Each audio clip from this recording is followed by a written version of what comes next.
Hello everybody, yes, welcome to Donington Park. Motorsport is back. I hope you're having a good Friday. See what I did there, and boy oh boy, do we have a feast of motorsport for you today. I'm covering the British Endurance Championship. That means we've got Audi versus Lamborghini versus McLaren versus Ferrari and all the rest. Unbelievable. James, you're here this weekend. Great to see you. What are you covering? We're covering all the BARC races. We've got minis, we've got classic touring cars, we've got Pre-66 touring cars. To be honest with you here, we've got a bumper fest of cars here today. Hopefully no bumpers involved. But look, it's going to be amazing. Now, if you're wondering why I'm stood on the top step of the podium, it's not because I've won anything. It's just because I'm a lot shorter than James here. That's why I'm up here. But look, I'll tell you what, enough from us. I want to go racing. Do you want to go racing? I always want to go racing. Fantastic. Let's hand over to the commentator to tell you what is coming up first.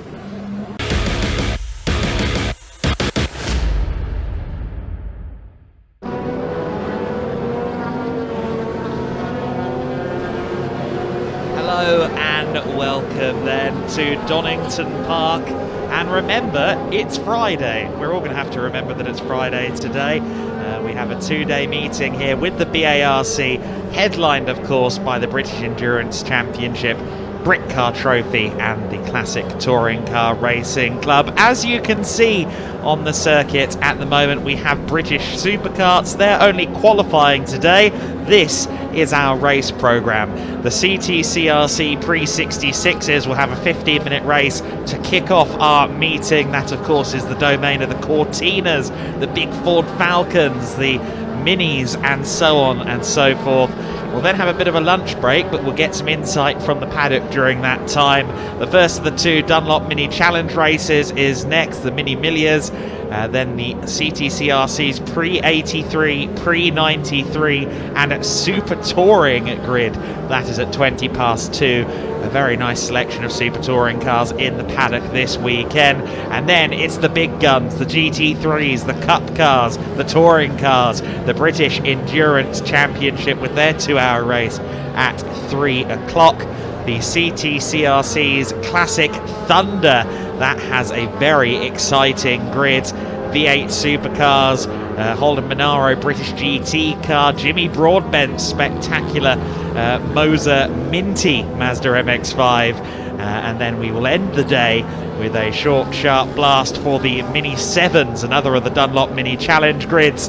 That is going to be some of the closest wheel-to-wheel racing you're likely to see anywhere this weekend. It is a very exciting category. Both categories of Mini Challenge are fabulous. The CTCRC has incredibly strong saloon car grids, and the British Endurance Championship is of course the most prestigious GT and sports car series in the UK. So it's a really good schedule today.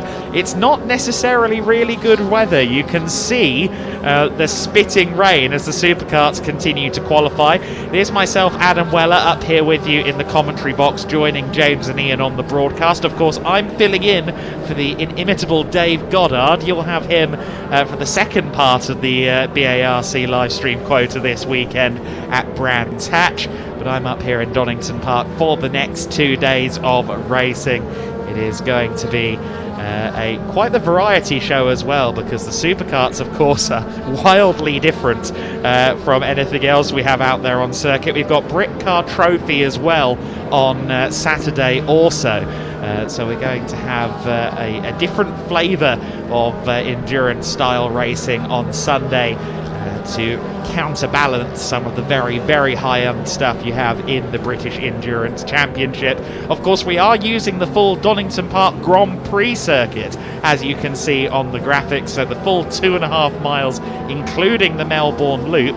Often you see the national circuit in use. Sometimes you can't get enough marshals even for the Grand Prix. That has been an issue at times previously. However, this being so new in the season, so early in the season, everyone is keen to get back trackside, and we have a great oversubscription in several areas. It's a very busy media centre, it's a very busy paddock, and you'll see the size of some of these grids as well. The Pre-66 touring cars are set to have 33 entries on the entry list. Of course, 60s touring cars being what they are, I do wonder if everyone will take the start, whether or not everyone got through qualifying in one piece. We will have to wait and see. Just so you are aware, we are still having the qualifying out there at the moment for the supercars. They've got 2 minutes and 10 2 minutes and 10 seconds of their session left to go. So in a little over 2 minutes, they will clear the way, and we will then very quickly dive into the first racing action for those pre-66s. And it is, as advertised, the Ford Falcons, Jaguar Mark IIs even. That's going to be a very exciting sight to see a Jaguar Mark II. They're not a common feature, I would suggest, of the pre-66 grid in recent years, so having a Jag Mark II back out there is very exciting. Ford Lotus Cortinas in abundance, of course, Hillman Imps, Austin A40s, Anglias, Mini Coopers, and also a BMW 1800 as well. That's quite exciting. There's quite a lot of them in mainland Europe, obviously Germany in particular, home to a great many BMW 1800s in race trim. I don't know if I've ever seen one of those race in a pre-66 before, at least when I've been in the paddock. So that's going to be interesting to see how that stacks up against the likes of the Cortinas. As suggested by the 1800 moniker, it is a 1.8 litre engine. It's in Class B. There's only a couple of Class B entrants in pre-66.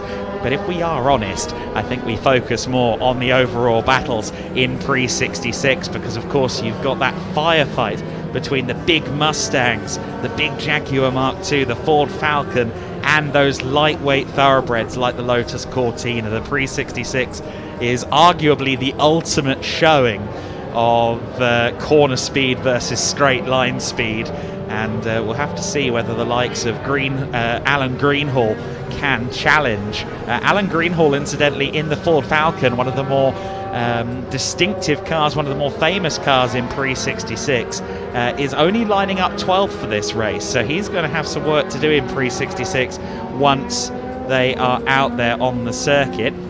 Clock is about to hit 0 on the qualifying for the British Superkart Racing Championship, and it looks like the number 2 of Morley is set to be at the top of that session. Liam Morley, the first name on the entry list, also the first name on the grid by the looks of it, a 129.2, which is quicker than we saw from British Endurance Championship quali earlier on. So that is an indicator of just how quick those British supercarts are.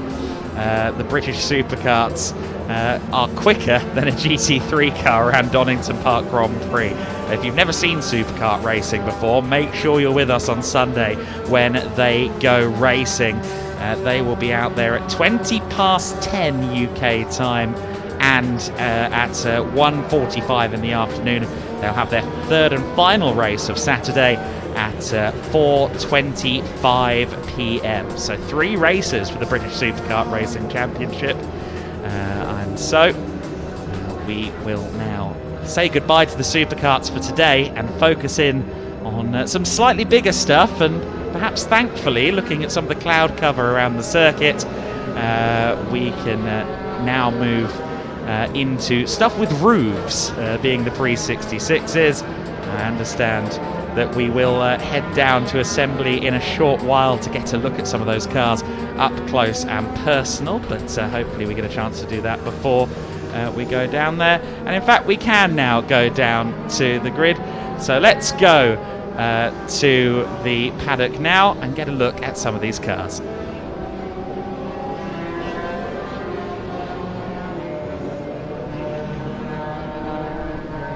Well, whilst the wind might be ruining my hair ever so slightly, it's not ruining my spirits, because we are minutes away from racing beginning here at Donington Park with the pre-66 class. And look, I know the Oscars have been and gone and we've awarded orchestral scores their honours, but this is one symphony that you don't want to miss out on, because these cars sound amazing together. We're just going to try and jump in here because I believe the pole sitter, Dan Lewis, he's got his door jarred open, so I'm going to try and get a word in with the pole sitter, see if we can squeeze in here.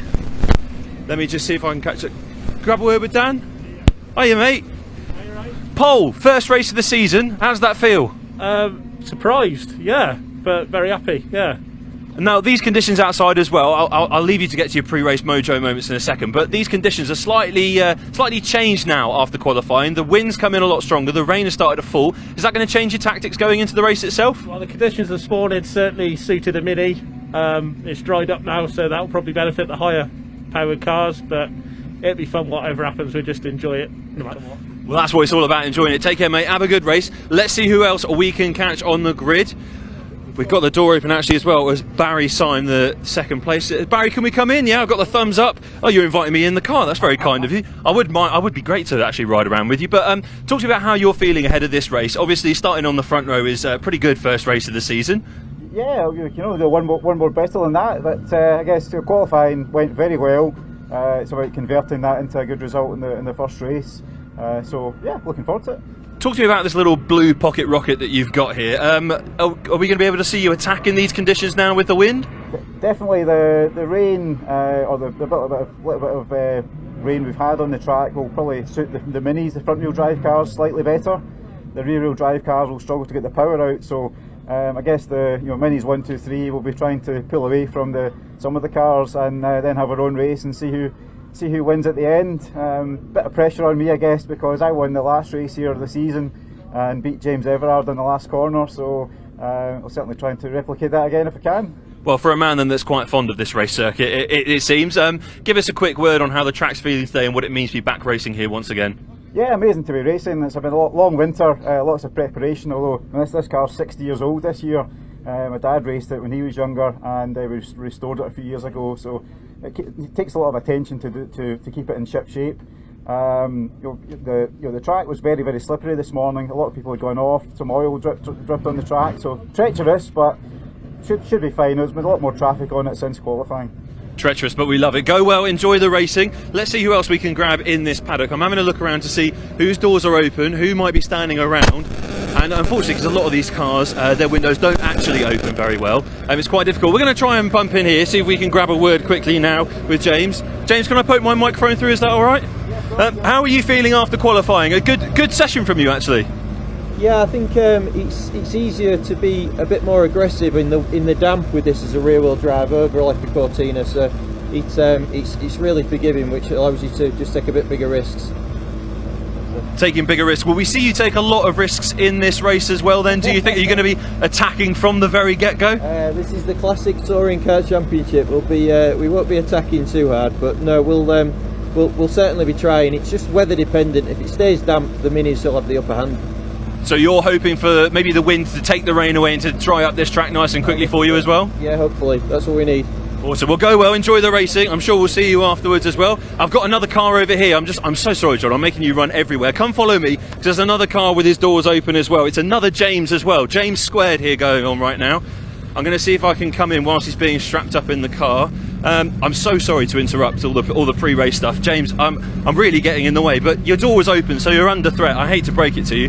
Talk to me about how you found that qualifying session quickly. I don't think anyone had much grip. There was a black Mustang in front of me, and yeah, I could see his windscreen wipers at one point. Yeah, no, it was well slippy, but yeah, it's dried out now, I think. So yeah, we'll see what we can do. What can we expect from you in this race? Quite a lot of the others are talking about maybe attacking in these sorts of conditions now because it favours a bit more heavy racing. Yeah, it'll be a lot more predictable now because it's drier. As long as there's no oil down from those go-karts. But yeah, we'll see what happens. I'm, kind of out for class wins, but we'll see what we can do against the bigger stuff. Amazing. Well, main thing, enjoy it. Go out there and have fun. Let's see who else we can still grab. I can see another door open, John. This is fantastic. Doors open. Everyone wants to talk to us. Everyone wants to have a chat as well. We're going to head over. Tony, don't close your door. Don't hide away from me. Come on, have a nice little chat. How are you feeling ahead of this race, sir? All right. We're getting there, I think. Did you enjoy the qualifying session? Others are talking about slightly difficult conditions, being held up. Weren't quite sure you could find a dry line, basically. So, safe for everybody. Will you be hoping that, the rain seems to have passed over now, actually? We've got some glorious sunshine and the wind is starting to die down too. Are those the ideal conditions, would you say? Yeah. Got Dunlops on, so see how we go. Dunlops are the way forward. Well, enjoy the race, mate. Take care. I'll bring this door to ajar for you as well. And whilst everyone starts up as well, we've got, there's 2 cars in front of me with their doors open. Let's go across and have a word with Edward. Are we all right to just squeeze in here? I'm so sorry, sir. I'm going to come past. Oh, I'm so sorry. Here we go. Edward, sir, hello. Nice to see you. How are you? I'm good, thank you. How are you? I'm very well. Do you know, it's the first person who's asked me there how I am. I like you. I like you. Go well in this race. But let's talk about the race itself. Conditions getting slightly more manageable, it must be said. How are you feeling going into it? Oh, I've got butterflies, I must say. I've got butterflies, a bit of nerves. But I'm feeling good. I think if I can get a good start ahead of this Jag by the side of me, I should be in a good place. So yeah, looking forward to it. You're talking about you've got the butterflies. We're going to see you float like a butterfly as well. We're going to be attacking from the get-go in this race. Sting like a bee, yeah, I'm hoping so. We'll see. He knows the catchphrases all too well. Well, enjoy the race, mate. Go well, enjoy yourself. That is the main thing at the end of the day. And we're just going to hop across because there's another car with their door wide open as well. Brendan, I'm just going to... Oh, no. Oh, you were doing me dirty there. I thought you were leaving the door open for a nice chat. First off, how are you? How was qualifying? Yeah, quite greasy and slidey out there. First time out at Donington, so sort of learning the track and figuring it out. Well, round 1 of the season, obviously everyone's trying to figure out their cars, the conditions. I mean, the wind was starting to play a bit of havoc, but it has died down somewhat. You can tell from my hair stopping flapping around in the wind itself. How are you feeling about this race? What are your tactics? I'm just going to play it safe. It's my first race, so... Well, I actually just heard finish coming from behind me as well. Do you concur with that notion? Yeah, get the signatures and keep it nice and tidy and clean. Excellent. Well, go well, mate. Enjoy yourself. Enjoy the racing. We're going to keep having a look around to see who else might be around for a chat. But there aren't many car doors open. Well, we got some... Well, we have got a car door open, actually. We've got Brian. Brian's got his door open. He's got his seatbelts going on. Brian, are we all right to grab a quick chat? Sorry, whilst you put your seatbelts on. First of all, sir, how did you find qualifying? Very slippery. And not too sure what's going to happen in the race. I've just put wet tyres on the back, but it looks like it's going to be dry now. Wet tyres on the back? Is that a risky call? I mean, I haven't heard anyone else mention wet tyres on the rear of their car. It started to rain, and I've got obviously dry tyres on, which are very, very slippery when it does get wet. So I thought I'd go for the safer option and put the wet tyres on. But we'll let you know later. Well, look, no, you made the sensible choice. I'll start doing some rain dances in the grid for you. Don't worry about that. I can get. How are you feeling about being back here at Donington? First round of the new season. It's a great circuit to be playing. I won the last race, which was here last year. So yeah, I'm hoping to do well. But there's a very quick A40 ahead of me. So we'll see how we get on. You'll be channeling your inner dynamo, will you? Be working some magic from towards the back. So fingers crossed. Yeah, I hope so. Thanks a lot. Well, enjoy the race. I'm sure I'll see you afterwards. Have a lot of fun out there. John, I'm just looking around to see who else might be amiable for a chat with myself. Can we come in and have a chat? Let's have a look. Can we come in and have a chat? Is that all right? If I poke the microphone through your little hatch. How are you feeling ahead of the race today, sir? Very nervous, as always. Thought we might do a bit of a rain check, but I think it's going to hold off for a bit. Blue sky. Now, David, just tell me quickly, what does it mean to you guys to be racing around Donington first race of the season? I mean, there's a lot of history at this circuit. There's loads, yeah. It's my first ever, Donny, so I'm looking forward to it, yeah. Qualifying was fun, but it's definitely drier out there now, so it should be a good laugh. It will be a good race. Look, it's been a baptism of fire for the both of us, don't worry, but you're going to enjoy it. That's the main thing as well. And John, I'm just looking around as well. The supercars are clearing themselves away from the circuit. So we'll just take another walk down and see who else is around for a quick chat. Not a quick cup of tea because they've got to go out very soon. But I have got Adrian in front of me as well. And I'm just going to try... Adrian, is it all right if I slip in here? Thank you very much, sir. How did you find qualifying? A bit tricky. I just built the engine, so I was trying to bed it in, and then it did get a bit lively on the damp patches of that, and it all bent out of shape several times. But it's good fun. I love those sort of conditions. We love hearing the fact that everyone's having fun, because that is the focus at the end of the day. It's having fun, enjoying yourself, and I'm sure you'll be enjoying these conditions a little bit more than qualifying, because it's drier out there. The wind's trying to blow everything off the track that's been on there from this morning. You've got to take that as an advantage, no? Yeah, well, see what happens. Hopefully a little shower halfway through would be nice, liven it up. Can you talk to us about your machine as well a little bit? Have you restored this yourself and put it into racing order? Yeah, well, I used to race with a HRSR for years, and then I thought I'd try something different, come across to this club. They're such a friendly bunch. I thought, well, I'll give it a go. wholesome stories everywhere you look up and down Donington. Now, I'm going to let you go, but on this final question, what does it mean to you to be racing at Donington, round 1 of the season, a circuit packed with history? Yeah, just give me your feelings. It's a good circuit with its up down, proper bit of challenge to driving round. It's good fun. Excellent. Well, continue to have fun. Enjoy the racing itself. John, these cars are absolutely beautiful. I'm just going to step back and let you admire them all from the low angle as well. The weather conditions have definitely changed here in the assembly area. We've had the wind has really died down. The sun is starting to shine from behind, so the temperature is starting to elevate a little bit as well. And we should have a much drier track as a result. Now, the reason why I'm not running towards any cars is because the first ones are starting to make their way out now. Dan Lewis from pole is just about to get underway. And there goes his lovely little Mini, followed of course by the rest of the front row, and the others will be joining him. And I think at this stage there's no one else to talk to except Adam in commentary, who's going to be the magical one to take you through this exhilarating first race of the first round of the new season.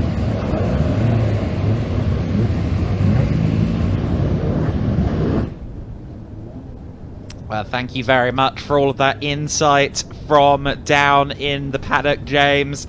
The car's rolling a little bit delayed. We had a few delays during qualifying, but we can now bring you the grid in full, and it's an all-mini top 3. Dan Lewis is your pole sitter alongside Barry Syme on row 1 of the grid. Joe Ferguson is next alongside James Everard in his Alfa Romeo, so he'll be one to watch from row 2. The first of the Ford Anglias is Billy Kennelly. He starts from 5th on the grid alongside the first of the Cortinas, Ian Thompson. Peter Mutlow-Smith is next on row 4 alongside Kevin Swan in another Anglia. Pat Kennelly is in row 5 alongside Ed Gibbs. Rounding out our top 10, a lot of Fords there, 6 Fords on the back 3 rows of the top 10. So lots and lots of Ford representation. And it doesn't stop there in terms of Fords. Moving on to row 6 of the grid, another Ford Anglia, that being the Jake Swan entry, and then a very different Ford, Alan Greenhall in the massive Ford Falcon. Row 7 is Paul Clayton in the Austin A40, James Ibbotson in the number 87 Hillman Imp Super. Mike Davis is next alongside Ant Astley. Gary Townsend on row 9 of the grid alongside Tom Bridger in the lovely little BMW 1800. Guy Conyers Jaguar Mark II lines up on row 10 of the grid alongside Edward Crossley. Row 11 of the grid is an all Hillman Imp affair. It is Brendan Rooney alongside Michael Loveland, Brian Bedford in the Austin A40 alongside James Burrows in the Mini, David Ellison row 13 in the number 7 alongside Adrian Oliver's 13 car, another Hillman Imp. Eddie Crocker is next in the Morris Minor, the only Morris Minor out there on circuit. Row 14 for the 78 alongside Anthony Warnes in the number 66 Austin A40. Keith Wright in another of the Cortinas on row 15 alongside Tim Dodwell. And then just a few more at the very back of the order. Jim Henshaw on row 16 alongside Michael Foley. I apologise, there are a few minors out there on the circuit. 2 further Morris minors on row 16. And then the one and only Triumph Vitesse of Stuart Radford at the very back of the order. And there you see the wild and varied grid that is the CTCRC Pre-66s. Always a thrill to see these cars muscle their way around the circuit. Green flag waving at the back of the grid. And for the first time in this 2024 season, these cars will be rolling in just a few seconds. Again, remember, it's an all-mini front row, as you can see there. Dan Lewis and Barry Syme on the front row of the grid. We'll see whether it's the minis who get the better start. I wouldn't mind betting James Everard could get a good start. They're rolling on their green flag lap. Green flag lap now, one formation lap before they get going. One would suspect that James Everard is going to be one to watch in this race, especially early on. I think maybe the Anglias and the Cortinas as well should theoretically have a slight launch advantage over the Minis. But always great to see this broad spectrum of cars that we have in the pre-66s. Ant Astley, of course, further back in the pack in his Mustang. We'll see how that car comes through the order. Ant Astley starting from 16th place. Alan Greenhall in the Falcon from P12. Those are the two most muscular cars out there, although the Jaguar Mark II also running in Class A. There is Alan Greenhall's Falcon just going through shot, the blue and white machine, so distinctive. Big gate on that car. There's the Mustang, the 23 car as well. So those two big things will be quick in a straight line, as will Guy Conyu's Jaguar Mark II there, going through shot as well. Those are the three cars in Class A. The Class A cars traditionally a little bit heavier. However, they do have the straight line speed advantage over the likes of the Minis and the Cortinas. Always a thrill to see these pre-66 cars out there on circuit, of course, so evocative of what was the British Saloon Car Championship in the mid-60s, which was attracting everyone from Jackie Stewart to Jim Clark, and that's just the Lotus Cortina end of the field in the BTCC, or the BSCC as it was at the time.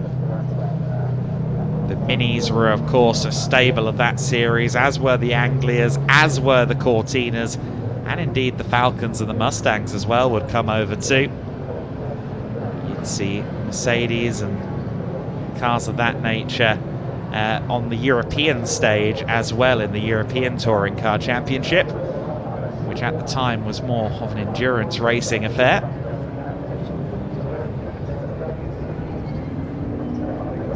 Touring cars for a long time were largely the domain of multi-class racing and endurance racing. The notion of single-class touring car racing is actually a relatively new concept.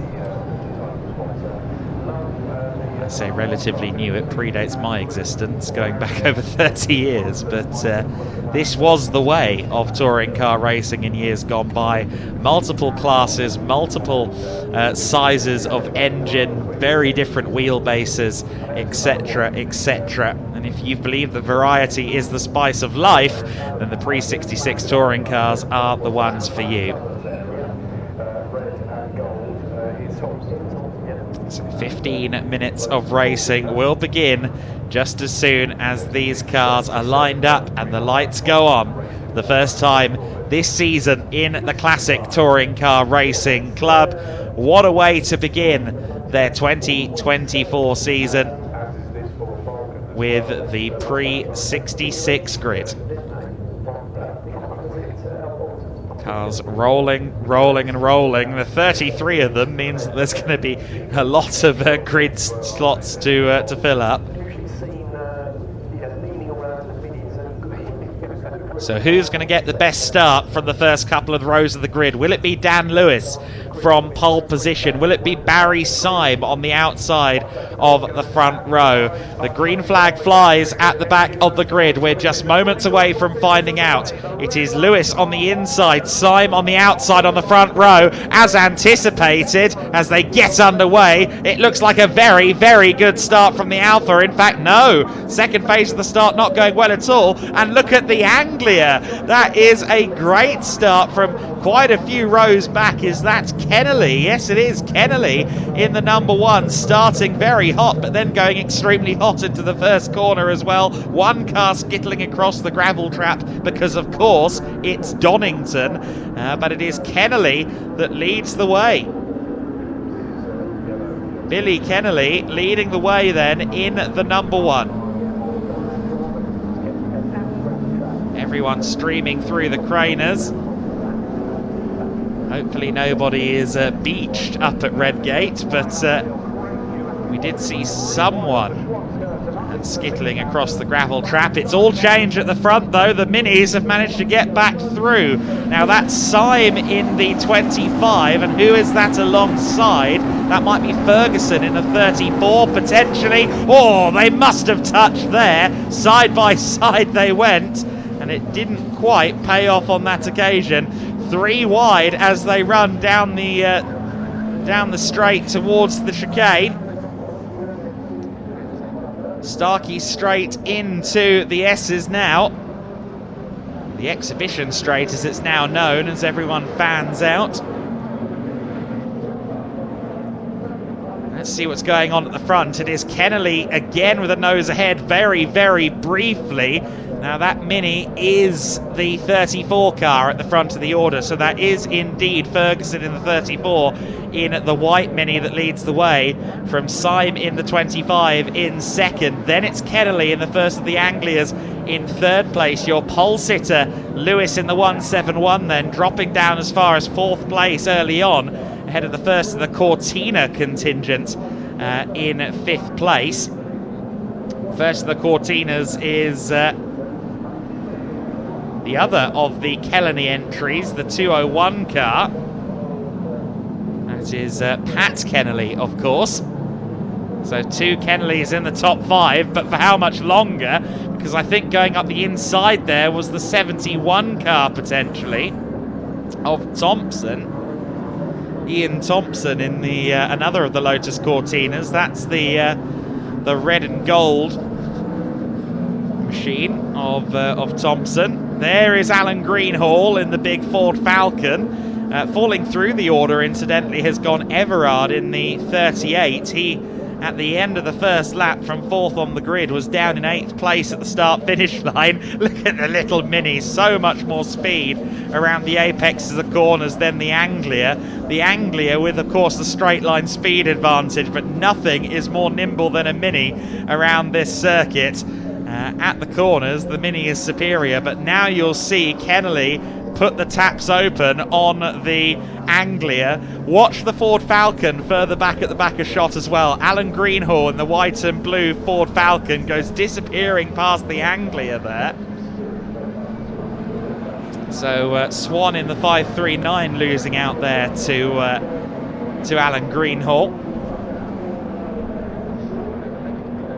But the Mini's disappearing up the road despite the efforts of those in the Cortinas and Anglias. Kennelly very deep into the corner there. Don't know if he managed to actually get that stopped. I think he just about stayed on the... No, he didn't stay on the circuit. He's on the grass. And has he made contact there with the Cortina? It certainly looks as though Kennelly made contact there. Either that or 2 unrelated problems. We saw Kennelly drift wide at the Melbourne hairpin. And then once he rejoined, it seems as though he took one of the Cortinas with him. Was that an all Kennelly collision? It was. That's not a good sign. So Pat Kennelly in the 201 car colliding with Billy Kennelly in the number 1 car. That's going to be a discussion. There you see the Alfa Romeo of Everard being driven very, very spirited in nature. As I recall, that car used to be a rally machine many moons ago. Has since been converted over to circuit racing, as has its driver. It's Everard in the glorious Alfa Romeo Giulia. Just fighting to stay in the top 10 at the moment. The Cortina's still at play further back. This is the battle for 6th overall. It is the 712, as it now says on the timing screens, of Smith there, just losing out. In fact, no, my apologies. That's it might have been Thompson, the 71. There is Alan Greenhall. Greenhall, is he already up to 4th place? I think he is. I think he's gotten past. In fact, is he even up to 3rd? No, I think he's in 4th position at the moment. So, the big Falcon, even though it didn't qualify brilliantly, only started in 12th place. A bit leery coming through the Melbourne hairpin, I grant you. but very much on the money in terms of pace at the moment. We'll read you the order as they come by to complete lap 3. It is Joe Ferguson Joe Ferguson's a bit further down. This is, of course, Ferguson's transponder has an issue. It is Ferguson in the lead in the 34. Then it's Syme in the 25 in second place. Barry Syme. Greenhall is indeed up to third place in the Big Falcon. In fourth position is the 171 of Lewis, our former pole sitter. Dan Lewis in fourth place. Then rounding out the overall top 5 is the 712 Cortina, being driven by Peter Smith. And then you've got that brilliant scrap going on just behind him with Ian Thompson leading Townsend in another of the Cortinas, and then the Everard Alfa Romeo. Of course, that's a very distinctive car, of course, Everard's Alfa Romeo. Great to see that car back out there. Let's see then whether Greenhall can do anything about the minis ahead of him. Ferguson is the quickest car out there on circuit in the race lead. However, Greenhall was quicker than Barry Syme on the previous lap. Barry Syme with a 1:57.376, Greenhall with a 56.2. So in theory, Greenhall looks to be about a second lap quicker than Syme, which means he could well get himself into a fight for second place before the end.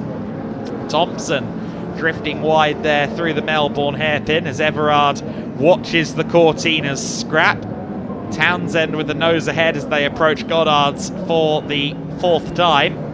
But Thompson dives to the inside there, committed to the inside line, and holds on in that battle for 6th position overall. It's the battle for 2nd among the Class F category.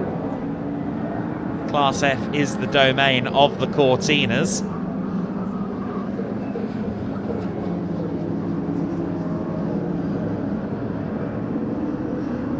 You see a pair of Cortinas heading down through Craners, and then just behind you can see Everard in the Alfa Romeo. It looks as though Townsend might have a for sale sign potentially on the front of his car. That's something to bear in mind if you're in the market. Further back you see Loveland in the Hillman Imp, the first of the Imps, just chasing Paul Clayton in his Austin A40 at the moment. This is for 15th place. In fact, no, my apologies. This is 17th and 18th. So Oliver in the 13 car, that is, going to the inside. So that's second among the Hillman Imps at the moment, the number 13 car. Adrian Oliver. Adrian Oliver's certainly making life a little bit difficult at the moment for Clayton. Certainly one of the slightly clumsier shapes, really, the A40 of Paul Clayton, whereas this, the big Mustang, is rather more purposeful and race car looking at the moment. Ant Astley in the 23 car, currently running outside the overall top 10, but second in Class A, 13th overall. And there you see the duality of CTCRC Pre-66, a Mini giving chase to a Mustang as they run towards Goddard's once again. You'll see through the hairpin, the 21 car is a lot quicker.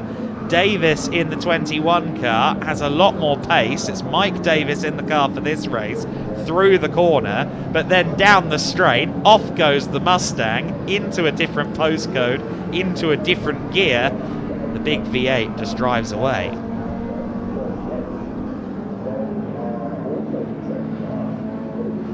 There's a 4.7 litre V8, of course, in the Ford Mustang.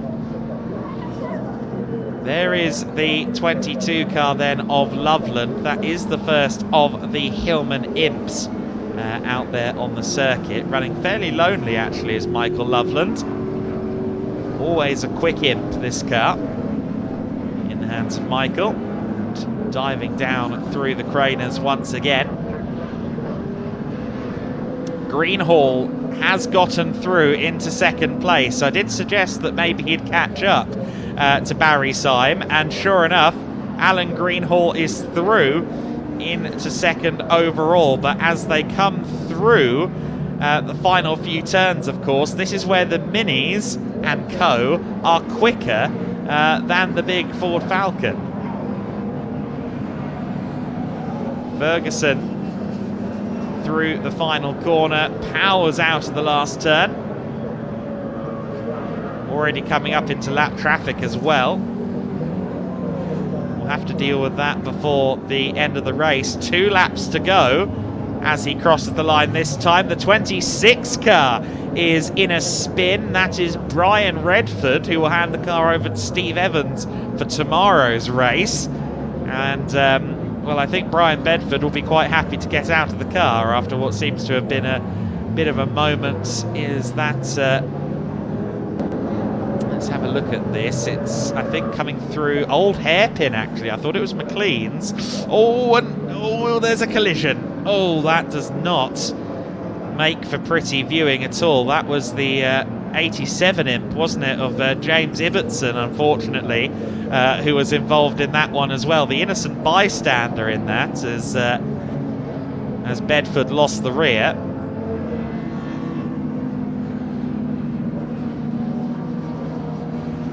There you see the Triumph Vitesse going through shot just ahead of the Cortina, so the only Triumph representative out there on the circuit in this race. Stuart Radford in the number 53. Bigger cars out there, but no car bigger than the Falcon, which you see in the back of shot. Barry Syme has lost time to Greenhall on that lap.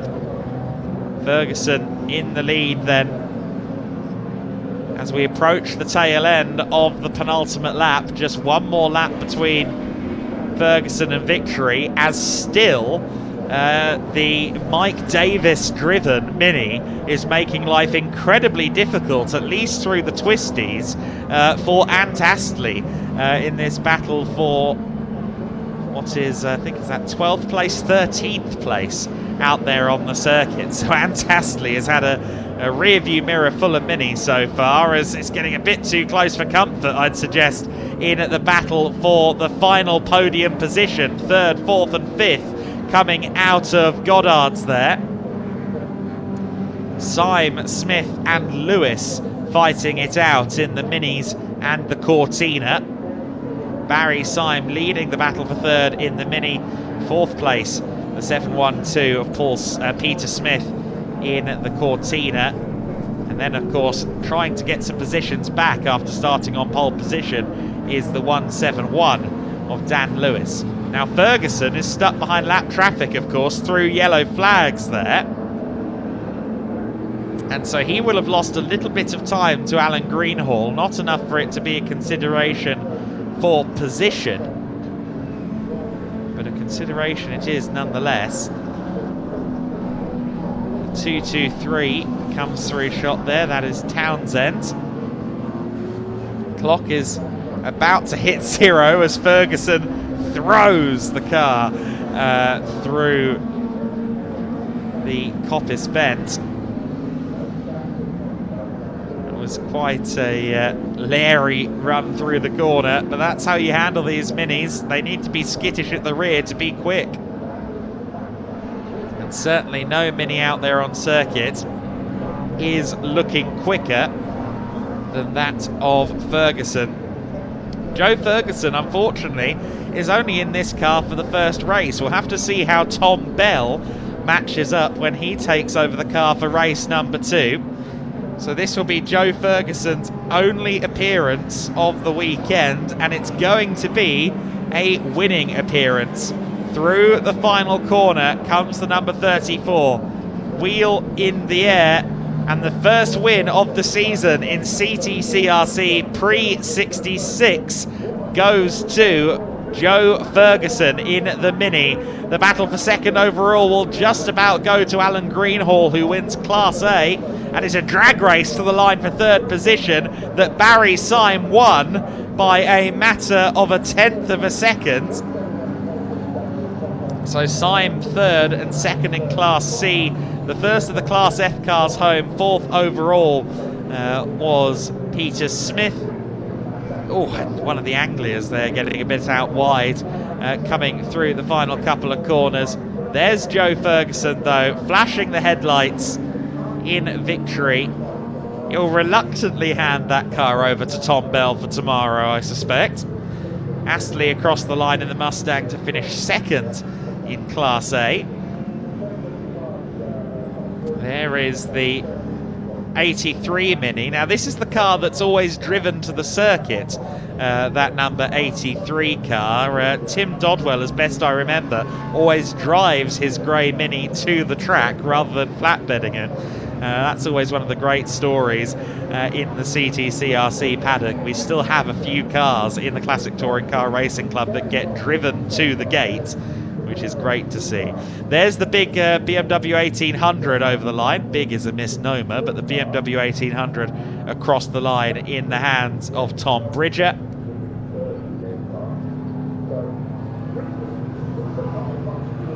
The last of the cars coming through the final couple of corners now. The majority of our cars have taken the flag. It's the Morris Minor battle that's yet to cross the line, and the first of the minors home is Jim Henshaw in the number 96 car, just ahead of Croker in the 78. Eddie Croker, one of 3 Morris Minors out there on the circuit. It'll be Joe Ferguson, though, that tops the screens at the end of this first race. Best start possible to the season for Ferguson, who I reiterate doesn't get to race tomorrow unless he has a bit of a negotiation with Tom Bell ahead of tomorrow. 8.6 seconds clear of Alan Greenhall. Alan Greenhall, who came from the 6th row of the grid to finish second overall. A very impressive performance from him. Barry Syme in 3rd place. Peter Mutlow-Smith in 4th position and leader of Class F. Dan Lewis in 5th position, ahead of Ian Thompson. Billy Kennelly, despite contact with the other Kennelly. James Everard in 8th, Kevin Swan in 9th, and Ed Gibbs in 10th place. The minty blue colour denotes Class C. A lot of our cars at the front are in Class C for the Anglias, the Minis, the Alphas and so on. Jake Swan behind Ed Gibbs, Gary Townsend in 12th place, and Astley in 13th, and Mike Davis in P14. Moving on into the second half of the table. 15th place for Crossley in the 20. Loveland in the first of the Imps, Class E winner in 16th. Bridger 17th. Burrows 18th. 19th, the 13 of Oliver. Clayton in the 62 is next, rounding out the top 20, ahead of Henshaw, Croker, Ellis, Warnes, Radford, Wright, Dodwell, Rooney, Bedford, Connew, Foley, Kenley and Ibbotson. We did lose a few. We had 27 finishers ultimately. The sharpest end of the order will be down with James in the scrutineering bay now. I believe we can head down to James and hear from our race winner, Joe Ferguson. What a thoroughly entertaining first race of the weekend. Let's go and grab the winner, Joe Ferguson. Joe, can we grab you for a quick chat, mate? How does it feel to have won race 1 of the new season? Yeah, it feels pretty good. Sort of the best way to start the season, isn't it, really? Yeah, didn't really get much time in qualifying.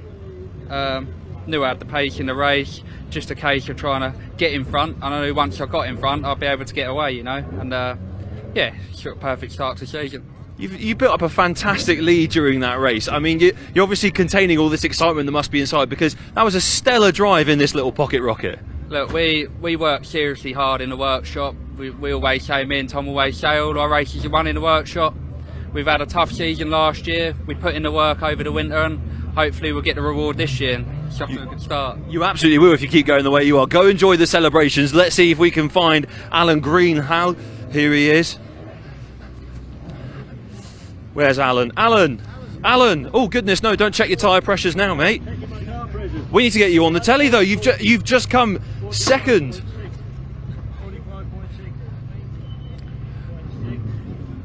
Can we interrupt you and your tyre pressures just for a second, just to talk to you about that race? Because fantastic driving from yourself. You went from 12th to 2nd. That is a phenomenal drive, sir. How are you feeling right now? Well, I'm feeling great. I mean, the track conditions were a lot more favourable than they were in qualifying, so you know, I was able to use all the power. So that's very handy with this car. So I would say that you're hoping for more of the same weather-wise for the rest of the weekend? Absolutely, yes.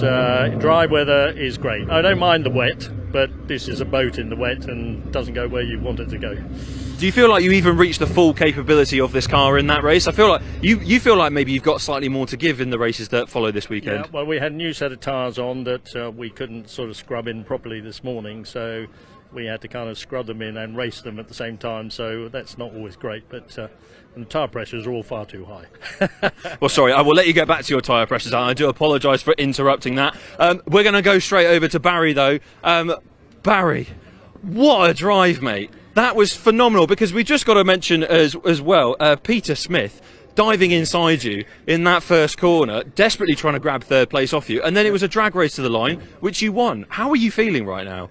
Yeah, well, great to finish in the podium. The adrenaline's still pumping. It was a fast race, not as fast as this man here, but we were going as fast as we could, and obviously the qualifying and mixed the grid up a bit, so the faster cars, if you like, Alan, and the big V8 American power grunt got me. But Pete and I had a good dice.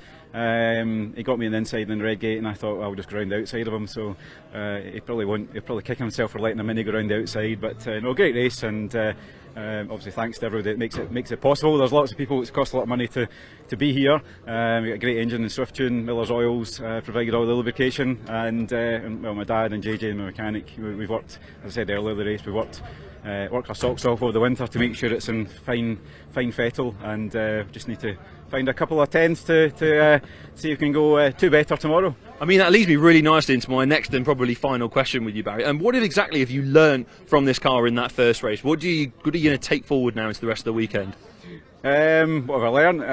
I need to drive faster. That's you know, obviously, as behind the wheel, you're going as fast as you can and within the limits of the car and the track, without going over onto the grass or crossing the white line, getting penalties. So there's a couple of things we can probably do to the setup depending on the conditions. But yeah, I'll just get my elbows out, as they say in Scotland.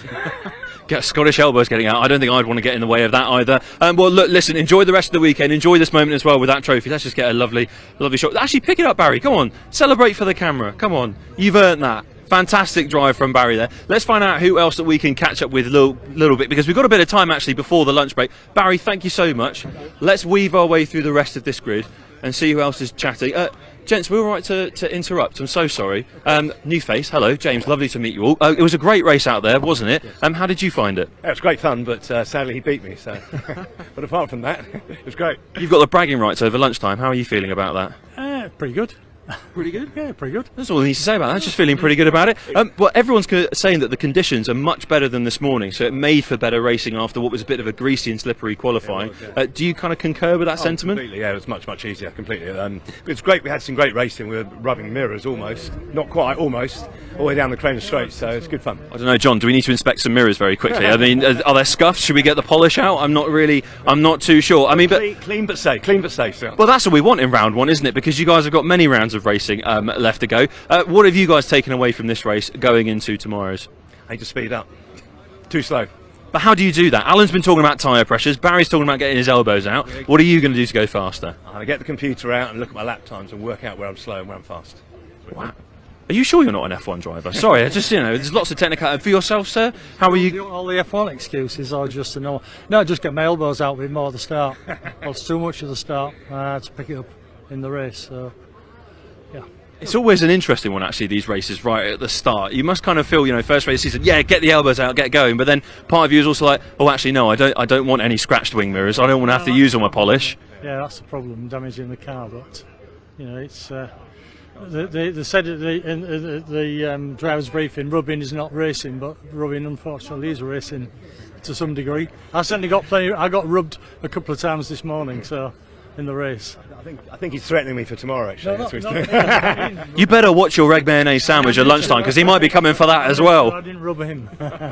Well, gents, I'll let you get back to it and to that lunch break as well. Enjoy the rest of your day. Look, that's it from us here down in the assembly area. There's plenty more racing to come, though, throughout the rest of your day, so make sure you stick around with Ian and myself, because this is certainly not the end of the race weekend here at Donington. We've got plenty more where that came from, so stick around.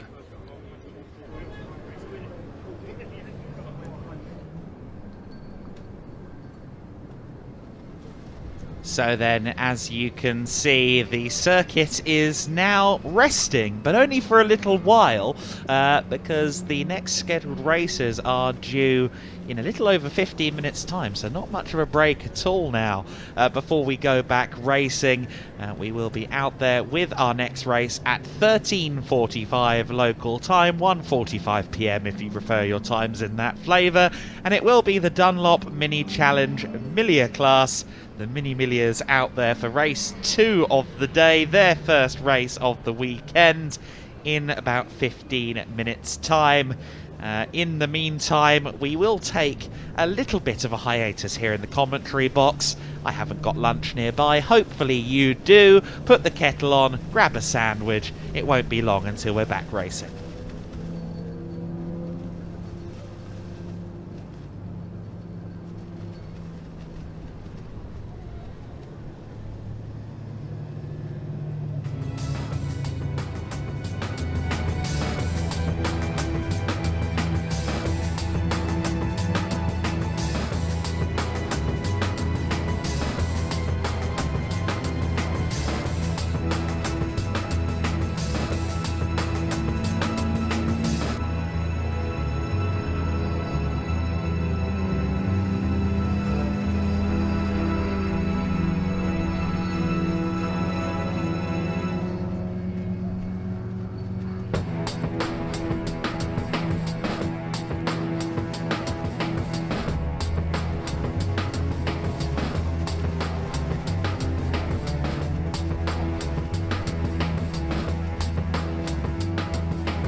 Right, everybody, welcome back to Donington Park. Cracking first race, that wasn't it? Always is with the Pre-66s. Now we're down in the pits, as you can see. It's actually pretty quiet. It's a lunch break right now, so there's not going to be any racing action for a good half hour or so. But we thought we'd just take a look at some of the cars. Of course, we've got that British Endurance Championship race, 2 hours coming up a little bit later, and a few stories starting to develop tomorrow. By the way, we've got 2 Brit Car Trophy races. These are going to be in at Dayton Motorsport. Watch out for these guys. Look at these Ginettas.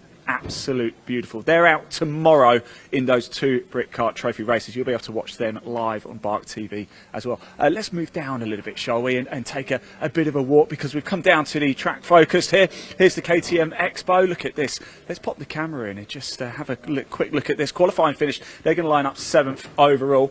Let's bring the camera around. I wonder if we can just jump in and have a quick chat with the guys and find out how things are going today. Everybody's running away, as they always do. Someone's got to come and talk to me. It is insane, isn't it? Are you happy how things have gone so far? Yeah, good. I'm good. Yeah, it's all good. Yeah, we're all good. Bring the camera. Look at that. Look at this cockpit. This is absolutely. Go on, got Faze, come in. Let's show everybody. Now, I don't think I'd fit in that. Yeah, you would fit in there, no problem. I wouldn't. Too old now. I'd get in and never get out. It would take me a while to get out of there, I certainly think. But look at that. Ryan's the smallest one here.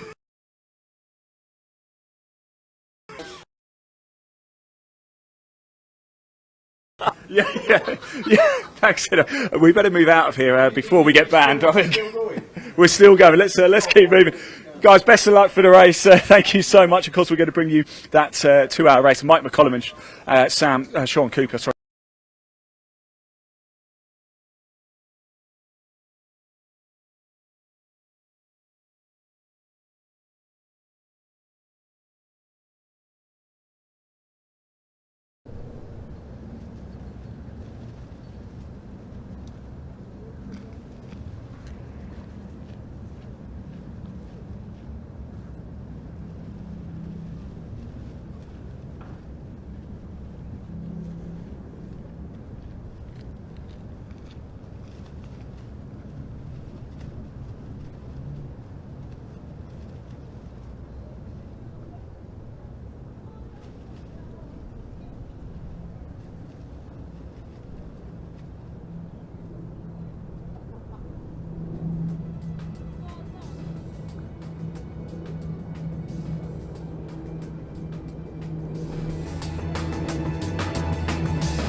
I understand, unfortunately, that we ended up losing touch with Ian and the cameraman down there in the paddock. Unfortunately, we'll endeavour to hear more from Ian, of course, as the day rolls on, particularly in regard to the British Endurance Championship. As you can see, preparations well underway for our next race, the Dunlop Mini Challenge Miglias, which should be out there in about 10 minutes' time. So again, we will just briefly take a pew here in the commentary box. Shame that we didn't get to hear everything from Ian, but you can understand it's a windy and cold day here today. Our next action will be underway in less than 10 minutes.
Probably want to get a bite of something here, am I?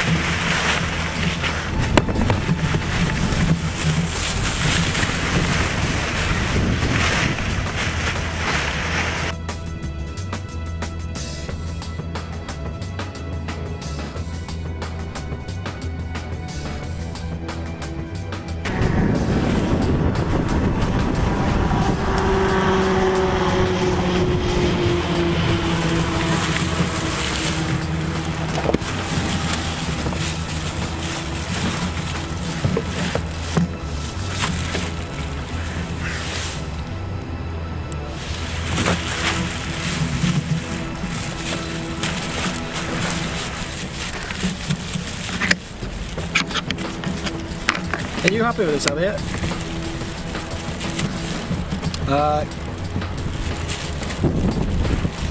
Can you just make sure the livey's on pan and all that and all looking good?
Well, as I said but a few moments ago, the racing doesn't stop here at Donington Park because we've got our first mini race of the day, and we're going to try and find our pole sitter now, Jeff Smith. He's got his door open. There's no way of him to escape.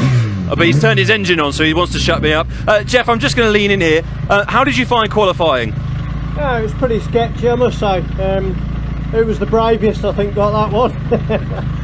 We've heard from some of the other minis in the Pre-66 touring class that were here today. The conditions this morning favoured them with their front wheel drive. How are you feeling with the conditions being very, very dry? Do you feel like you can put more power to the floor with these cars? Yeah.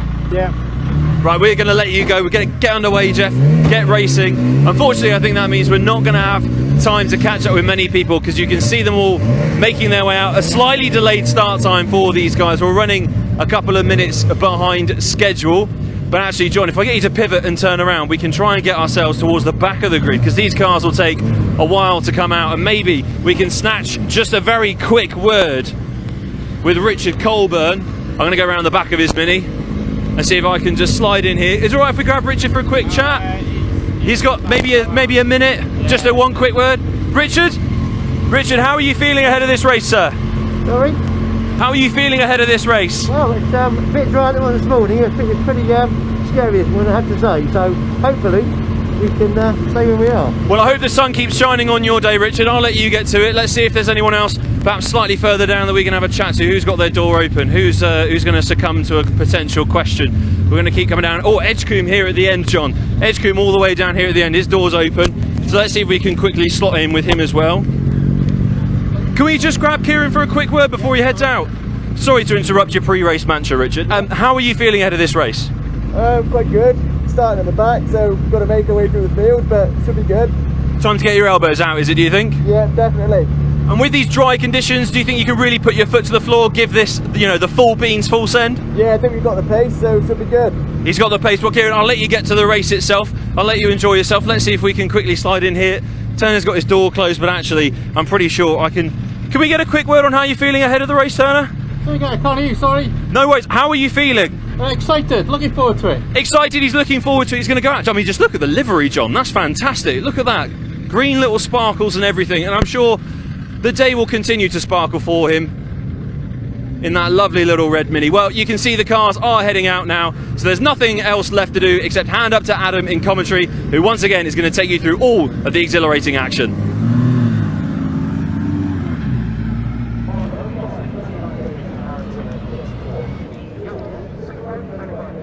The Dunlop Mini Challenge Miglia grid is about to head out there with some of the Libra cars towards the back, as well as you saw there, speaking to the likes of Hugh Turner and Richard Colburn, who will be on a separate sort of grid for the Mini Libra cars. It's Jeff Smith on pole position, then the ex-BTCC driver, alongside Aaron Smith, the defending champion, on the front row of the grid. Endaf Owens is next, alongside Ben Colburn on row 2, Ian Curley and Phil Bullen Brown I should say, on row 3. Colin Peacock and last year's championship runner-up Rupert Death make row 4 of the grid. Damien Harrington and Steve Ewell round out the overall top 10 on the grid. Moving on to row 6, James Colburn is there alongside Sean King, the 25 and the 89. The 44 of Elliot Stafford is next, the 44 alongside the 51. Row 8 is Ryan Taylor alongside Kane Astin. Larry Waugh is on row 9 in the 71 alongside Martin Wager in at the 49. Nick Paddy and Lee Roberts round out your top 20 in the 86 and the 94. Mark Sims lines up 21st on the grid alongside Tony LeMay in the 69. Joe Polly 23rd alongside James Cuthbertson, 76 and 37. Row 13, Gordon Pocock alongside Josh Canning and Jeremy Crook rounding out the Mini Miglia order. Among the Libra class cars, it's Richard Colburn who'll be first of them, the 219, alongside Philip Harvey in the 113. Josh Evans in the 474 is next, alongside Les Stanton. Ian Fraser in the 127 alongside Julian Proctor in the 595. Peter Hills in the 126. Kieran Edgecombe in the 121. And Hugh Turner in the 123, rounding out your order. As you can see, the cars are now rolling on their green flag lap, and it will be Jeff Smith leading them away on the first race of the season. I do love the stance of these Mini Miglia cars, of course.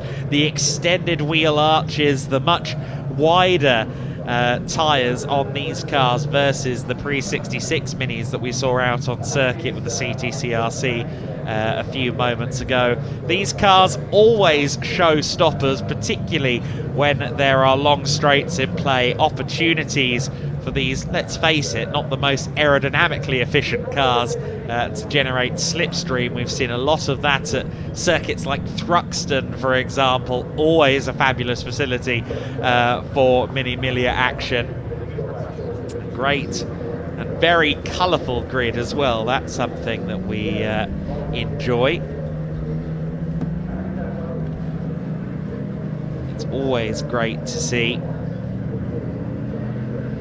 that this series is well supported as ever. A massive grid of cars out there on the circuit, in excess of 30 from this element of the Mini 7 Racing Club grid, the Dunlop Mini Challenge. As you can see, everyone trying to generate a temperature into their tyres. Just trying to run a cycle through at the moment. Of course, getting temperature into the front tyres will be especially important as they get off the line. Who will prove to be a start merchant towards the front? Will Endaf Owens get a good getaway from row 2? Maybe Ben Colburn as well, possibly able to intervene on the All-Smith front row. Last year, it was Aaron Smith who won the championship in the number 21 car. This year, he's had the opportunity to peel away the 2. He has the number 1 on his door this year. Rupert Death, as I mentioned, he starts 8th on the grid in this race. He was the runner-up in last year's championship ahead of Kane Aston and the former BTCC star Andrew Jordan. See there, one car starting from the pits. I'm told that's the 121. So the 121 car starting from pit lane. That's Kieran Edgecombe's car. So Kieran Edgecombe, you see there the yellow and black cross on the car. That means he's a novice in his first 6 races.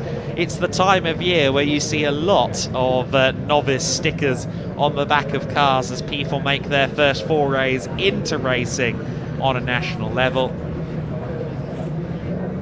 Some great insight from James down in the paddock. He says that the throttle cable was stuck on the 121 car.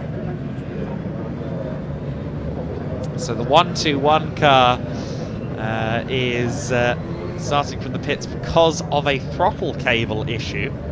Hopefully that throttle remains unstuck for the rest of the race. So Jeff and Aaron Smith line up alongside each other. Let's strap in for this one then. The Mini Miglias, always some of the best racing we see on any BARC weekend. They're small, they're svelte, they're light and nimble, and when they go down a long straight, there is a lot of room for slipstreaming 3-4 wide. If you think of Moto3 World Championship bike racing, it's that same realm of just pack racing and elbow-to-elbow stuff. The last few cars finding their spot on the grid then. You see Jeff Smith there in the orange machine. Staggered grid formation, as you can see. They're all very compactly set up on that grid. The green flag is now waved at the back of the field, and the Dunlop Mini Challenge with Mini Spares Mini Miglia Championship for 2024 begins now. We are racing at Donington Park. Some poor starts further back in the pack, some grass tracking further back in the pack, but it is Aaron Smith that leads the way into turn 1 ahead of Endaf Owens in the bright yellow machine. Jeff Smith down to 3rd place. So Jeff Smith not getting the start he would have wanted as everybody else looks for space through the Craners for the first time. To the inside there momentarily looked Endaf Owens as everyone tries to find room. Fairly careful start to the race. I think everybody this early in the season wants to play it cool if they possibly can through the old hairpin and past the former site of Starkey's Bridge. To the inside and to the lead goes Endaf Owens. So Owens gets his car to the front, 3 wide already as they go through Coppice, and it is going to be Jeff Smith that leads them out onto Exhibition Straight. However, I'd wager he won't be there by the time they get to the next corner. Here comes Aaron Smith to the inside. He's got the run. So Aaron Smith back to the front. Jeff Smith in 2nd place, side by side there as well for 3rd position as they continue on. Endaf Owens with a good run out of the S's. Endaf with the inside line. Will he have 3rd place? Yes, gets through there. Everybody finding some track space as they head back up the hill now towards Goddard's out of Melbourne hairpin. There you see Endaf Owens again, inside line for him. He's fighting the 55 car of Ben Colburn. So across the line for the first time, it's Smith from Smith, Aaron from Jeff at the front, Endaf Owens, Ben Colburn in 4th, then Curley in the 98 in 5th place, Peacock up to 6th place, and making up 8 positions on the first lap. 8 positions on the first lap. Kane Aston in the number 11. Aston is up to 8th from 16th on the grid. Keep an eye on him at the back of this leading pack as Jeff Smith launches it through the old hairpin. All of them with a whiff of the Scandinavian flick about their approach through the corner. There is Kane Aston. He has made up some great positions so far in this race, as we just alluded to. 16th on the grid, now in the leading pack. Jeff Smith with a slightly compromised run out of the corner. That allows Aaron Smith back to lead. Endaf Owens once again trying to find his way through and gets up into 2nd position. Of course, this is going to be the style of racing for the duration of this 20-minute encounter. The lead swaps are commonplace. This is going to keep happening, and now it's Endaf Owens with a nose ahead. The Welshman gets to the front of the pack then in the number 12. Aaron Smith watching on from behind. Jeff Smith demoted to 4th place as well behind Ben Colburn. So Colburn to 3rd place. Where's Kane Aston? He is still towards the back of the queue for now, but I don't know that that's going to last for too much longer.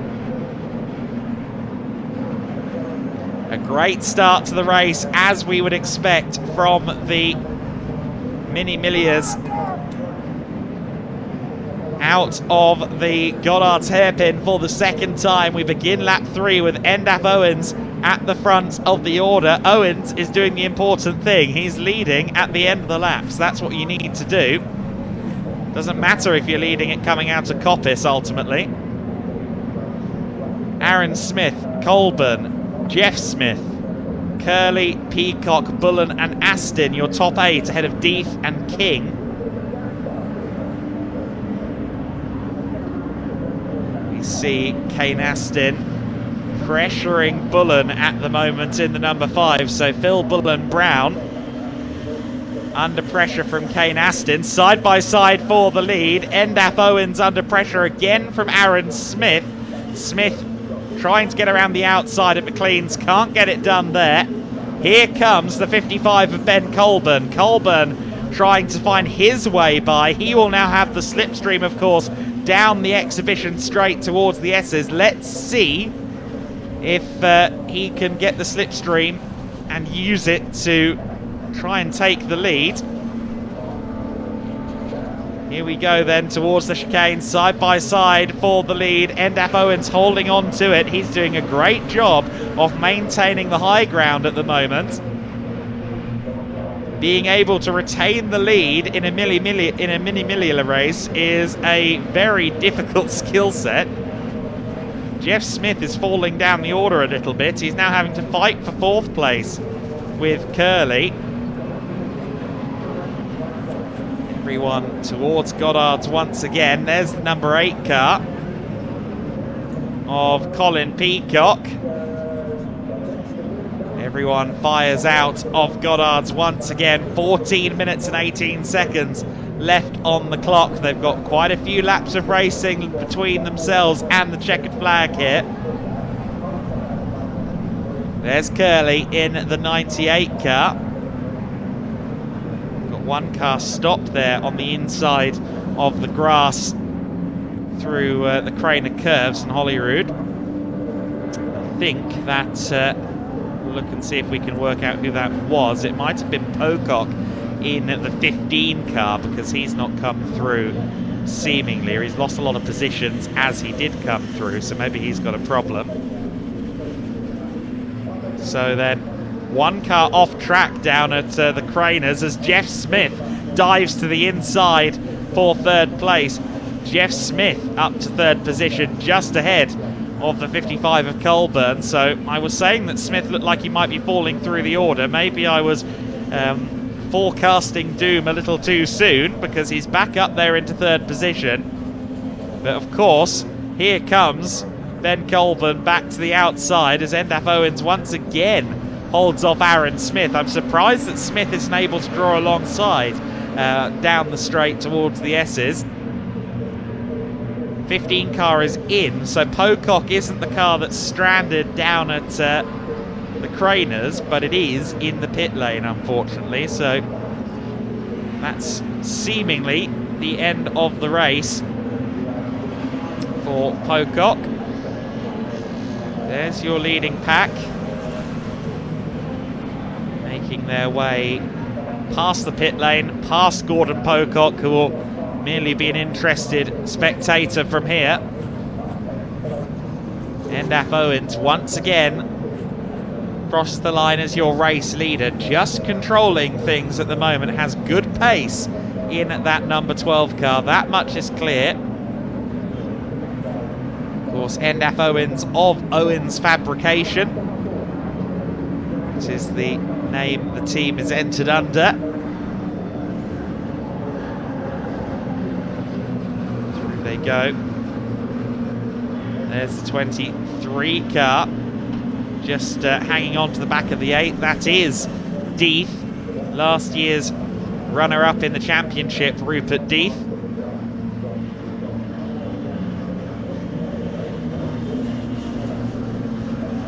Meanwhile, a little bit of a dice further back in the field. The 1-2-3 car there, that's one of the Libra minis further back in the field. That is Hugh Turner, who of course we heard from earlier on. The leader among the Mini Libras at the moment is the 474 of Josh Evans. So Josh Evans with dramas. There is Colburn in the 219. That's second among the Mini Libras, as we've alluded to there. The Libras getting in amongst it with the Mini Miglias there towards the back of the order.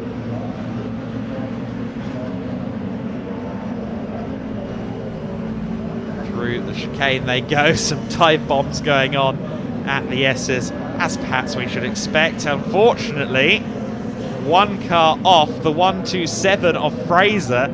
There's an indication of just how wet the grass is here. Look at those tracks that have been left by Ian Fraser in the 127. You've got to be really careful not to get on that grass. There is no recovery from a trip to the grass, seemingly. Look at those massive lines that have been left by the diminutive Mini. Endaf Owens still in the lead. It's Deeth who's setting the pace out there, as you can see. He's got the fastest lap at the moment. Aaron Smith with a good run out of Old Hairpin. Heading towards McLean's now. We've just ticked under the 10-minute to go marker, so we're halfway through the race, and the leader for an overwhelming majority of this one has been Endaf Owens, but he's got 3 very hard chargers behind him. The Smiths, Aaron and Jeff, no Morrissey of course, and Ben Colburn in 4th position. But it is really an 8-car scrap at the front of the order, as you can see, and Deeth is working his way up. Potentially, he's all over the back of Peacock for 6th position at the moment. He's got the pace. Of course, part of the reason he has the pace is because he's got all of the slipstream following everybody. The air being parted for him. 12 car heads towards Goddard's once again.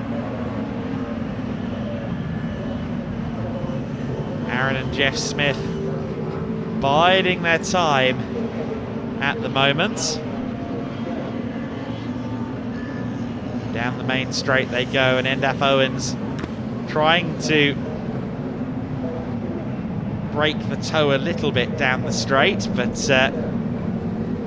still it seems as though Aaron Smith can't quite challenge Endaf Owens in a straight line. It looks like Endaf has quite the strong motor in that car, that he's able to withstand the usual fairly significant benefit of the slipstream.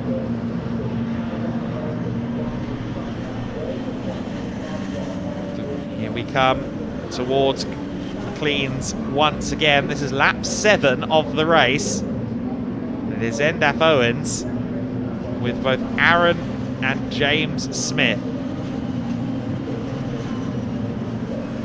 Coppice Bend is next. Everyone through there quite easily. You can see the difference with the Mini Miglia cars versus the Pre-66s. The Pre-66 is so much more sideways and uncontrolled through that bend. Of course, the Mini Miglia's better tyres, better track on the car as well, wider track, all adds up to more grip, and you can see the difference between these Minis and the 66s, not just visually but also in terms of corner poise. There is the 474 car of Josh Evans, the aforementioned leader of the Mini Libras. You won't miss that bright yellow machine in the car park, will you? So many fabulously turned out cars on this grid. You see there Colburn just a little bit further back. He's just being overtaken by War in the 71 actually, but Colburn still very close behind Evans, just a couple of seconds away, so Evans cannot afford a mistake if he wants that Mini Libra class win.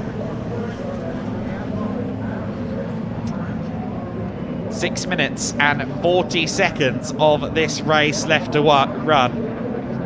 Endaf Owens wants to start this season in the best way possible. Endaf, who now has Jeff Smith on his bonnet, so Jeff Smith, or on his bumper I should say, Jeff Smith is through into 2nd place. Can he make it a move for the lead as they approach McLean's? No, he has to worry more about Aaron behind, as well as Ben Colburn. Ben Colburn, only 10th position in last year's championship. He's really going at it at the moment. Gets past the reigning champion Aaron Smith there for 3rd position. Can Jeff Smith do anything about Endaf Owens as they head down towards the S's? Again, Jeff is closing, but he isn't close enough. Is he just keeping the powder dry until the last minutes, the moments that matter in this race? We'll have to see whether or not he's leaving a little bit in the back pocket. A lockup further back there from Peacock. Peacock in the 8 car Gets past Rupert Death there, but in a manner that cost Rupert Death a lot of time. Peacock locking the front axle. Rupert Death had to free up the steering there to make sure he didn't get collected, and that's dropped him down behind Bullen as well. So Bullen Brown is back through. Oh, we've got one car off there. Now that is Colburn. Colburn, who was previously second in Mini Libra, is stopped coming out to the last corner.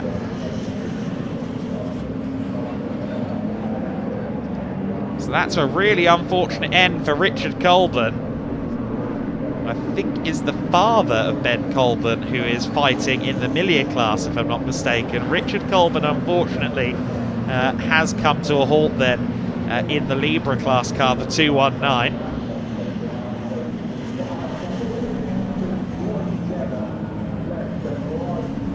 See there the Swift Tune decals on a lot of these cars. Of course, Swift Tune is the foremost Mini supplier. Mini Spares and Swift Tune are probably responsible for about 90% of all racing Mini parts sold these days.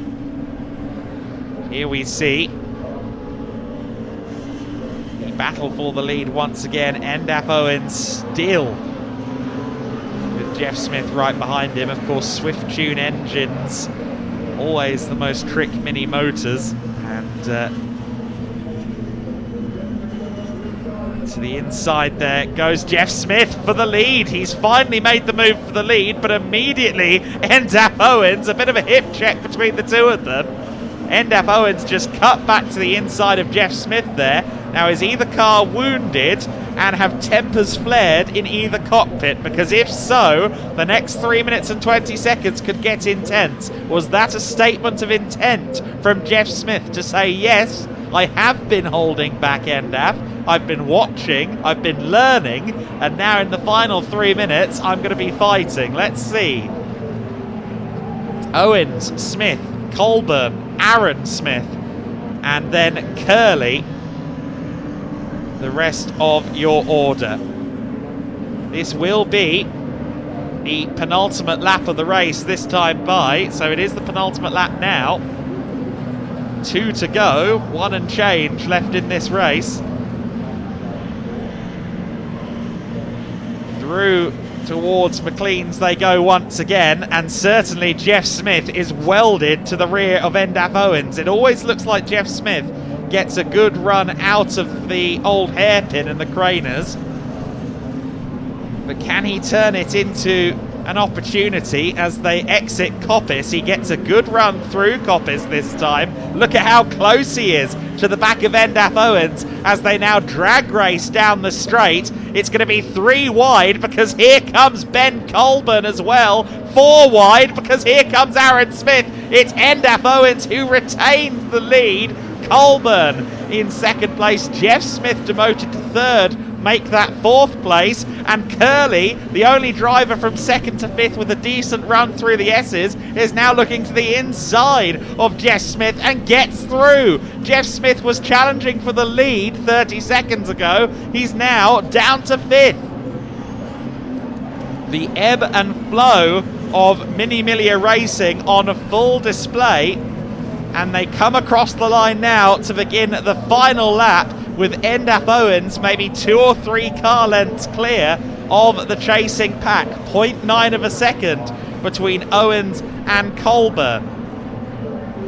Now, if this was karts or Caterhams, Colburn would be signalling to Aaron Smith and everybody else behind him that they need to work together to reel that leader back in.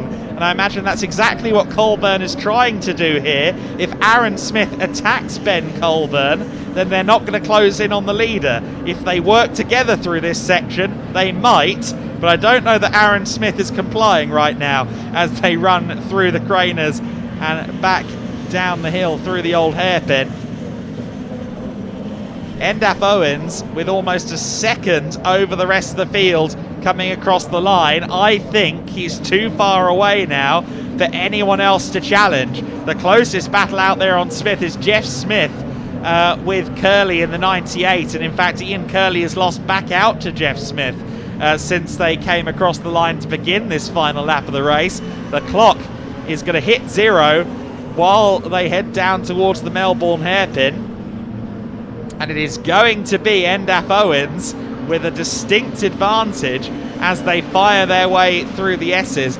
Can anyone get close enough? I personally don't think so. And Aaron Smith has gone for second place. He's tried to go around the outside now of Ben Colburn, but instead Jeff Smith sneaks up the inside for third place. It's Smith on Smith as they run side by side towards Goddard's for the final time. Endaf Owens is home free in the lead. What's going on behind them though for second place? It's going to be Colburn in second, Aaron Smith in third place, but Endaf Owens takes the first checkered flag of the season in the Dunlop Mini Millias by the Mini 7 Racing Club. Colburn takes second, defending champion Aaron Smith takes third, Jeff Smith and Curley rounding out the top 5 ahead of Deeth, Peacock and Bullen. Next across the line should be the 89 of Sean King. Is that still Sean King there in 9th place? Yes, it is, but moving up into the top 10 at the end of the race there was Wager in at the 49. Everybody filing across the line now. There is the Mini Libra winner, the bright yellow machine of Evans, the 474, Josh Evans. The 474 car crossing the line to win in Mini Libras, and Turner from the very back of the grid will cross the line to finish second among the Mini Libras. Pretty much everybody who's left running has now crossed the line. Just a few more left to cross the line from the Libra class. But the first home in the first race was this man, Endaf Owens, in the number 12. A great result for him. The driver from I believe that's Minidedrig or something of that nature. It's a very Welsh name. I shouldn't have tried to pronounce it. But Owens with a great result. Endaf Owens with a victory in that race. Let's take a look then.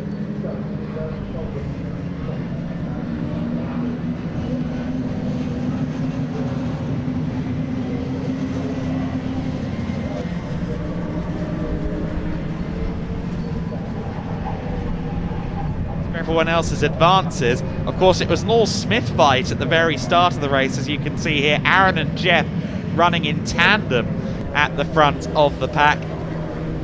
But Endaf Owens would soon be at the front, seemingly very, very strong around the corners, and seemingly with a very strong engine as well. Got past Jeff Smith, would be swallowed by the pack in a 4-wide situation at one point, but then everybody kind of got into each other there and delayed themselves in the process. The 595 of Proctor, unfortunately, was smoking at one point. Hopefully he didn't leave any fluid down. It didn't seem as though we had any excess slip on the circuit. It was a real strong fight from Ben Colburn. He would ultimately take second despite the efforts of our defending champion Aaron Smith. Endaf Owen taking the win from Colburn and Smith, your podium. Jeff Smith in the 46 taking 4th position. Be a bit disappointed maybe after pole. Ian Curley in 5th place, Rupert Deeth in P6, Colin Peacock in 7th, Phil Bullen Brown in 8th, Sean King and Martin Wager round out the top 10 ahead of Steve Ewell, James Colburn, Lee Roberts and Mark Sims. In 15th place it was Harrington in the 29, Cuthbertson in the 37, Stafford in the 44. The first of the Libras home was the 18th place car, the 474 of Evans. In 19th place it was LeMay, and rounding out the top 20 was the number 84 car. That was driven by Ryan Taylor. However, already making their way down towards the Parc Ferme area is our field, and that means I believe James is crouched and ready to go with a microphone to hear from our winners. Let's go there now.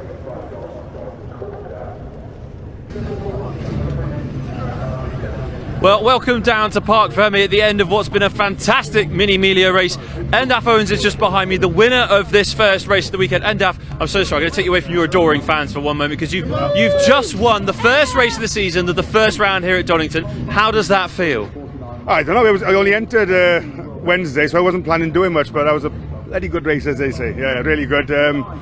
Yeah, don't know, just enjoyed it. Well, Diane, I mean, it was a fantastic race. It was fantastic to watch. What was it like going up against these brilliant drivers? You had a really nice five-way tussle there. Yeah, to be fair, you know, it was mega clean. There was a few arches here and there, but nothing. It's very hard. The boys are really good. See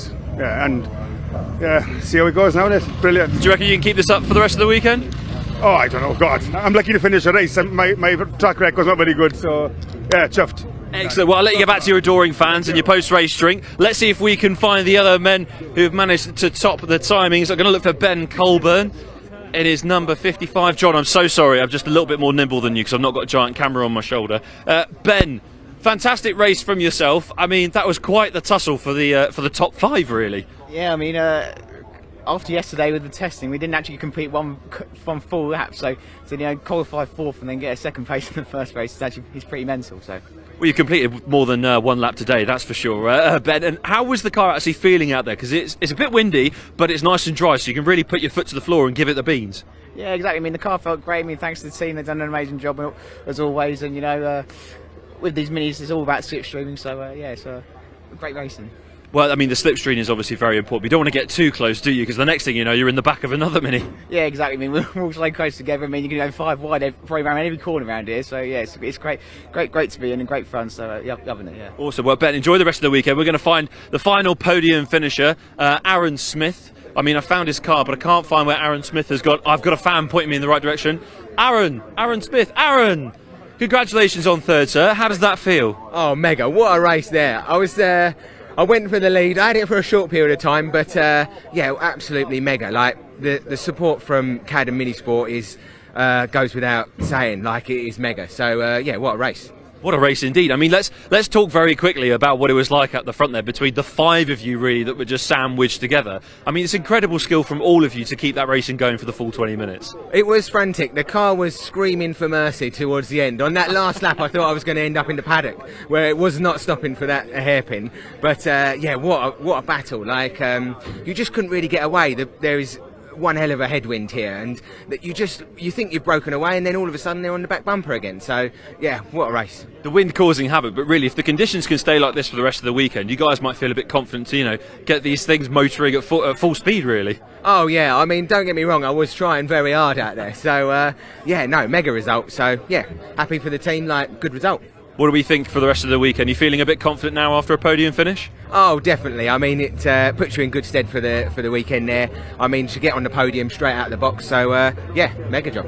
Amazing. Well, congratulations, Aaron. I'm going to let you join in with the celebrations. We're going to see who else maybe that we can grab in this pack, because I know that I do want to talk to Kieran Edgecombe, because he had a bit of a throttle wire issue at the beginning of this race. They managed to get it sorted out, so the throttle cable didn't end up interrupting his race too much, but I can't find his car here at the moment. I'm just taking a look around.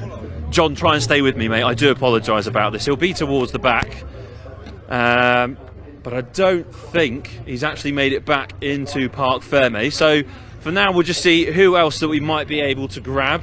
I'm going to pounce on some unsuspecting people here, really. Gents, I'm so sorry to interrupt your conversation. I just want to find out from people how you found that race. It was good fun. I enjoyed it, yeah.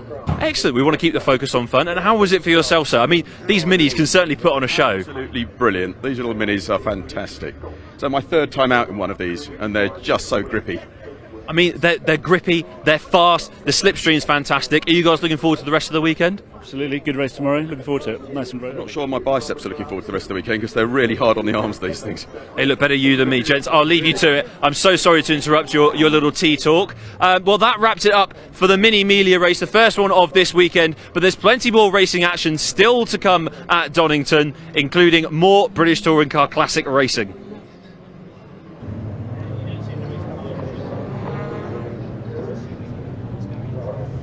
So then the shifting of focus continues. We've already gone from classic touring cars to minis.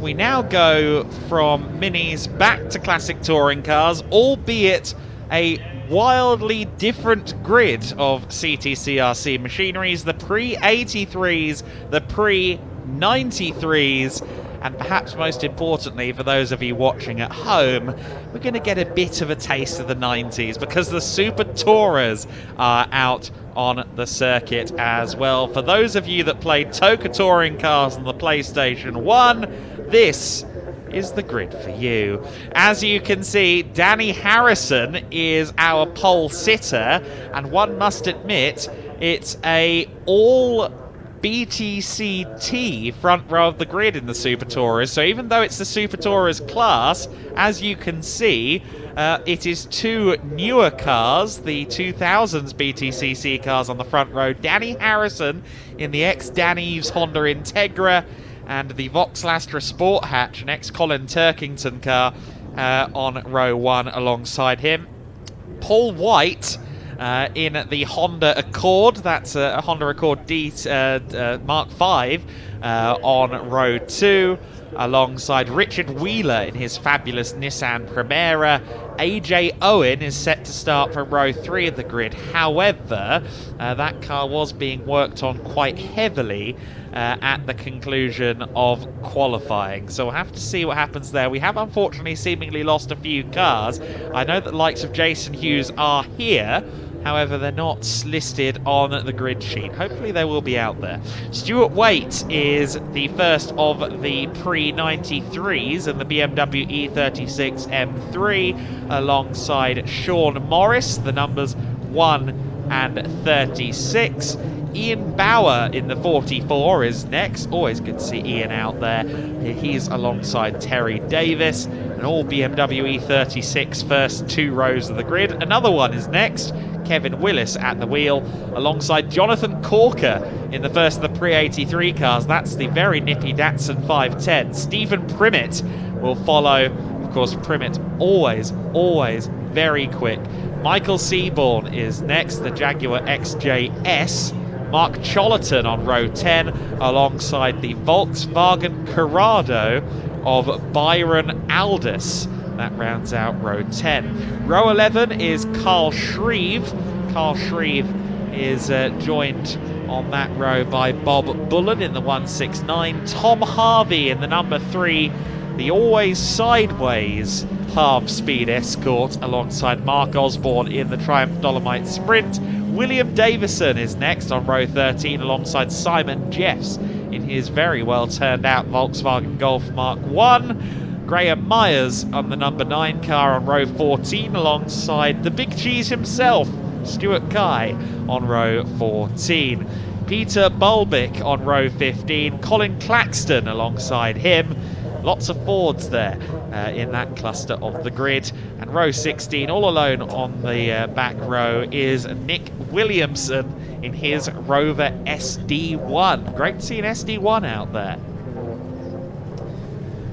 So unfortunately it does look like we have a slightly reduced quota of Super Tourers, and that's been reduced further because AJ Owen's car has come to a halt there on the inside of Coppice. So the Mondeo of AJ Owen has unfortunately come to a halt.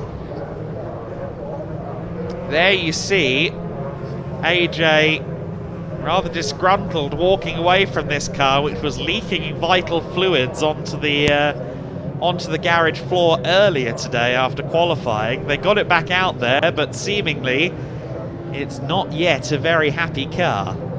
So unfortunately, the Rouse-built Mondeo may not only miss the start, but may also delay the start for everybody else. As you can see, it's a real clash of generations at the front. Even though it is the Super Tourers class, there are 2 BTCT spec cars, the replacement for the Super Touring regulations that came into effect in 2001. And it's 2 cars from the 2005 season on the front of the grid, the Integra versus the Astra Sport Hatch. Team Dynamics versus 888 Race Engineering. great to see those two cars in specific colours, in the colours that they should be wearing. The 2005 Colin Turkington colours on the outside of the front row, and that is Colin Turkington's 2005 chassis. And then you've got Dan Eaves's former car, the multi-time race winner in 2005, of course, the first of Matt Neal's 2 titles in the Integra DC5 that was built for the 2005 season by Team Dynamics.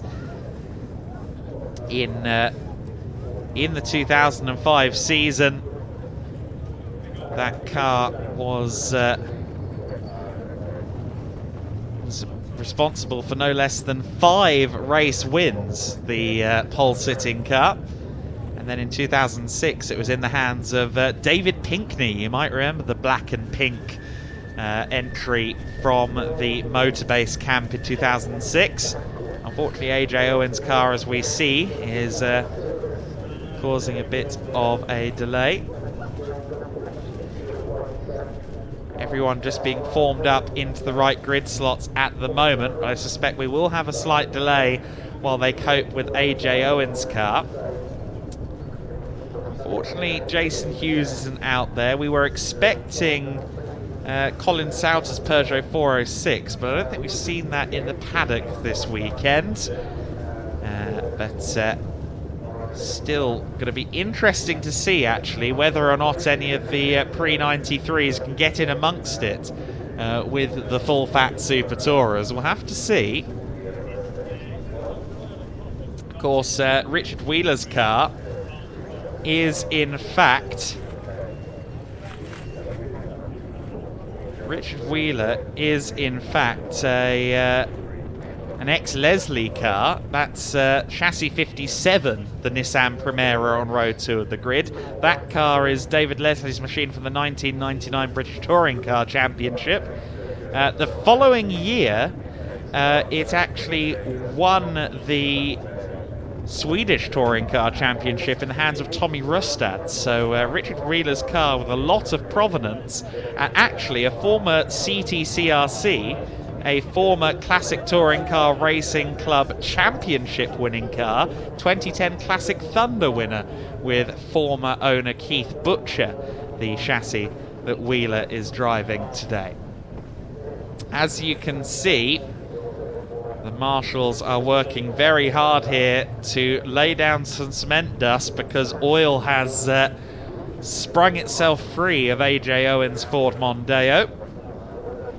AJ's father Craig has owned that car since 2007, and it's been tinkered with a lot by the family. Not run on the biggest of budgets. It's running a Duratec motor as opposed to an original recipe engine that you'd have seen in the car in period. It was built by Rouse in 1993 as a rear-wheel drive test bed, actually. They were looking at entering rear-wheel drive Mondeos going into 1994. That never came to pass, and it was then converted to front-wheel drive once again and was a spare shell for a number of years, and then a show car thereafter when Rouse gave way to West Surrey Racing for the Ford factory program. But running a 2-litre Duratec engine, still a very quick car. I know it's a car that AJ has very much enjoyed driving. Of course, we're used to seeing AJ Owen in his rather fabulous EP3 Honda Civic, which he's often racing Classic Thunder to very great success, actually. He used to be a staple of the Pre-03 grid, but lately he's gone to Classic Thunder, I think principally because he quite likes racing on slick tyres, which you can do in Thunder and you can't do in Pre-03. Unfortunately, he's not going to get a chance to race the Ford Mondeo today. Potentially, that car could be out of the weekend as well.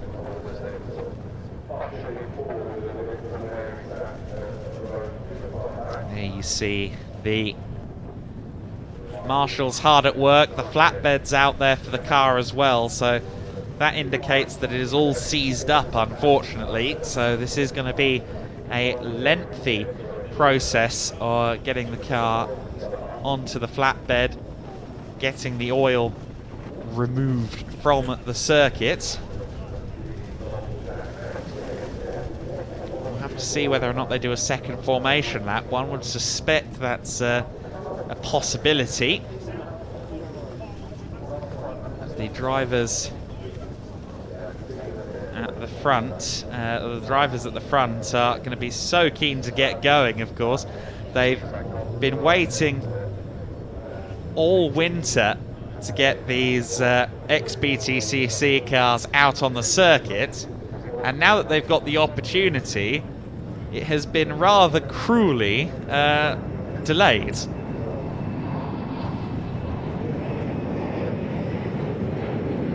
We've been waiting for months to see these cars on the circuit again. People have been tracking the progress to try and figure out what's going to be in the second season of the devoted CTCRC Super Touring class. Of course, the Super Touring Power event at Brands Hatch was one of the great success stories of last year, and we saw a great many of the very finest Super Touring cars out there at Super Touring Power, be it Cavaliers, Vectra, Accords, Integras.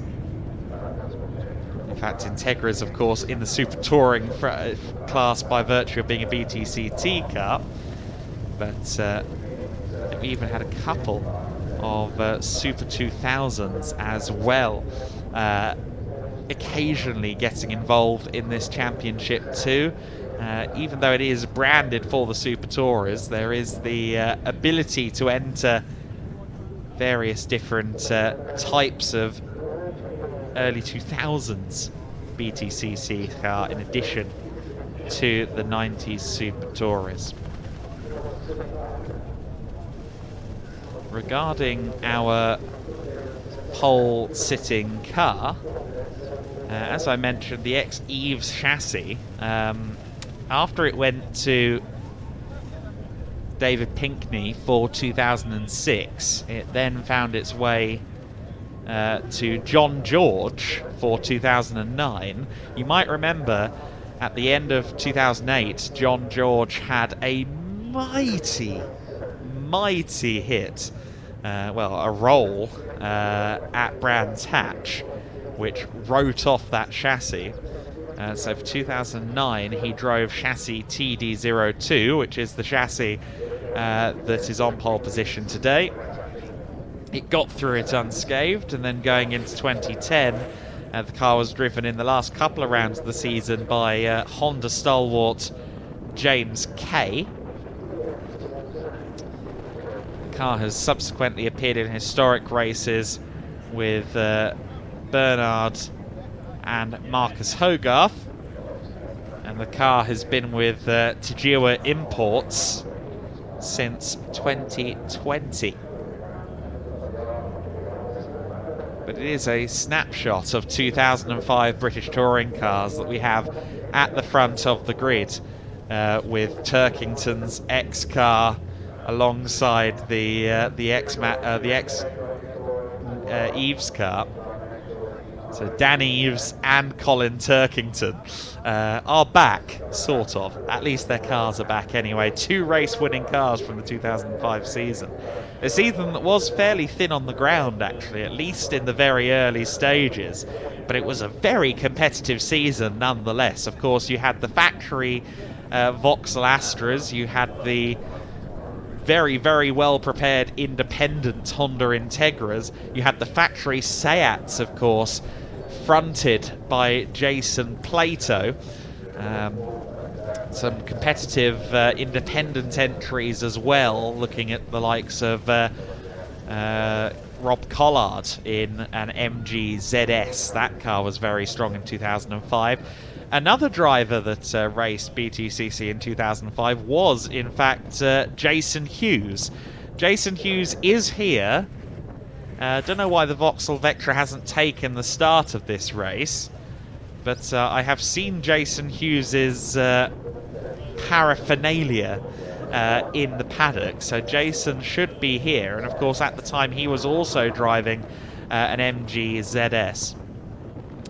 I must give credit actually for a little bit of a statistic regarding the Vectra from Felix Rigby, who let me know that Jason Hughes' Vectra was built from a spare shell in 2003. So that car was more than likely the final officially built Super Tourer when 888, well not when 888, but an independent team built it to full Super Touring spec in 2003. So that car is technically the very last Super Tourer. It's a shame that it's not out there on the grid for this race, but we can hope that we can see it soon.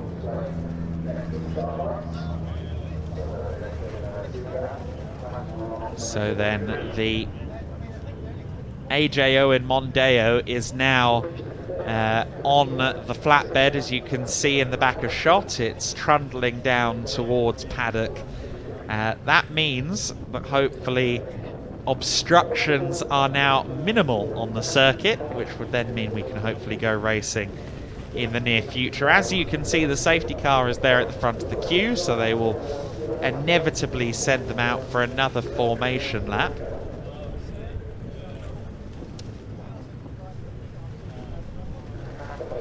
A lot of those Super Touring cars, of course, after the boom period, after they were rendered obsolete, a lot of them raced in the Formula Saloon series in the UK, or indeed the LMA Euro Saloons. Other cars went to Central Europe. A lot of Super Touring cars were in Central Europe in the 2000s. Quite a few Lagunas and Mark 6 Accords, to name a few. AJ Owen has seen his car return to pit lane. We've also seen the green flag fly at the back of the grid, which strongly implies to me that we are just moments away from rolling with this grid once again on a formation lap. So let's see if the formation lap begins. I am just going to quickly take a swig of drink as we wait for these cars to go.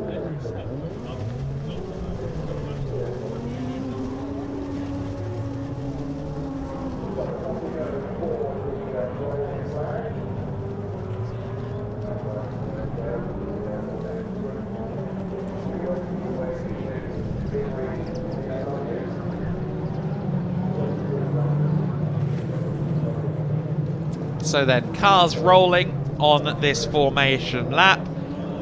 The Super Tourers taking pride of place at the front of the grid, and then it's a mix of the pre-93s and pre-83s. And a couple of those pre-83s are really going to be a spoiler in that pre-93 battle as well. Anyone who has seen this grid race before will know that Stephen Primmett in that Escort is a absolute dynamo. Now he will be up there and fighting with the pre-93s, I have no doubt of that, and the same can also be said for the Datsun 510 in the hands of Jonathan Corker. A great mix of cars in pre-83. Got the Capris, got the Escorts, 4 Volkswagen Golfs, of course. Got a Rover SD1 there at the back of the order in the hands of Nick Williamson. Another car to watch out for from the pre-83s will be Mark Chollerton, the eternally sideways blue and white Escort that you can see there just ahead of the Volkswagen Corrado. That Corrado very well prepared Brian Aldis's car. Byron Aldis's car. There is the big Rover SD1 at the back of the order.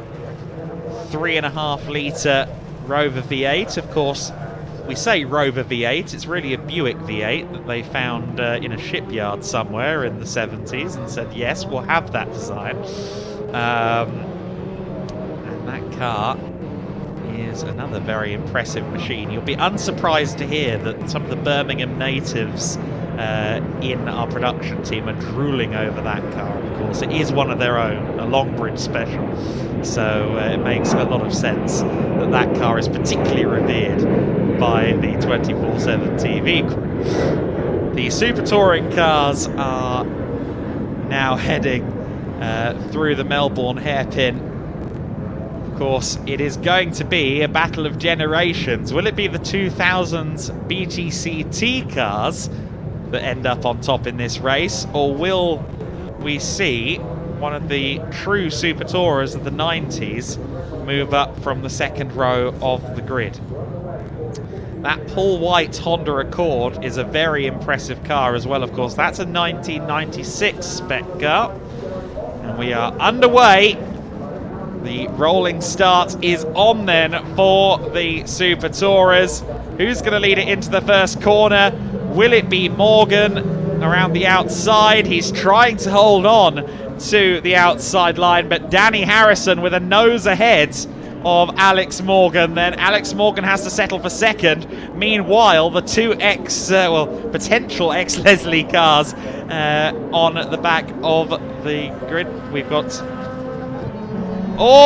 a big collision. Wheeler and White have collided going into the old hairpin. We saw them side by side before we took a look at the start of the 83-93 race, and unfortunately the side by side moment has ended in calamity. Let's take a look back now as they go through the Craner curves. Keep an eye on the Honda and the Nissan at the back. It's Wheeler on the inside. He gets loose, goes into the side of White's car. And look at the grass just ripping that Accord to shreds. Unfortunately, hits the tyre barrier for good measure as well. And unfortunately, all of our genuine Super Tourers are now gone. We've got two at the front, but those aren't Super Touring spec machines.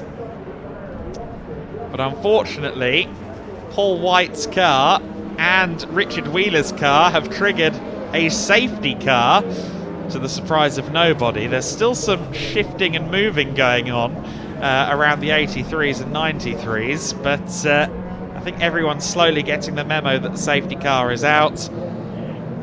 As you can see, some very expensive 90s saloon cars are beached in the Donington Park gravel. I mean, it's authentic to the era. It's authentic to the era to see these Nissan Primeras and Accords beached in the gravel, but this isn't the celebration of Super Touring racing that we would like to see. It is now a celebration of BTCT racing, with the two remaining cars from the headline category.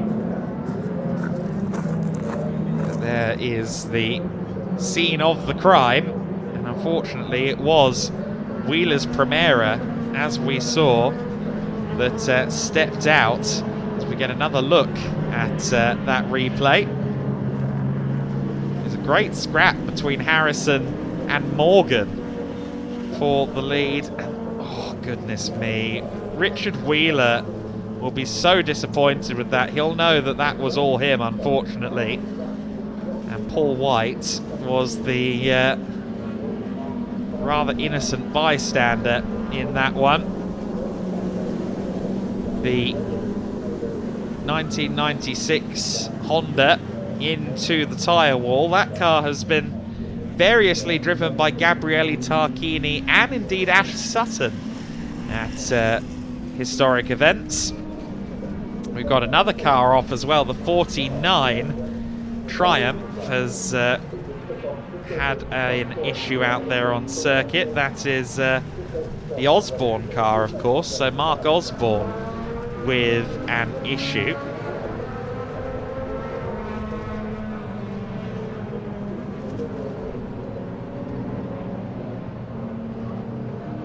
Let's run you through the order then as they run under safety car, particularly among the 93s and 83s. It is the number one car, Stuart Waite, who leads Pre-93, ahead of the 95 car in the hands of Kevin Willis. Third of the Pre-93s is Sean Morris. All three of those cars are E36 BMW M3s, as you can see in the back of shot. In fact, the entirety of the top 5 in Pre-93 are BMW M3 E36s. Davis and Bauer, as you can see, are behind. So 3rd through 7th overall, 1st through 5th in Pre-93, all BMW M3 E36s. There is the ex-David Leslie Primera being towed away. The late, great David Leslie. Always a great thing to see a Primera with his name on the side. Unfortunately, we're seeing it in circumstances we wouldn't like at the moment.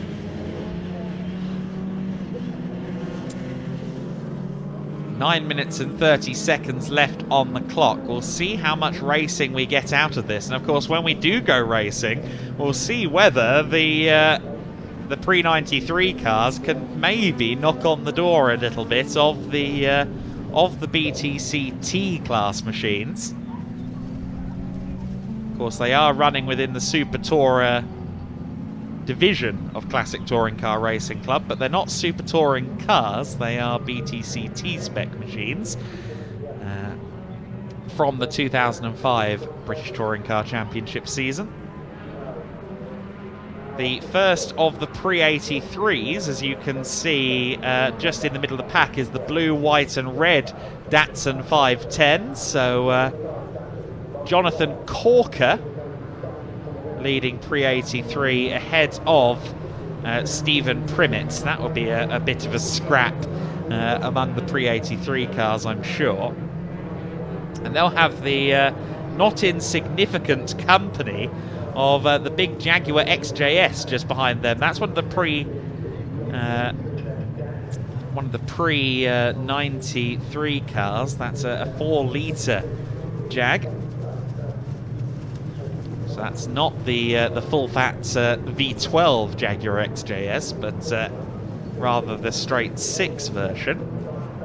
Still, though, we'll have the straight line speed advantage over a Datsun 510 and a Mark 1 Escort. I know that Stephen Primett's Escort is perhaps the best Escort Mark 1 Pre-83 car there has ever been, but it still has its limits. So then the safety car has been brought in and the racing can now resume.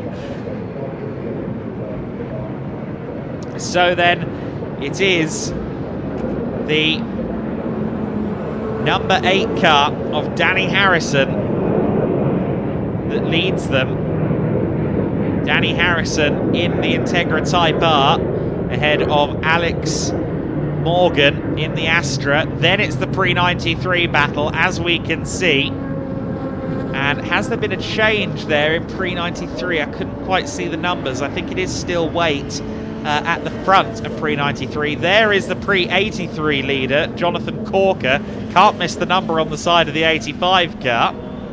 Stephen Primmett just behind as Seaborn tries to get to the inside of Stephen Primmett. Has there been a change there? I think there has. Yes, Morris has gotten through. No, sorry, Waite is well clear, actually, at the front of 93. As you can see, the number 1 car of Waite is well clear of the rest of the field. So Stuart Waite is 3rd position there. As you can see, he's the first among the Pre-93s, and look at that battle going on for 2nd place in class at the moment. Morris is having to fight really hard. Sean Morris leading the E36 scrum. The M cars at play. There is Ian Bauer.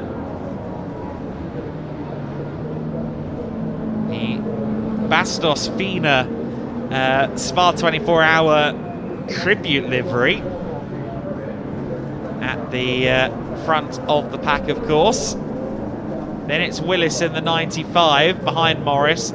Ian Bauer 4th in class, and then rounding out the top 5 is Ian Davis. Of course, these E36 M3s all running 3-litre engines. 3-litre straight 6 motor. Second generation BMW M3, a very, very popular race car.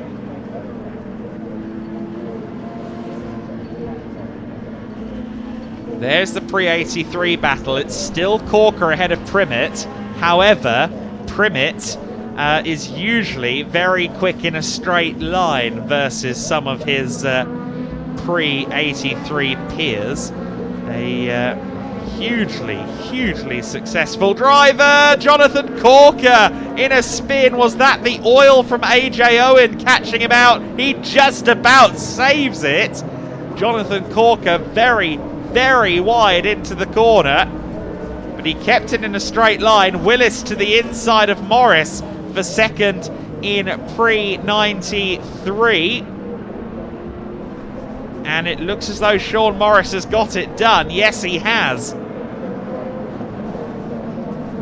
Or rather, I should say, it looks like Willis has got it done on Sean Morris, as Ian Bauer gets his nose cut off there by Sean Morris, who's lost out to Willis. So it is driving away Stuart Waite in the pre-93B leading car. Then it is Willis in the 95 car, which you see on screen there, the yellow and black machine.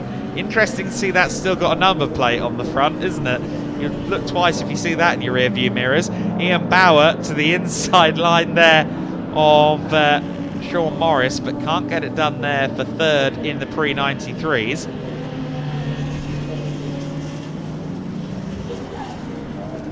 I am very surprised that at the front of the order, as Willis gets a bit sideways coming out of McLean's there, I'm very surprised that at the front of the order, Danny Harrison is having it quite so easy. Alex Morgan, a very experienced saloon car driver, is losing time to Danny Harrison. Harrison on a roll. Meanwhile, the battle for what is now third in pre-93s, side by side, and didn't quite find a way through there. So Morris holding off Ian Bauer for the time being. Bauer, who has raced in CTCRC since 2018, if memory serves me correctly, and I believe that was his very first year of car racing. You see the novice sticker on the back of Morris's car, so Sean Morris is embarking on that adventure. There you see the Honda Integra of Danny Harrison, the 2005 BTCC numerous time race winner, 5 wins in 2005. And there is the Colin Turkington ex-Astra in second place. So it is, officially speaking, Danny Harrison from Alex Morgan. It is, however, really Dan Eves from Colin Turkington, judging by the liveries on these cars and the chassis histories on these cars. 2 BTCC race winners at the front of the field, then race winning cars from the British Touring Car Championship during the 2005 season. That Astra was also driven in 2006 by Tom Chilton, but he didn't claim a win that season, to the best of my recollection. There you see the Harrison car powering out of Melbourne. This was the era of the BTCC that I grew up with. After the Super Touring cars had gone away, it was these BTCT cars that were the frontline machines in the British Touring Car Championship, and what An immaculately turned out cars plural, we have at the front of the order. Great to see the historic movement for these BTCT cars beginning to take hold. So we are on the final lap of the race. Just looking out of my commentary box window, I don't think there have been any significant changes in pre-93. No, there have not. Of course, at the front of the order, Stuart Waite is disappearing up the road, some 6 seconds clear of Willis in second. Morris in third has now dropped Ian Bauer as well, so it's all looking fairly stable in pre-93. Of course, in pre-83, it is Stephen Primmett leading after Jonathan Corker's half spin earlier on.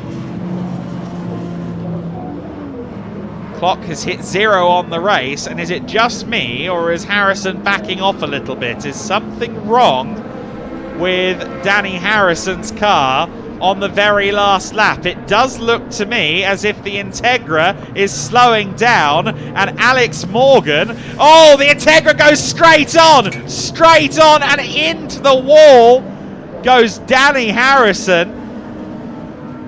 Brake failure clearly in the number 8 car.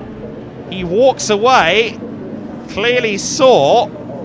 Your winner then will be Alex Morgan in the Astra. Alex Morgan, the sole survivor in the Super Touring Car Championship within CTCRC in the BTCT spec Astra. He wins the race. I'm so glad to see that Harrison walked away from that. That was a big hit. Meanwhile, already across the line for second overall has gone Waite. He wins pre-93 ahead of Willis and Morris. Ian Bauer crosses the line ahead of the number 70 driver Davis. But what a massive impact that was for Danny Harrison, and I suggest that's a weekend ender, unfortunately, for the Integra. That was a very big collision. I just wonder if he was slowing on the exhibition straight because he knew he had no brakes to contend with the S's. There's Stephen Primmett crossing the line to win in pre-83s. The pre-93 XJS between them in the hands of Seaborn. Jonathan Corker still second in class despite having his half spin earlier on. Mark Chollerton rounds out the pre-83 order, so Chollerton with a solid run in his Escort. And there, the ever sideways half-speed machine, the number 3 car with a little bit of flair. Tom Harvey with a little bit of a sideways moment. Tom Harvey with a nice sideways end to his race. And, well, after that, we can all take a breather, a sigh of relief that Danny Harrison got out of that car after that moment that we saw at the very end of the race. Now, he'd been slow through the previous chicane and down exhibition straight, and I'm wondering if that's because he knew the brakes were on the way out, because clearly that car had no stopping power as he came towards Melbourne hairpin. Thankfully got it rotated so it wasn't a front end impact, but still a sizable hit for Danny Harrison, who thankfully got out of the car. The ex-Team Halford's Team Dynamics Integra with a hefty hit at Melbourne. A race victory then for Alex Morgan, the only car entered into the Super Touring Championship that actually takes the finish. However, of course, that car not a true Super Tourer. Nonetheless, it is our race winner. Stuart Waite taking second place ahead of Kevin Willis. Of course, Waite winning in the pre-93s. Willis second in pre-93 ahead of Sean Morris, Ian Bauer and Terry Davis. Stephen Primmett, the first of the pre-83s home, ahead of Michael Seaborn. Jonathan Cocker, second among the pre-83s. Mark Chollerton rounding out the pre-83 podium. Graham Myers, Simon Jeffs, William Davison and the sideways Tom Harvey rounding out the top 14 in the Pre-83, Pre-93 and Super Touring grid. I understand that we will now take a look at some highlights of that race. So then it got underway with just 4 cars left standing from the Super Touring Championship. However, 4 would very quickly become 2, as we saw. Side by side they went down out of Redgate, and it was then the Accord and the Primera side by side. Richard Wheeler snapping into Paul White, and they collided with each other in no uncertain terms. 2 very damaged Super Touring cars, unfortunately, at the very first lap of the race coming out of the Craner curves. The Pre-93s and Pre-83s got underway in slightly less dramatic circumstances, and once Waite was through, Stuart Waite in the E36 at the front of the order, once he got through, it seemed like a bit of inevitability that he would disappear up the road. There was a safety car, of course, but he still drove away from the field. Jonathan Corker with a sideways moment on AJ Owen's oil. AJ Owen failing to take the start in his Mondeo. Ian Bauer getting the nose cut off him there from Sean Morris in the 36 car. And then this was not the finish to the race that Danny Harrison expected. The Integra straight lining the Melbourne hairpin, ending up in the barriers, and the race victory therefore handed to Alex Morgan in the Vauxhall Astra Sport Hatch. So unfortunately just the 1 car left standing from the Super Touring classification at the end of that race. However, the cars are now back in Parc Fermé, and I understand that in the next few moments we will head down there. We're just waiting to get everything set up down there at the moment. I think as well that Alex Morgan has ran away towards the garages, because the Super Touring cars are in the garages.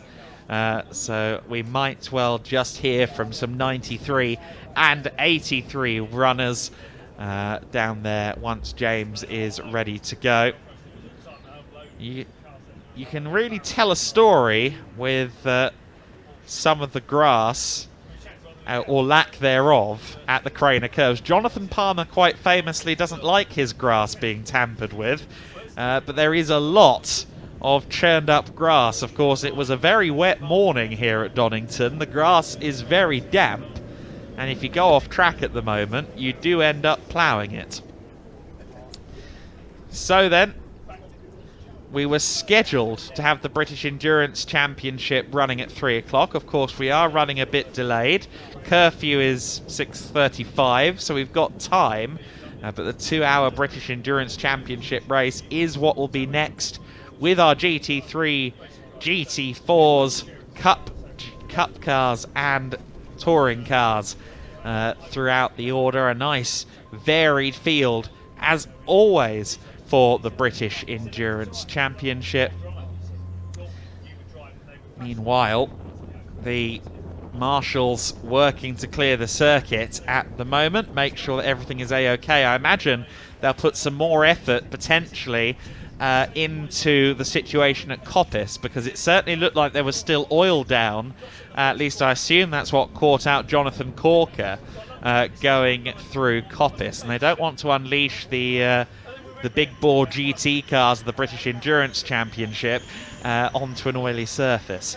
Meanwhile, we can now head down to James in Parc Fermé. He is ready with a couple of drivers down in Parc Fermé. So let's go there now and get some insights from that race. Well, talk about drama. I don't think I've seen so much of it since a Sunday night on BBC Two. But for now, enough about the drama on the track. We're going to find out how the drivers that were on it, how it was from their point of view. Stuart, first off, congratulations. You've won the opening race in your class for this weekend. Just how does that feel? Good, considering it's a complete new engine from last year and didn't know how it's going to go. So, yeah. Learning a lot about this car in one very quick race. Pretty much, yeah. And I mean, I must say, if you don't mind me complimenting you too much, sorry everyone at home, look away now. You were leaps and bounds ahead of everyone else in your class for a lot of that race. You put a very considerable and sizable gap. What do you credit that to? They were scrapping. I got a good start, and first couple of laps I could see they were getting amongst it, and that was my chance to get my head down and get gone. So, yeah. Is that the key, do you think, in this class of racing, in this category? As long as you can stay away from the scrapping, you can stay quite clear. Yeah, there's not a great deal between us all on pace. You've only got to get tangled up in a battle and you drop behind. But yeah, it's certainly key today. Well, Stuart, I'm going to let you enjoy the celebrations. I'm going to squeeze past you as well because I want to try and find out if Kevin has got a moment to talk to us. Kevin, have you got a moment or two to talk about that race? Yeah. How was that for yourself? Interesting. Interesting. Just a one-word answer. One-word answer. We had a little moment with Ian, and having a good go, and tried to turn me off the circuit, but managed to hold it. But yeah, it's really good. Really. Did you enjoy it out there? That's the main thing. I really enjoyed it. And talk to me about this car. We've already heard that Stuart's running a new engine. Is there anything new in this car that you're getting used to? Only the brakes are slightly changed. They haven't quite got the bite they used to, so you've got to push a bit harder. But other than that, no, it's as it was. Engine's the same. Well, look, at the end of the day, they're still helping you stop it, looks like, because, you finished in one piece. Well, just about, yeah. No, good race. Real good race. Awesome. Well, thank you very much for that, Kevin. I'm going to try and find Sean, wherever he might be hiding. There he is. He's over there, staying out of my way, John. He's trying to avoid me. Come on now, Sean. You can't hide from me forever. How was that race for you? It was good. It was good fun. Very enjoyable. Yeah, it was interesting. My first rolling start, so it was, a learning curve, we'll call it. Just how tough are those rolling starts actually? Because I can imagine it's quite a tussle going into turn one as a result. And I mean, Stuart was telling us that as long as you can keep yourself out the scraps, you can keep yourself clear and have a good run. Yeah, more or less. Like I say, it's my first rolling start, so I've got no real experience with them. But yeah, just tried to stay along our Stuart there and then make the first corner without getting bombed into the first corner and follow formation, basically, get into order and see it through. What were the conditions like there out there today for you? Because we've had quite a greasy track in the earlier parts of the day with the rain, but conditions seem to have dried it up and made it optimal for racing. Yeah, pretty good. A little bit greasy in a couple of areas, but generally, yeah, pretty good now. Yeah, the oil went down in a few of the qualifying sessions, so still a bit greasy on some of the corners. And obviously, I think AJ and one of the Super Tourers obviously went out in the formation lap, so yeah, a bit interesting. Also, I mean, finally, before I let you get to the celebrations, I mean, you have won third in class after all. What have you learned from this race to carry forward into the rest of this weekend? Keep it clean, keep it fast if possible. Keep it clean and keep it fast. It is that bumper. It's very easier said than done, isn't it? Let's see if we can grab someone else for a very quick chat. Who else might be around that's trying to hide from me and evade me as well? I mean, Stephen. How are you, sir? Not Stephen. Not Stephen. I'm looking at the wrong stuff. I'm looking at people's numbers and faces. I mean, just talk to me though. How was that race for you? Excellent. I ended up racing with Stephen and Jonathan, and quite different cars. I'm in a big Jag, and it just doesn't stop. I get the running places on them, and then we get to a big breaking point, and these boys they're just 100 metres later than me.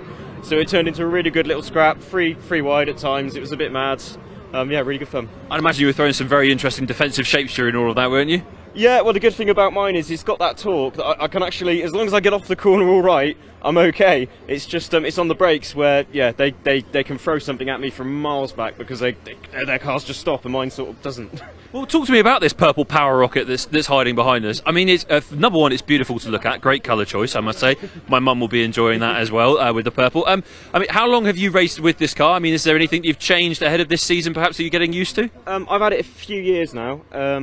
And it took 2 years to get it to the point of being halfway reliable. I've had a couple of seasons of real pain and misery with it, and then at the end of last year I managed to bend it here actually. I managed to bend it badly enough that it needed properly sorting out, so I thought, well, we'll put a livery on it. It's the first livery I've ever had a chance to put on a car, and it was intended as a tribute to the old silk cut sort of alternate livery, Le Mans 91 I think. They raced with. It's turned out a little slightly more pink than that, but I'm here for it. I don't mind. Look, Michael, you stole the words right out of my mouth. I was thinking silk cut Jaguar. I mean, do you think some silverware might follow the same as those cars this season? Oh, it'd be nice, wouldn't it? It'd be great. That'd be great. Excellent. Well, I'll let you get back to proceeding. I am going to try and find Stephen, if you can point me in the right. Help me out, because he's hiding somewhere, isn't he? Stephen. Fantastic result for you. There's a nice little floral wreath and a trophy on top of your car. How are you feeling after that race? Pretty good actually, because it was a long way off in qualifying, but qualifying was a different kettle of fish. It was greasy, so now good. And then like John run wide in Coppice. It's oily up there, and then let me through, opened the door, and I was away. So good. Well, I mean, have you learnt a lot from this race as well? Because obviously conditions changed, pretty much night and day difference, as you're saying there. Really greasy in the morning, nice and clean now. Sun's out, not too windy as well either. No, I couldn't believe it, because I thought guaranteed a wet race this afternoon, and then it is really nice. And obviously, first race of the season, hopefully we're getting a head round it a bit more again, you know. Can you talk to me a little bit about this beautiful machine as well? I mean, have you changed anything ahead of this year? Is there stuff that's new? No, it's only refresh really. I'm running out of ideas, to be honest with you, what to do next. You say refresh, but I'm looking at this car. There's lots of very shiny pieces of metal. Or are you just a very keen polisher? Oh yeah, keep rubbing it, yeah. Right, we won't say any more of that on live TV. But I mean, look, for the rest of this weekend, have you learned anything? Or do you want to change anything perhaps in the car? Like lots of people have been obsessing over tyre pressures being too high, too low. It feels pretty good. I'll see what the lap times are like, really. It's a little bit understeery. It was this morning, so whether I can dial that out a little bit, it'd be nice if I could get it a little bit sharper. But when you're winning, why change? When you're winning, you can't complain, really, can you? I mean, you want the sun to stay around, won't you? And I'm just looking over there, John. I don't know if you can look over there as well. At that great big black-grey swamp that's heading this way. Do you want me to keep doing some sun dances this evening? Yeah, well, I'm not until tomorrow, so we're okay. Hopefully it blows straight over us, and I think we'll try and grab one more. Who do you actually want to throw into the mix? I'll let you pick who gets interviewed next. Oh, where's John? He's just so John with the second place. We'll go grab John. Thank you for throwing him in the deep end. John, I'm so sorry. I'm going to come in and interrupt. I do apologise. You're holding a lovely trophy. Give us a wave of that to the camera as well. You should be proud of that. How did you find that race? Oh, very slippery. Yeah, I don't know if it was oil or the car, but yeah, I couldn't really get it. It was inconsistent. Hard work, very hard work, yeah. Did it remind you of qualifying a little bit in a way? Because that was very greasy this morning. Yeah, no, I found it worse. At least in qualifying, I expected it to be greasy, and you were expecting it. But yeah, it's one time understeer, next time oversteer. No, I don't know whether it's a car or track or. Well, John, what are you going to take forward into the next race tomorrow to finish off this weekend on a high? Second place, I suppose. Take another second place. We'll take that for sure. Well, John, enjoy the celebrations. I'll let you get back to your cup of tea conversations. I interrupted. I'm so sorry. But for now, we're going to throw to Ian because he's somewhere a little bit more exciting than Parc Fermé.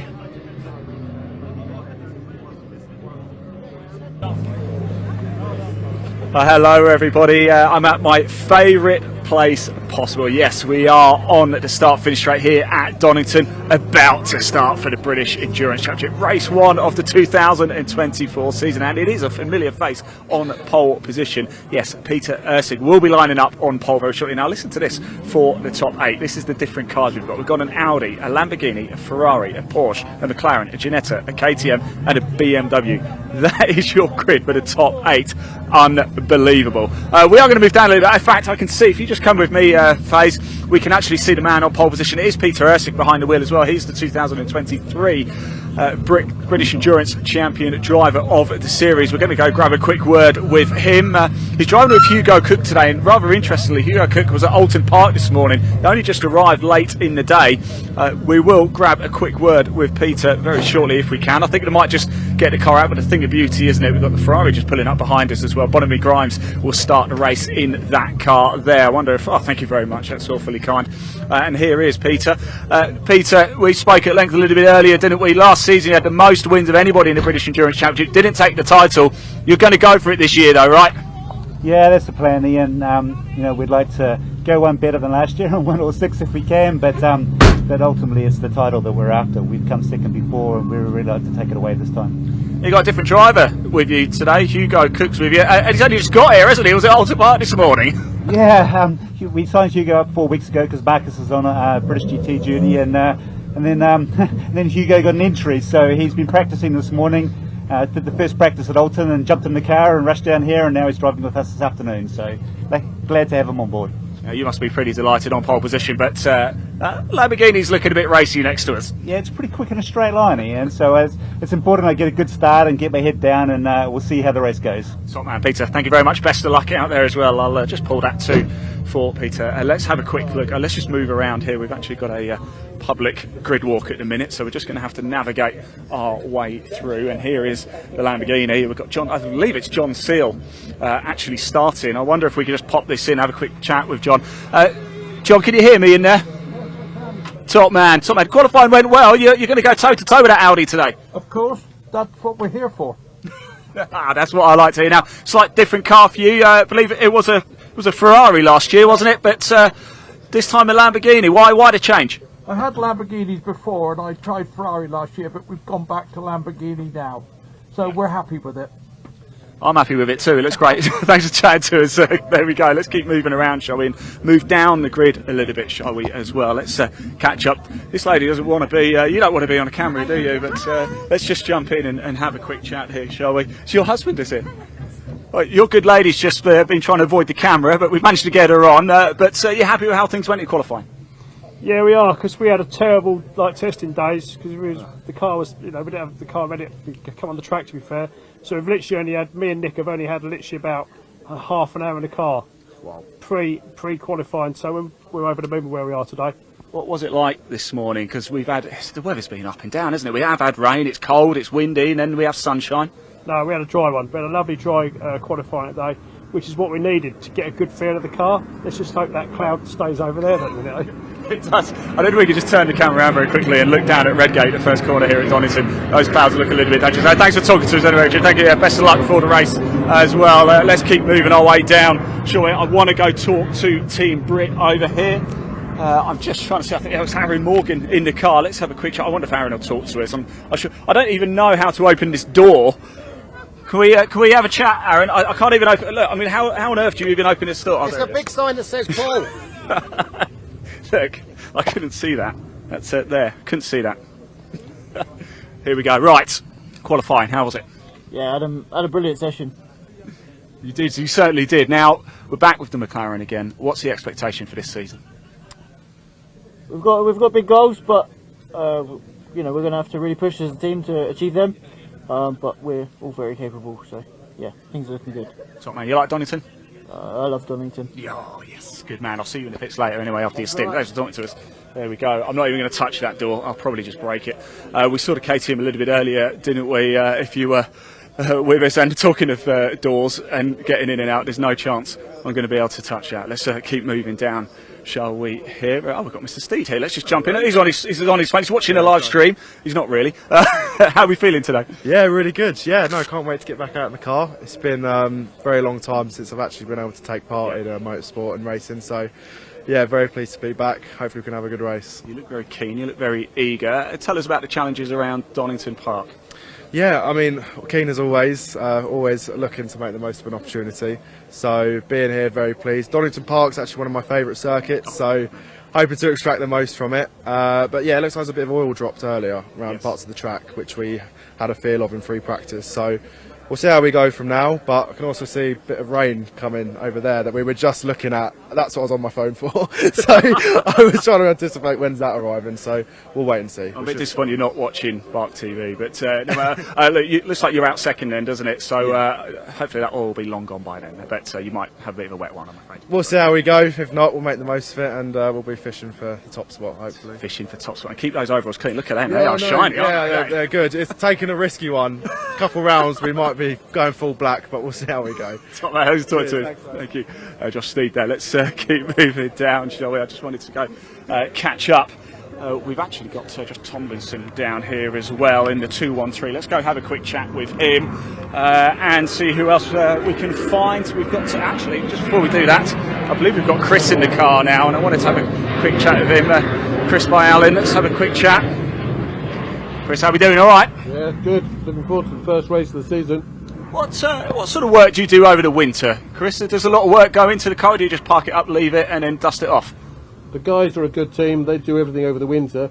First thing I know about it, they bring it to a track and I get in it. Is that literally it? That's it. Good team. Top man. Look, best of luck out there. Thanks for talking to us. Really do appreciate it. Let's keep moving down as well, shall we? Let's go quickly chat to Josh. Here he is. I'll give you a bit of information about the race as well. There's been a few changes, so let's just jump in here. Right, these clouds don't look too nice, do they? No, it's a bit. I should probably move my visor up. Yeah, I think it might be a an interesting tyre change relatively early on, but new car for me today. I'll have to see how it goes. The thing is about that though, it actually creates opportunity as well, doesn't it? It does. But these slick tyres, and I'd like to have some wets if it's going to rain. So, how have you got on with the new car? I was first session this morning. It's really been a bit of a sort of thrown into the deep end a little bit. So it's totally different to the Ginetta I raced last year, and obviously quicker than the Mazda that I've raced in previously. So, but yeah, it's just sort of trying it out for the guys tomorrow. Top man, best of luck. Thanks for talking to us. Really do appreciate it. It's hello. Let's keep moving down, shall we, and just make our way back through to the front as well. And keep going, because it is a fantastic place. But a couple of bits of news as well, actually. Unfortunately, the number 8 car, the SVG Motorsport, Mark Elm and Harry Hipton, that's retired. It's a real shame, actually, because it was the fastest in Class G in free practice. Didn't even make it out for qualifying. Problem with the chassis. It's on the van. It's gone, I'm afraid. We've been told to clear the grid, but we won't go just yet. Let's just keep going, shall we? Because we don't really like to do it. Look, we're still being told to go. Let's just jump in here. Actually, I'm going to see who is starting in this one. How are we doing? All right. So how we feeling? How are we doing? All right. You good? Yeah, all good. Thank you. Yeah, all set. Now, how are we feeling? You happy with how qualifying went? Not really. A bit disappointed. Just a little bit of a scruffy lap rule. A couple of scruffy laps. Had one disallowed. So yeah, I'll make up for it in the race now. Right, I better go because we're getting told off. Best of luck for the race. Thank you very much. Let me shut that there. Time for us to go. We do want to catch up with a few drivers in the pits as well later. Certainly Arthur Simon Dett all the way over from Texas. He's raced a little bit in C1. So plenty of action to come. 2-hour race for the British Endurance Championship coming up now. This is going to be an absolute corker. Let me hand back to you, commentator, and I'll see you in the pits.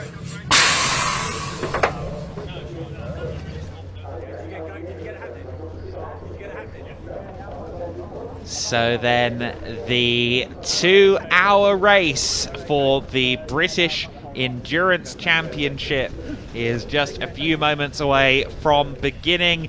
It will be Urseg at the wheel of the number 9 car, the pole-sitting car for the start of this race. John Seal is to start the number 55 Lamborghini GT3 alongside that. Bonamy Grimes and Johnny Molam on row 2 of the grid in their Ferrari 458 Challenge car. It will be Bonamy Grimes at the wheel for the beginning of the race. I believe Johnny Molam will be in the car from first pit stop right up till the end of the race. Richard Avery will start the Porsche 992 Cup from row 2 of the grid. Row 3 of the grid, the number 68 car, Aaron Morgan taking the start alongside Ray Harris in the first of the Class G Ginettas. Row 4 of the grid is the very impressive KTM Crossbow, the 62 car from Track Focused. It's going to be Mike McCollum starting that car alongside the 72, the solo-driven BMW E46 GTR in the hands of Chris Murphy. Woodrow Motorsport preparing that car. Row 5 of the grid is the Porsche GT4 car, the 161 entry, third among the GT4s, of course.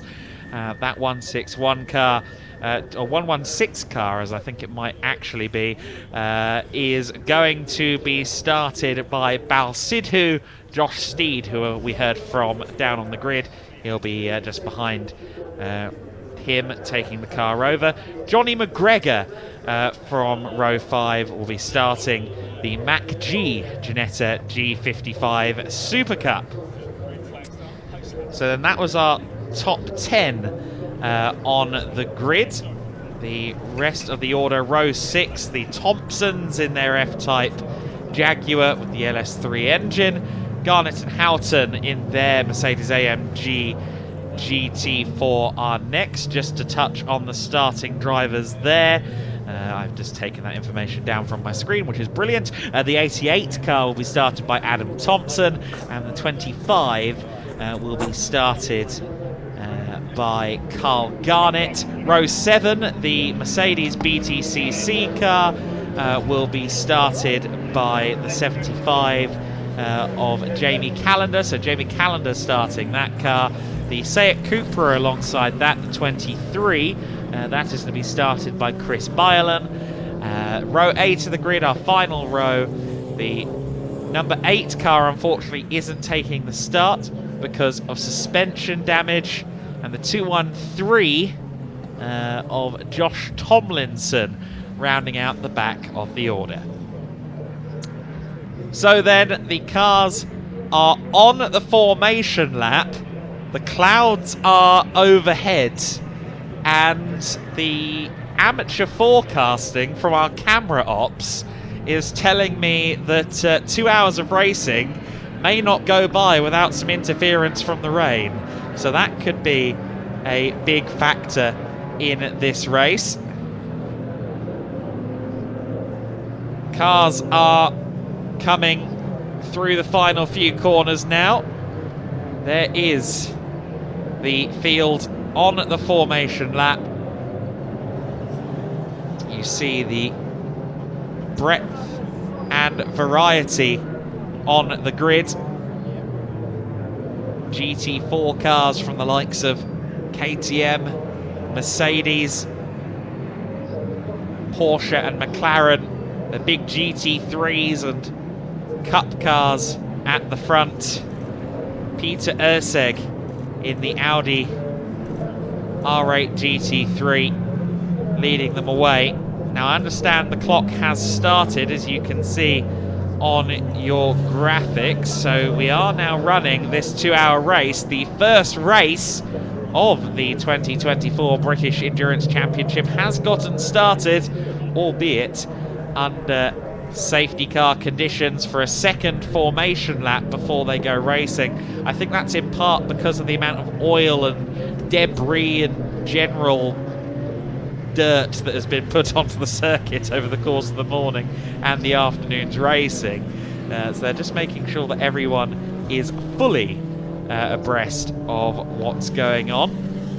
This car, a late entry, the 213 from the Race Car Experiences MacG Racing outfit. So a late addition to the grid there, Tomlinson in the 213 car, as I understand it. Good to see a pair of Seat Leons out there on circuit of differing generations. But of course, it is going to be V10s dominating at the front of the order. Urseg and Seal at the front of the grid. So Urseg starting the 9, Seal starting the 55. 16 and the 22 on row 2. Bonamy Grimes starting the 16. And Richard Avery starting the 22 car as well. Watch out for Avery. He could be one to watch in that 992 Cup car for the overall order as well.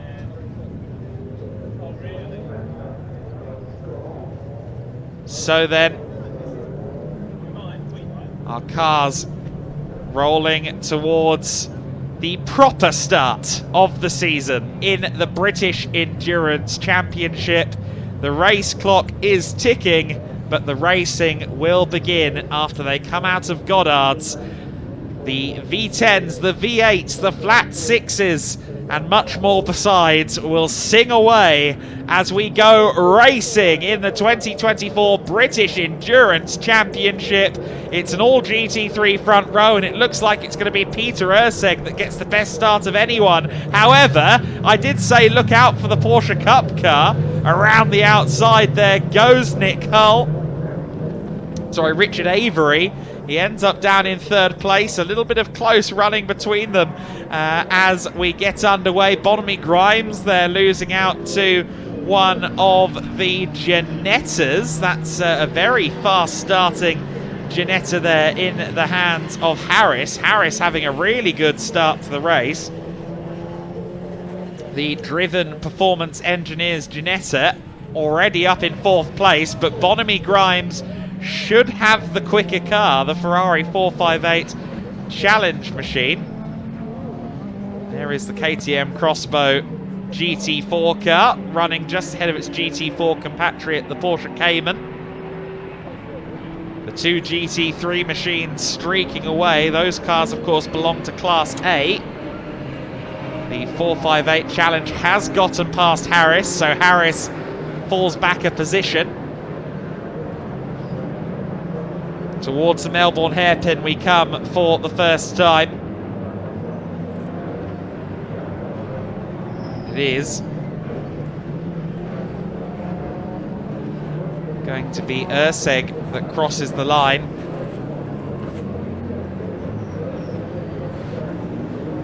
Urseg going to cross the line as the leader. Seal in second place. It is Avery in third position. Fourth place is Bonamy Grimes. Fifth place is Harris, and sixth place is the first of the GT4s. It is Team Brit with their McLaren 570S that lead the GT4 class at the moment. Sixth overall, there is the Team Brit McLaren, our leader in GT4 in the early stages. We've got, of course, as always with Team Brit, supporting drivers with disabilities, and it is going to be, for the start of this race, Aaron Morgan at the wheel. There is Bonamy Grimes under a lot of pressure from Harris, in the Ginetta. It's a three-way scrap then. Richard Avery leads Bonamy Grimes, leads Ray Harris in the battle for third overall. Here comes Bonamy Grimes after losing out in the early stages. He's right there behind Avery. And Avery there with a snap of oversteer. I wonder if it's starting to rain. Is that causing some of these sideways moments? We'll have to see. Bonamy Grimes gets through into third place. Avery looks like he's losing out to the Ginetta of Harris. Yes, he is. And you can see the wipers are going. It is raining. You can see it on the lens as well. These cars are on slicks, as I understand it. So this race is about to get very, very dramatic. And not only is it raining, but of course, it's already very treacherous on the grass because of earlier rain. If they do put a wheel wrong, this could be a very high-stakes scenario, all or nothing out there on the circuit. And I suspect those GT3s might not get away from the rest of the field as anticipated if it does start to rain heavily, because GT3s make their time up in the corners, and they can't really do that in the rain, especially with their wide tyres, which won't find any traction at all. Richard Avery is finding no traction in the Porsche. He loses out there to Ray Harris, and that 22 Porsche not looking steady at all. I don't think that's got a particularly forgiving setup on it at the moment. The car looking very stiff and unwieldy in the hands of Avery right now. Bon Grimes has disappeared up the road in third place overall. The GT4 leader now chasing the Porsche Cup car. Of course, on paper, the Porsche Cup car is a lot quicker than a GT4, but the rain is proving to be a great equaliser.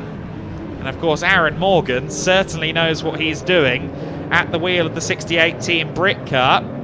Ginetta going around the outside there in the hands of Johnny McGregor. Again, the Porsche really wobbling around. Johnny McGregor dives up the inside. He moves himself up into 6th overall with that move. That also critically will put him directly behind Ray Harris. So Johnny McGregor can now go hunting for the lead in Class G for the Ginetta G55 cars. Of course, the GT4 class is Class D. Our touring cars are in Class E.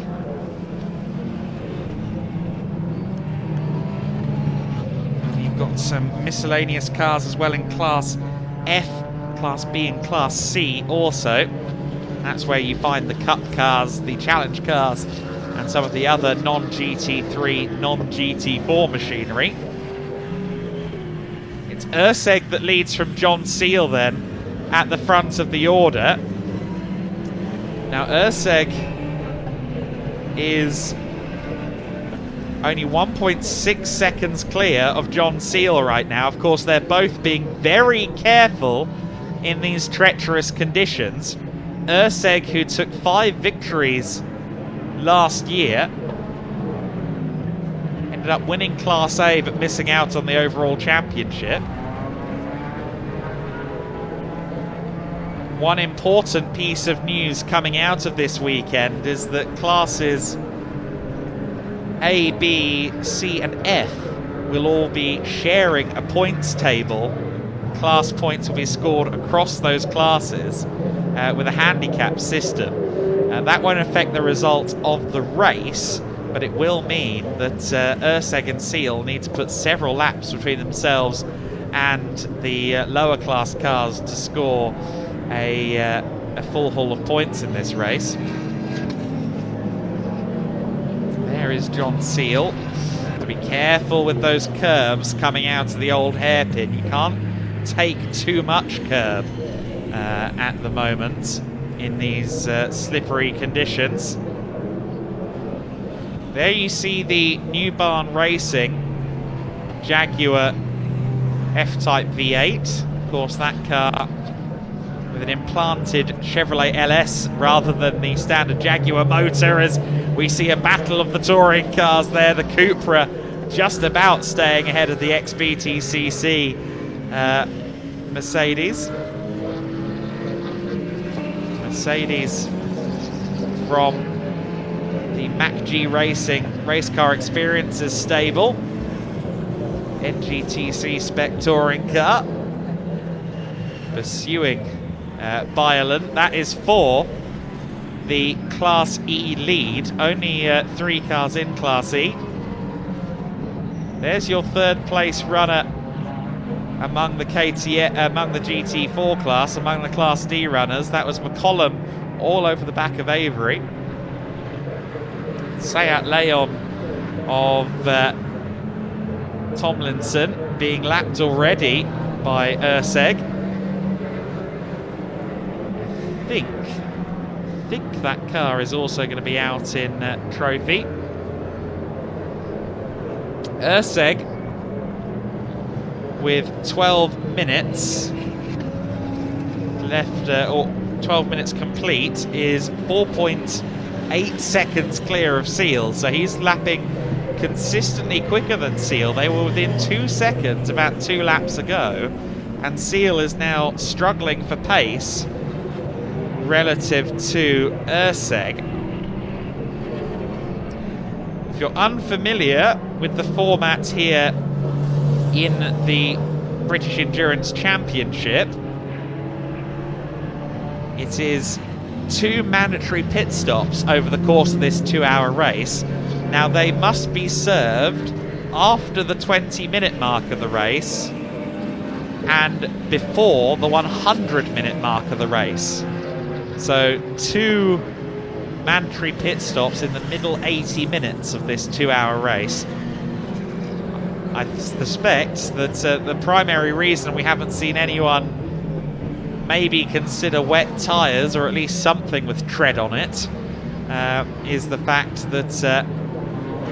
that we don't have a mandatory pit stop until 20 minutes into the race. There is your class leader, the sole Class C entry, the Ferrari 458 Challenge. In fact, I believe that car has been reclassified into Class F, if I'm not mistaken. Turning into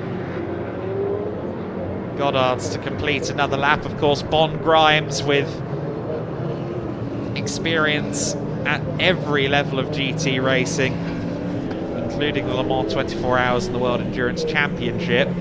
Harris has pulled into the pit lane. Now that is very interesting. Harris into the pits, and he's into the pits before the mandatory pit window opens. So Ray Harris is in, but this won't be one of his 2 mandatory pit stops. There's your new Ginetta class leader then, Class G leader Johnny McGregor, being pursued by the Class A. That looked remarkably like that may have been a drive-through for Ray Harris. Let's see if race control weighed in on that. Ray Harris seemed to be serving a penalty of some sort. There is Harris now on the recovery drive. Has the inside line for McLean's and gets through. That is for... It's just outside the top 10. Meanwhile, I understand that Ian Waterhouse has managed to collar Hugo Cook. So let's go down to him.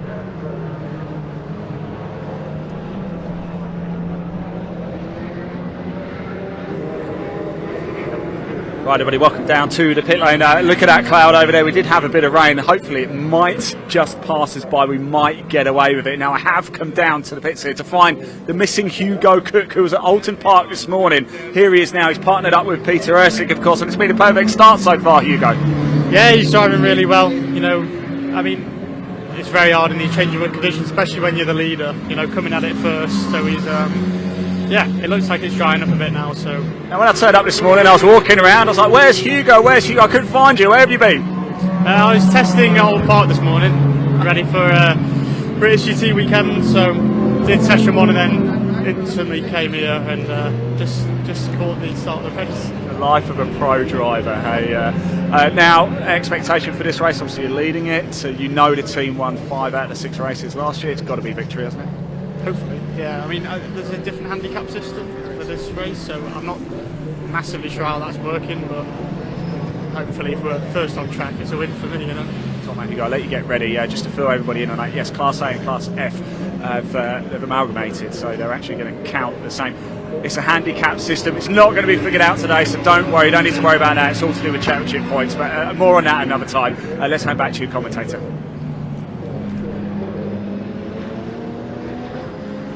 Looks as though, as we spoke to Hugo Cook there, the last couple of laps from Peter Ursig, his teammate in the leading car, have been a good couple of seconds slower than John Seal in this Lamborghini. So the Lambo is closing in on the Audi. The last lap was 1:36.6 from Ursig, a 1:34.9 from Seal. So a closing in of the lead battle at the moment. There you see the last couple of laps. They have all been a little bit quicker out of the 55 car. Very exciting scrap here then developing. Of course, each driver has a strong pro to hand over to. It will be Hugo Cook, as we saw just a moment ago, taking over this Audi from the PB Racing outfit, and then the John Seal car is of course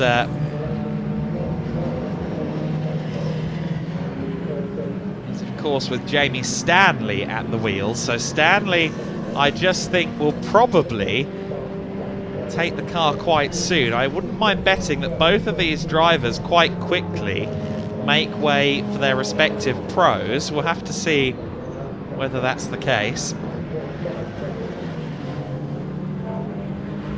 Ursig through the Craners and into the old hairpin was quicker last time. Ursig has woken up. His last lap, a 1:32.6. So Ursig seemingly firing the car back up. I think he's just playing it coy and careful, depending on what the weather conditions are saying underneath him. But a 1:32.689 last time by is a very quick time. In fact, it's not too far away from dry time. So seemingly the Ursig car is doing relatively well.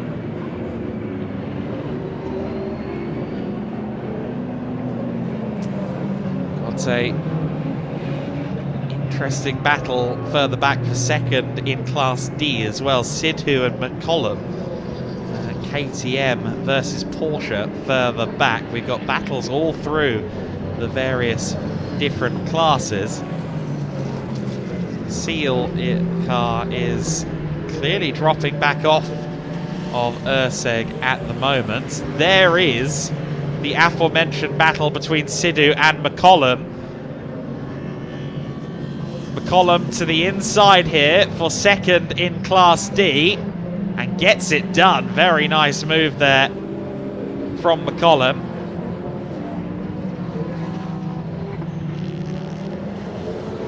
Mike McCollum has raced with Track Focus and this KTM intermittently for something in the region of 6 years. He knows his way around the car. As for Bal Sidhu, he of course has quite a few years of BMW and Ginetta experience.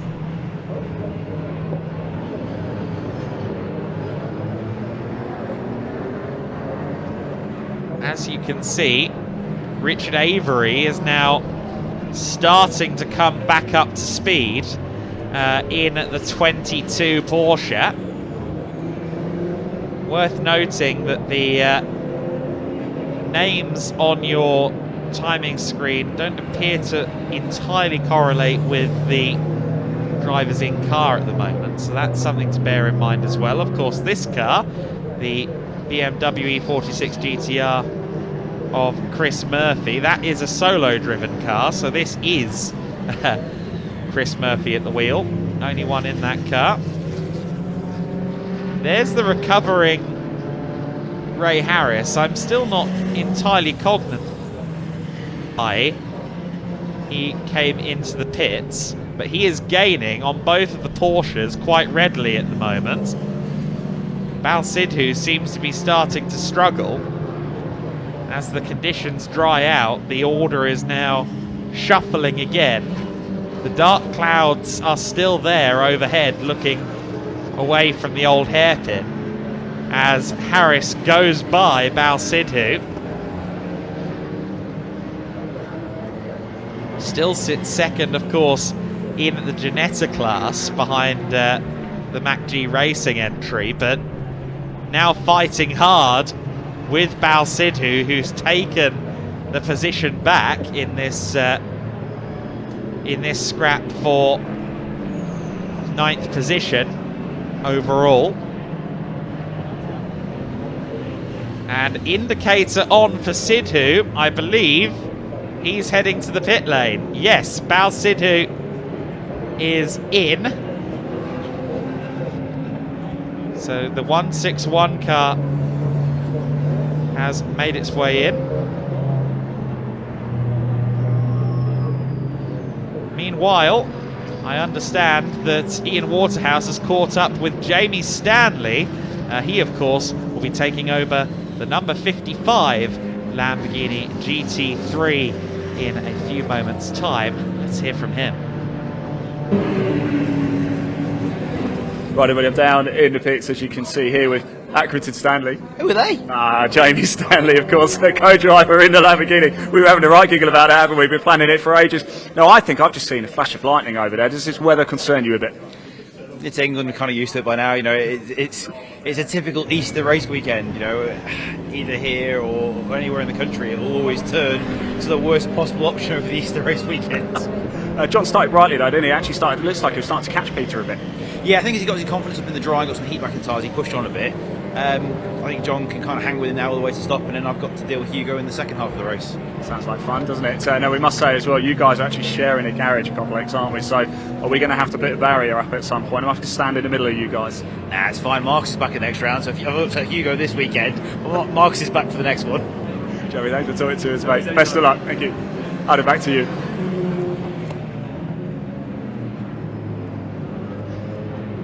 So then Seal pressing on from second place. Jamie Stanley awaiting the car, as we heard there from Ian Waterhouse down in the pit lane.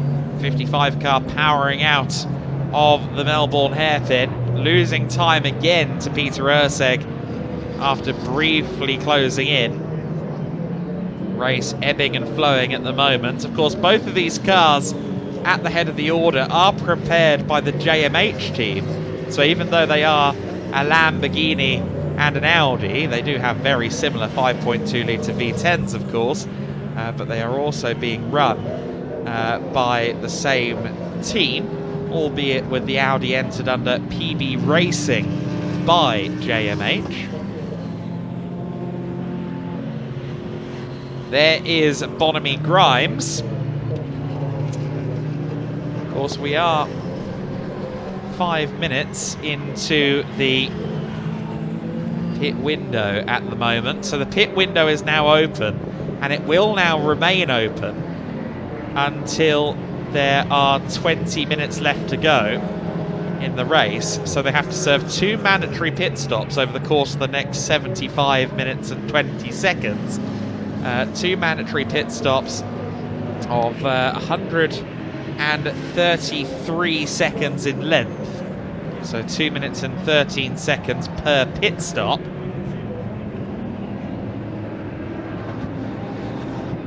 There is the 458 challenge car of Bonamy Grimes, which he has been racing since 2015, actually.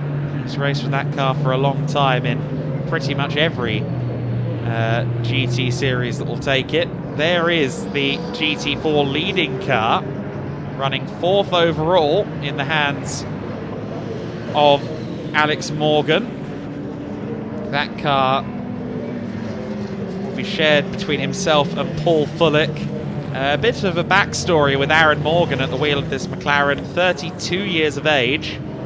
Was a keen motocross rider from the age of 7, but unfortunately in his early teens he had quite a big accident on the dirt tracks, broke his spine, and would recover over a very long time at the Duke of Cornwall Spinal Injuries Unit in Salisbury. Ended up coming back to racing on 4 wheels and on tarmac in 2014 with BMW Compacts. Has been racing with Team Brit since 2021, initially in an Aston GT4. Now, is that McLaren okay? There was a bit of a wobble there coming out of Melbourne, but it looks to be back up to speed. I think the traction control just cut in a little bit there. But Morgan has now raced fairly consistently with McLarens for, 2 years plus this season that he's now starting. Raced in British GT and McLaren Trophy Europe over the last couple of years. So, and that's both in McLarens, of course. So Aaron Morgan really does have quite a lively understanding of how that 570S GT4 works now. There's Johnny McGregor leading Class G. Of course, the MacG Racing team, a proponent of the British Endurance Championship, and before that the main category of what was Britcar for a number of years, using their self-developed MacG Tyrannus, and before that an Ultimate. It's been a consistent supporter of this organisation for over 13 years at this point. We've seen Johnny evolve into a very, very handy driver. He already came in as a very handy driver from the world of Scottish racing. As you see there, Urseg putting a lap on Ray Harris. So Urseg just following Richard Avery. Avery, who is a bit less temperamental now that the conditions have dried out a little bit. You saw Avery struggling with the car out of corners earlier on, but now that seems to have calmed down to an extent.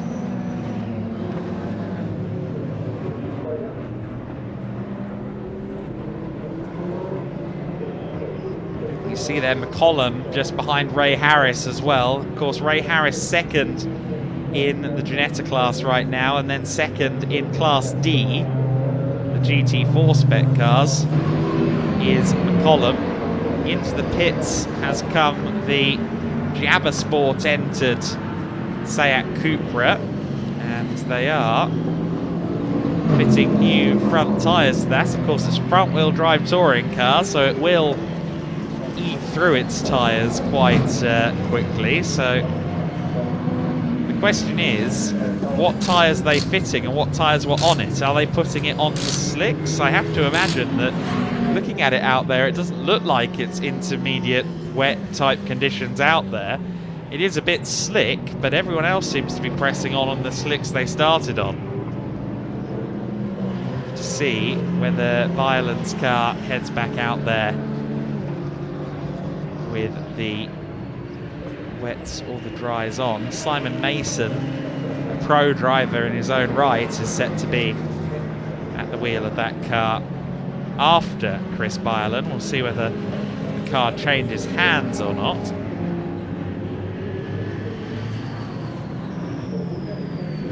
Ray Harris certainly making life difficult at the moment for Richard Avery. Give you some background on Ray Harris. He's previously raced in British Endurance Championship in 2022. So in 2022 he raced a Ginetta. Previously he's raced in pickups, Intermark Silhouettes, and before that oval racing as well. So he's had a pretty diverse background in racing. And while he is closing in on Avery, he is also closing in, of course, on Johnny McGregor. So Johnny McGregor, being pursued by Ray Harris, may soon have to worry about the Class G lead, because Harris closing in. Harris was initially the leader in Class G and then came into the pits.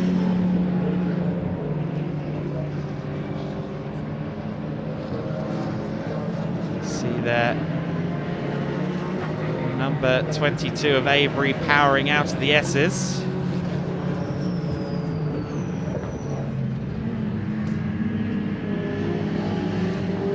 As you can see, that Class G lead, the Ginetta G55 lead, is separated by about 3 seconds and a Porsche, as John Seals firing by.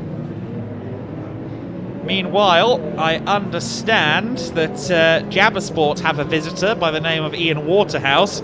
I believe it's Simon Mason that he might be down there with at the moment. So let's go down and take a gander at what's going on down there. Yeah, welcome down to the pits, everybody. The number 23 car here, Chris Byron, currently piloting it at the minute. Coming to the pits, Simon Mason, the co-driver here. Simon, what's the issue?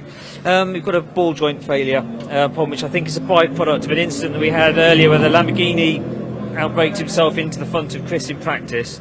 And yeah, I think it's a byproduct of that. So we're just trying to get through it now and get it back out there if we can. Yeah, it's obviously not ideal at all, is it? But certainly fixable. The team doing a great job, it looks like. Oh, the team are awesome. The team are absolutely awesome. If it can be fixed, they'll get it out there. I hope we've got the parts. I think we've got the parts. It's just we're now laps down, aren't we? So, but long race is 2-hour race. Although it's a sort of a sprint 2 hours, a lot can change. So well, stay positive. With the class structure as well, absolutely. Anything's still up for grabs, you never know, right? Oh, too right. I mean, look at us last year when we came up for our first race with the car and the result we got then. So, yeah, never give up. That's the number one rule. Never give up. Top advice, Simon. Thank you so much. Never give up. Right, Adam, let's go back to you in commentary.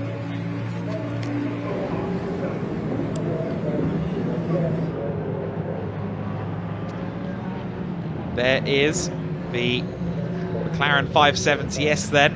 You saw there the Jabbersport team, certainly not a scheduled pit stop by the looks of it. They're working very hard on the front left of that car.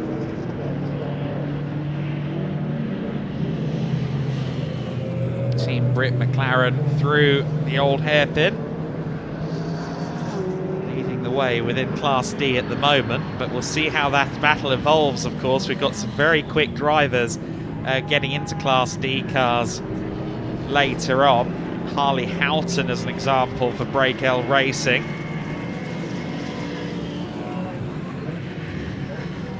And also Sean Cooper, the director of Track Focused. He's a very fast driver in his own right. For those of you who may be tuned in expecting to see the return of Whit Gamsky to the British Endurance Championship fold, unfortunately his Bentley suffered some damage earlier in the week here at Donington, so unfortunately Whit Gamsky and MJC have to wait a bit longer to debut the Bentley Continental GT3 car that they've procured. After racing a 355, a 360, a 430 and a 458, Gamsky moving on from Ferrari, which is quite a big story within the British Endurance fold. Harris is still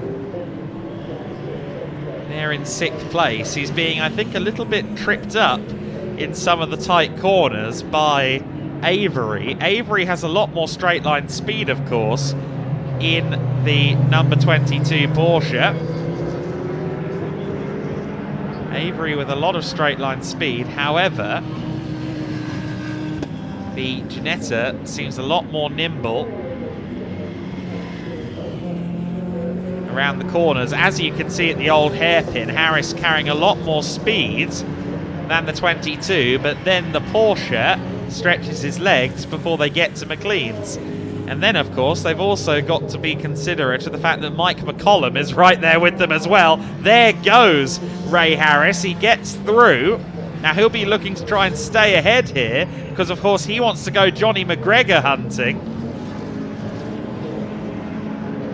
Avery losing out then will now be quick in a straight line and try and get back to the inside of Harris. Will it work? He's certainly late on the brakes. He does get back through. Nothing wrong with that Porsche in a straight line, certainly.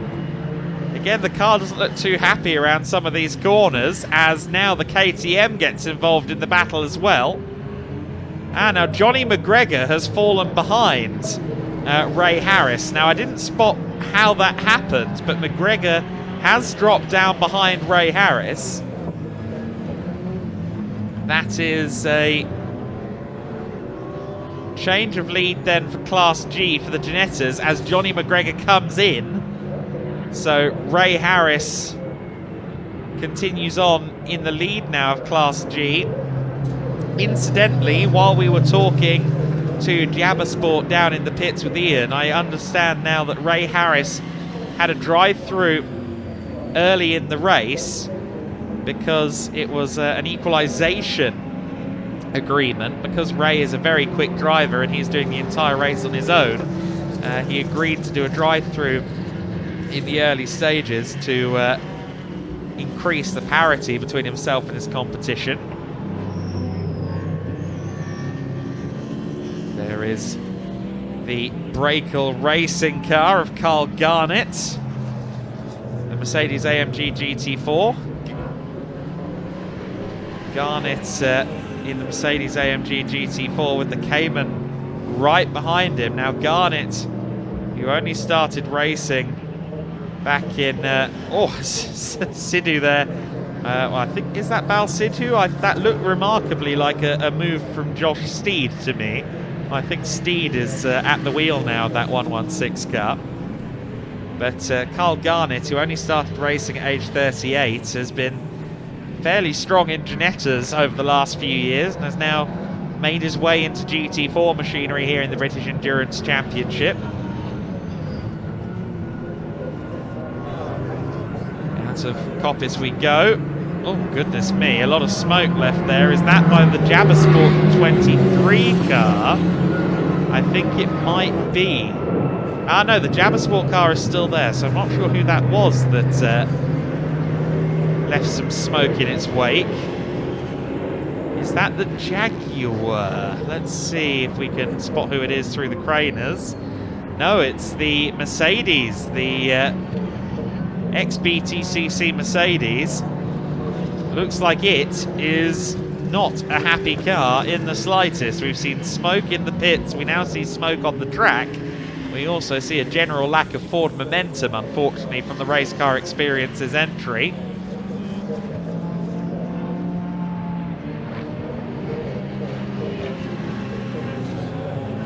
Chris Murphy next to come past the ailing Merc.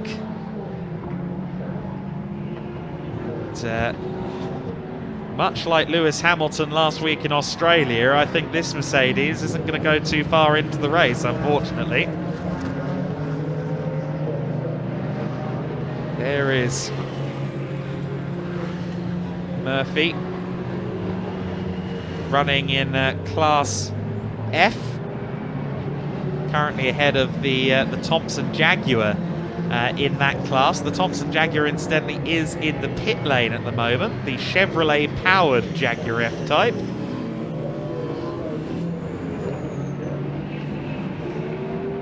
Chris Murphy, a long-time racer of Aston Martins and BMWs, very familiar with this car.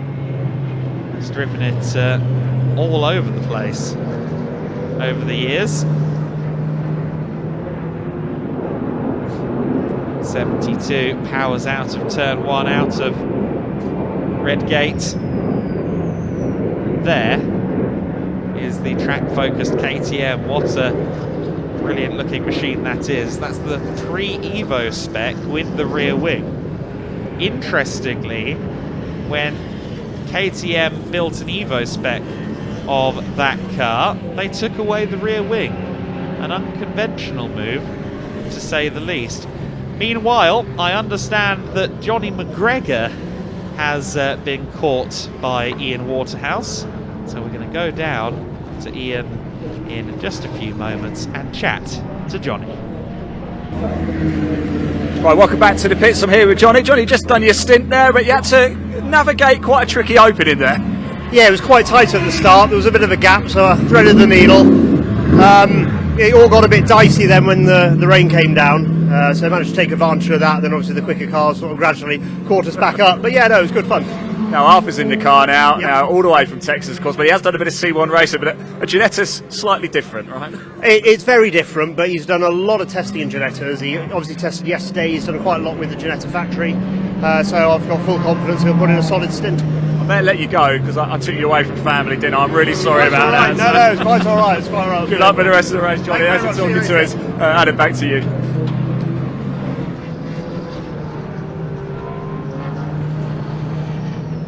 There is the MacG Racing Ginetta then powering onto the straight. Johnny McGregor has now handed over to Arthur Simondet. Arthur, who is a Texan native and a French national, that's a bit of a combination, is based here in the UK. He's been a keen racer for many a year. Also into his adrenaline sports and sailing as well. John Seal getting past.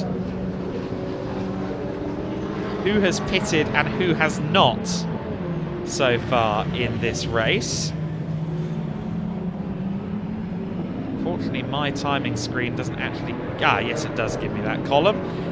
So the top 3 have not pitted. The top 4 have not pitted. The first car that has made a pit stop is Harris in the other Ginetta. However, of course, that was the drive-through early in the race. That car is of a slightly different performance bracket to the other Ginettas, a slightly different specification, which is why the drive-through was given. There is the G55 Super Cup in the hands of Simondet, running second place for the time being in the Class G category. Incidentally, I said that Harris had pitted.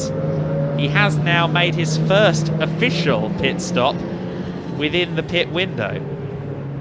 Bonamy Grimes is still yet to make his first pit stop. I understand that the working plan is to hand that car over to Johnny Molan and for Johnny Molan to stay in it at the first pit stop.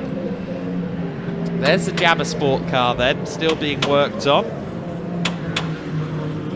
suspension being tinkered with. They hope to get that car out there, of course, just to try and score some points, especially with the other two Class E entries also in trouble. Of course, we've seen the smoky Mercedes, and the other Seat Leon is also in the pit lane, the Tomlinson car. So if Jabbersport can get the Seat Cupra back out there, then they could well net themselves some good points. Column being put a lap down there by Bon Grimes. Of course, Bonamy, who's had a long time association with Red River Sport and Johnny Molam. Oh, Richard Avery with a spin there coming out of the final corner. That Porsche has looked to have a snappy rear end all race long. He's now got to try and turn it around, but he's doing it in alarming fashion. Does now get it turned around, but had to drive on the apex backwards to do it. That's a heartbeat raiser, to say the least. Hazard lights on the car. I think he stuck the hazards on to do the manoeuvre and then forgot about them for a bit, but he's now turned the hazards back off. And the Porsche will continue on its way. Avery, the only car in Class B, as Harris leaves the pit lane. A 133 seconds minimum stop, as we previously alluded to.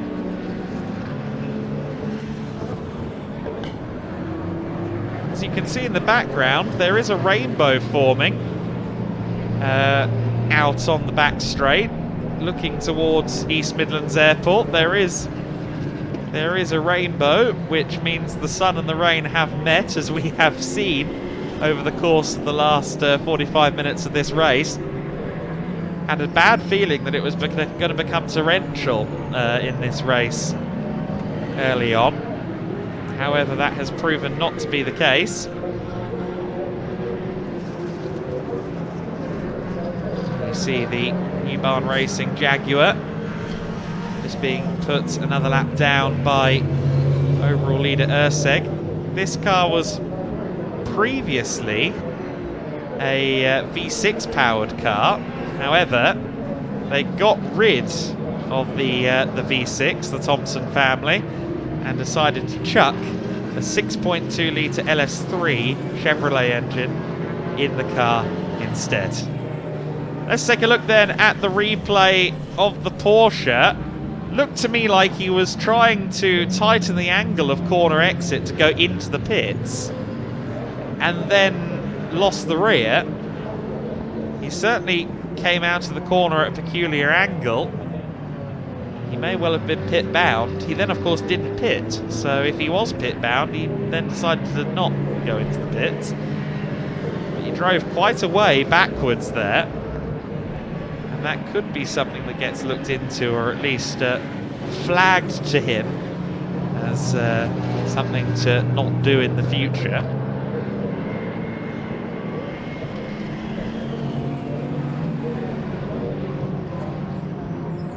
Of course, during this pit stop phase of the race, it is very much ebbing and flowing. There goes the BMW of Murphy getting through. That's putting a lap on the Thompson's 88 Jag, but that's primarily because the Jaguar has made a pit stop and Chris Murphy has not. These two cars both running within Class F. Of course, that E46 GTR aping the look of the proper full-fat factory-built BMW GTRs that ran very successfully in the American Le Mans Series and also the Nürburgring 24 Hours in the 2000s. It's not a factory-built race car, but it is a very impressive piece of kit, a very well turned out machine. And it's also very cool to see the 88 car, a self-built GT machinery out there on the circuit. Meanwhile, down in the pit lane, we have Team Brit's Paul Fullick down there. He's a local. He's based in Fareham, just like me, down on the south coast. We'll head down to him with Ian Waterhouse right now. Yeah, welcome everybody down to the Team Brit garage here, where everything seems very calm at the minute. Going very well at the minute. Aaron Morgan out in the car, currently running in 4th place. Everything seems smooth, everything seems cool. Where is Paul gone? Paul's over here, look, he's getting himself ready. Paul, I promised I was going to come have a chat with you, didn't I? And things, we're doing the old natural thing. I actually briefed him before, said I was going to come over, but we thought we'd play it cool. And then you wandered off. Yeah, look, I'm very well. How are you? And things seem to be quite calm at the minute now. At the moment, yeah, not too bad. It's gone all right so far today. We had a really patchy day testing yesterday, but Aaron's pulled it out of the bag and is having a blinding session. It's going well and it's staying dry. That's the most important thing, right? So far, I mean, we're constantly looking over the horizon. At the moment, it looks clear, but if anything, yesterday taught us you can't predict it here. It's either going to rain or it's not, so we'll be ready either way. Can somebody in the comment section tell us when it's going to rain, please? Because we want to know. But you're getting ready. I assume you're heading out very soon. Yeah, so I'll be out in the second set, so we're going to do what you don't want to tell me when, do you? Can't give away tactics. Yeah, at some point this afternoon, I'll probably go out there and have a little go. So yeah, I'll say no more. Oh, thanks for talking to us. Completely random, that wasn't it? Yeah, not planned at all. Adam, back to you.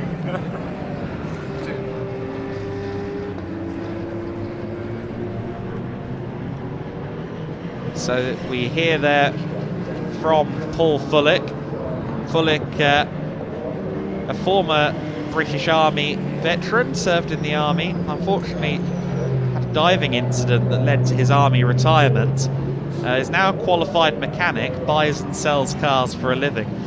Some great stories in Paul Fullick's arsenal. In 2008, he raised £20,000 by driving a car he purchased for less than £100 to the Gambia from the UK. He also rode a 50cc moped from John O'Groats to Land's End and raised £25,000 on the way. He is also the representative for the UK Gay Bikers Motorcycle Club.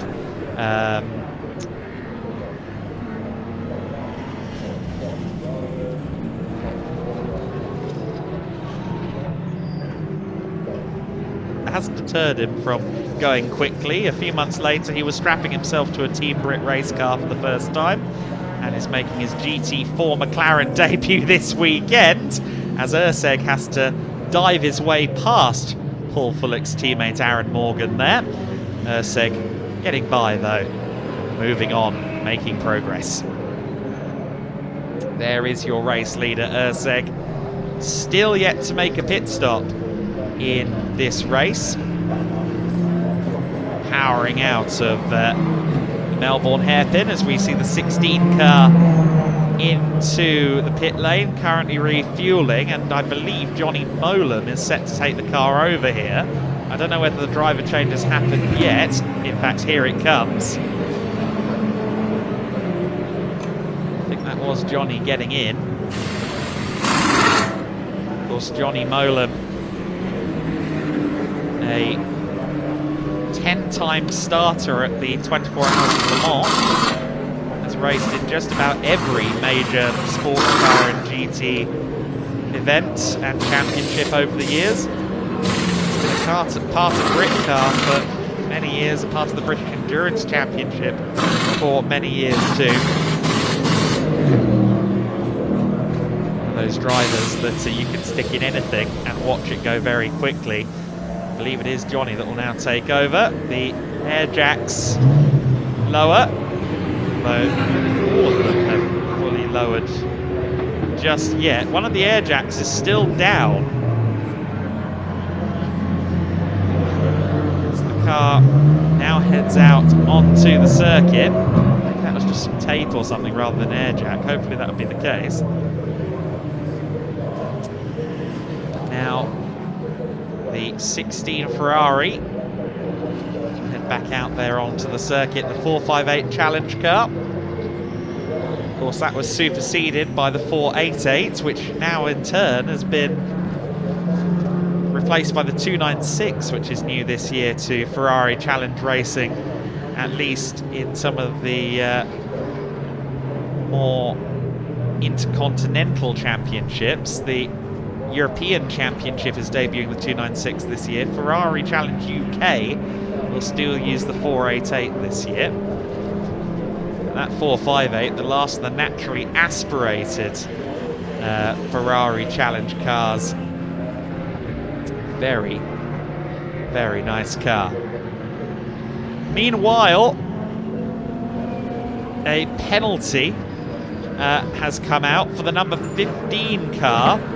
Ray Harris in the pit will have to drive through, and that's for a refueling infringement. Car 15 drive-through penalty for a refueling infringement. Meanwhile, the track-focused KTM is in the pit lane, as you can see. The KTM Crossbow GT4's unique canopy is open, and I suspect that it will be Cooper taking over that car. John Seal will now make way for Jamie Stanley then. Stanley will take the car over. Of course, a very quick driver is Jamie Stanley. You see Stanley there getting the fire extinguisher as well for the refueling. So the driver cannot be in the car during refueling. So Jamie has the fire extinguisher should it be needed as the refueling goes on.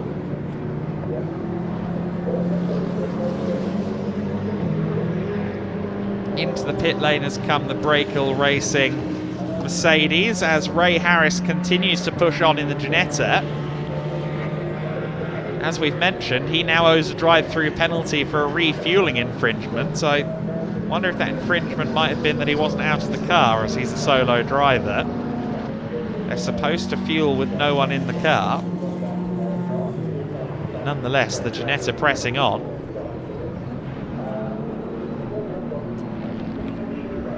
Now that the Lamborghini has pitted, of course, the big question is when will Urseg decide to follow suit and hand over to Hugo Cook? That's the big question here.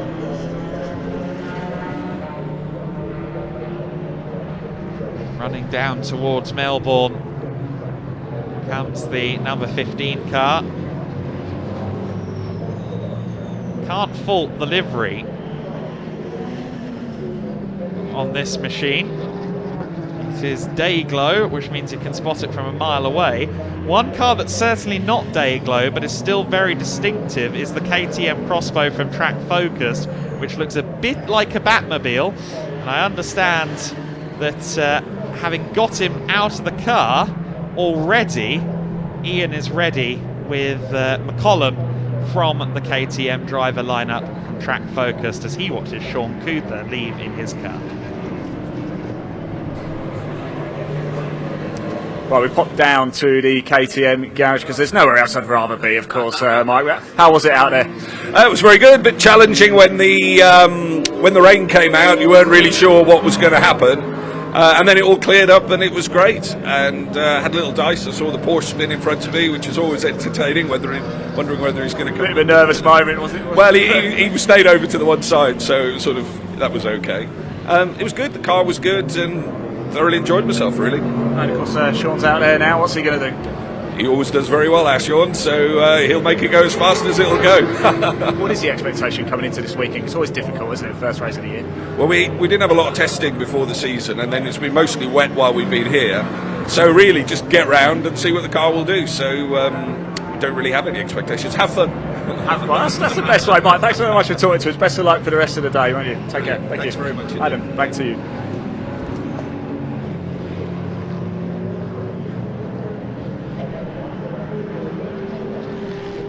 There is the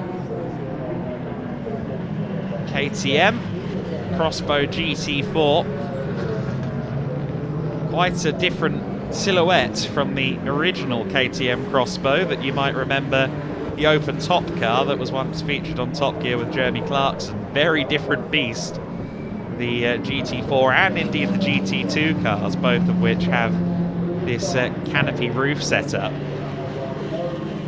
KTM, of course, wildly successful in bike racing, both MotoGP style on the tarmac and in the world of motocross and supermoto. Through goes the 62 car. Again, the question now, as we approach mid-distance in this race, is when will Urseg make his first pit stop? We are just approaching 1 hour complete in this, the season opener of the British Endurance Championship, and it is Peter Urseg that leads the way, all too familiar of a sight from last year, the PB Racing Audi R8, well clear at the front. Jamie Stanley, though, is now at the wheel of the Lamborghini and, of course, sits second overall. This is your leading car. Third overall is the Class D leading McLaren from Team Brit. That is the 68 car that we saw a little earlier on. Fourth place overall and leading Class F is the Murphy GTR, the BMW E46. In fifth place is the Hull and Avery Porsche 992 Cup machine, but that car is in the pits as we speak. So I think Richard Avery is handing out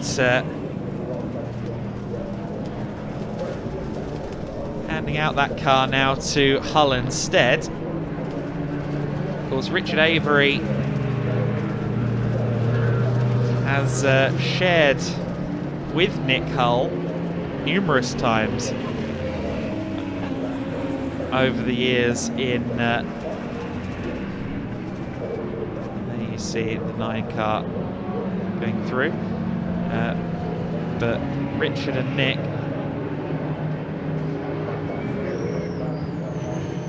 have shared Porsche Boxsters, Ginettas, and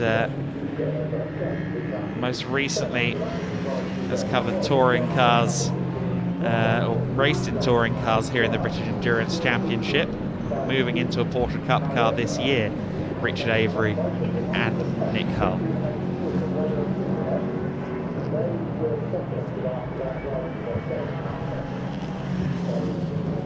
Urseg through the craners then.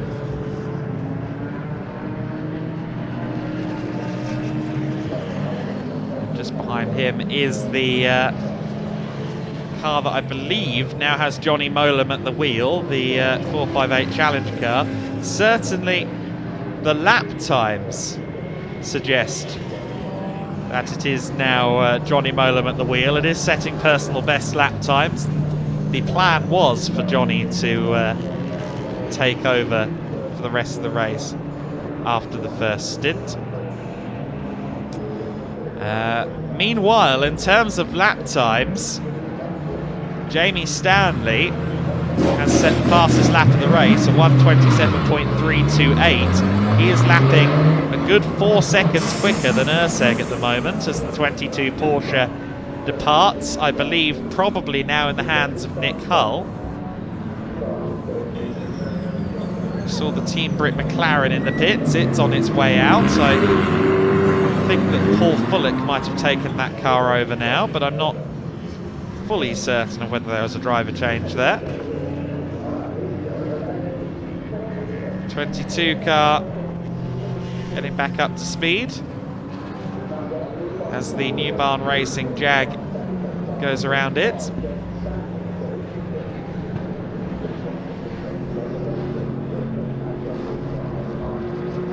And meanwhile, you see the Porsche Cayman way towards McLean's. I understand Ian has caught up with another driver. That would be the Jabba Sports Seat again. Let's see if there's any good news to come from the Jabba Sport crew.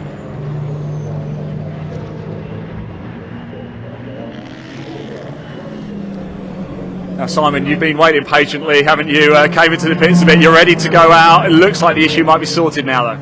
Yes, yeah, it's all coming back together now. Caliper's just going back on. The guys tried to fix it sort of quickly, but it's obstructed by the brake disc, which is massively hot. The brakes get up to about 600-700 degrees centigrade on this, so they're hot. So they had to take it all apart and rebuild it. But that's happening now, and yeah, Chris, next couple of minutes we should be on track.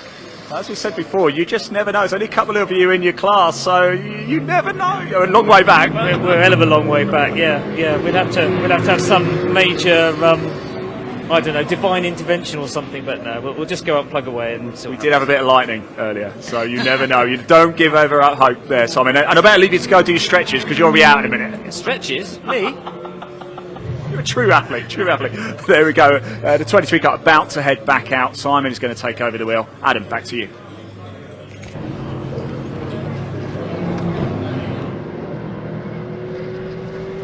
Once again, the Porsches have found each other out there on the circuit then. Johnny Molam playing interference as well in the Ferrari 458. This is not for position, of course, but we are seeing a interesting little ding-dong scrap here. Where is the Molam Grimes Ferrari? It's 4th overall at the moment. It's also right there on the back of that 992 Cup machine. Now, Nick Hull did quite a good job there of holding up the Molam Ferrari. However, Johnny has now gotten through.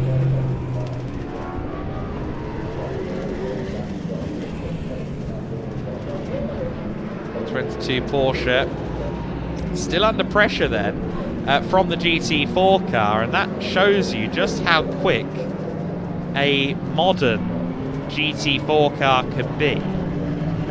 GT4s have got a lot quicker over the last several seasons. Of course, they are still slower than Cup cars on paper for sure, but a well-driven GT4 can cause a headache for a driver of a 992 if not careful. That's exactly what we're seeing, I believe, from Josh Steed, who is at the wheel of that Zentech Motorsport Porsche GT4 car at the moment. And there goes Steed, trying to go around the outside of the Cup car. Of course, the 992 Cup has the distinct straight line advantage of the two flat six powered machines, but it's a fun little drive that we're seeing here.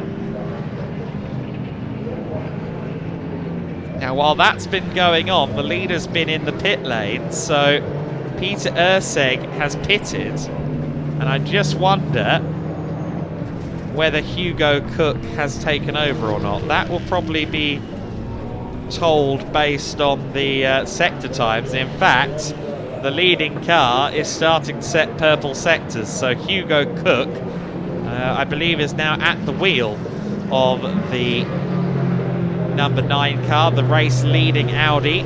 Peter Urseg, the amateur driver of the combination, has made way. The gap between Cook in the lead and Urseg in second is 44 seconds. So 44 seconds is the gap between Jamie Stanley in second and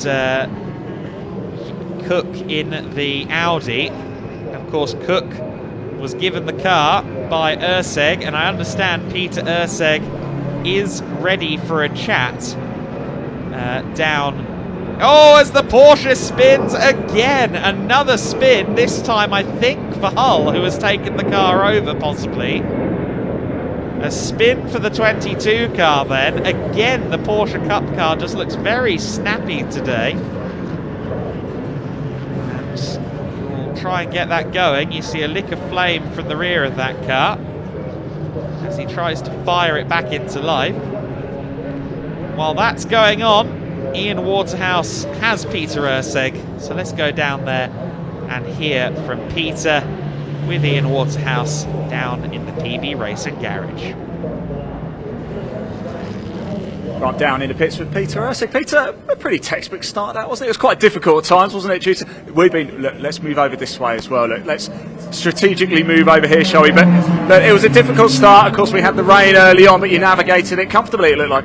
Yeah, it was really tricky because we'd had the grid walk, we had no tyre pressure. It all dropped off and the tyres were really cold, and because it started raining, you had to be pretty careful on there. And I think I was probably too cautious in the end because John started catching me, but actually that was the wake up I needed. There was probably a little bit more grip than I thought, so I put my head down, and then I think we controlled the race from our side, at least in the first stint. So, well, before talking to you, I was just having a look at the timing sheets just to see what the gap was, because obviously you've just pitted, the Lambo's pitted as well, of course. They're just over the side of us here, actually, in the garage, aren't they? 44 seconds is the gap, so pretty impressive stint from you there. Yeah, happy with that. I mean, it was John hanging in there for quite a while, actually. He was probably 3 or 4 seconds off, but I think once I realised it had dried off and I got my head down, we managed to break that gap, and then I think we've got a bit of luck with traffic, but you need that sometimes. You've got to be pretty confident now Hugo's in the car with his ability, right? Yeah, he's pretty mega, right? He's he's an up-and-coming silver driver, and we were really lucky to have him when Marcus couldn't make it. He was supposed to be with us all weekend, but then he ended up having to race at Alton Park as well. So he practiced this morning, drove down here, and raced this afternoon. But yeah, we're lucky to have him, and I'm sure he'll do well for us today. Peter, best of luck for the rest of the race. Thanks for talking to us. Adam, back to you.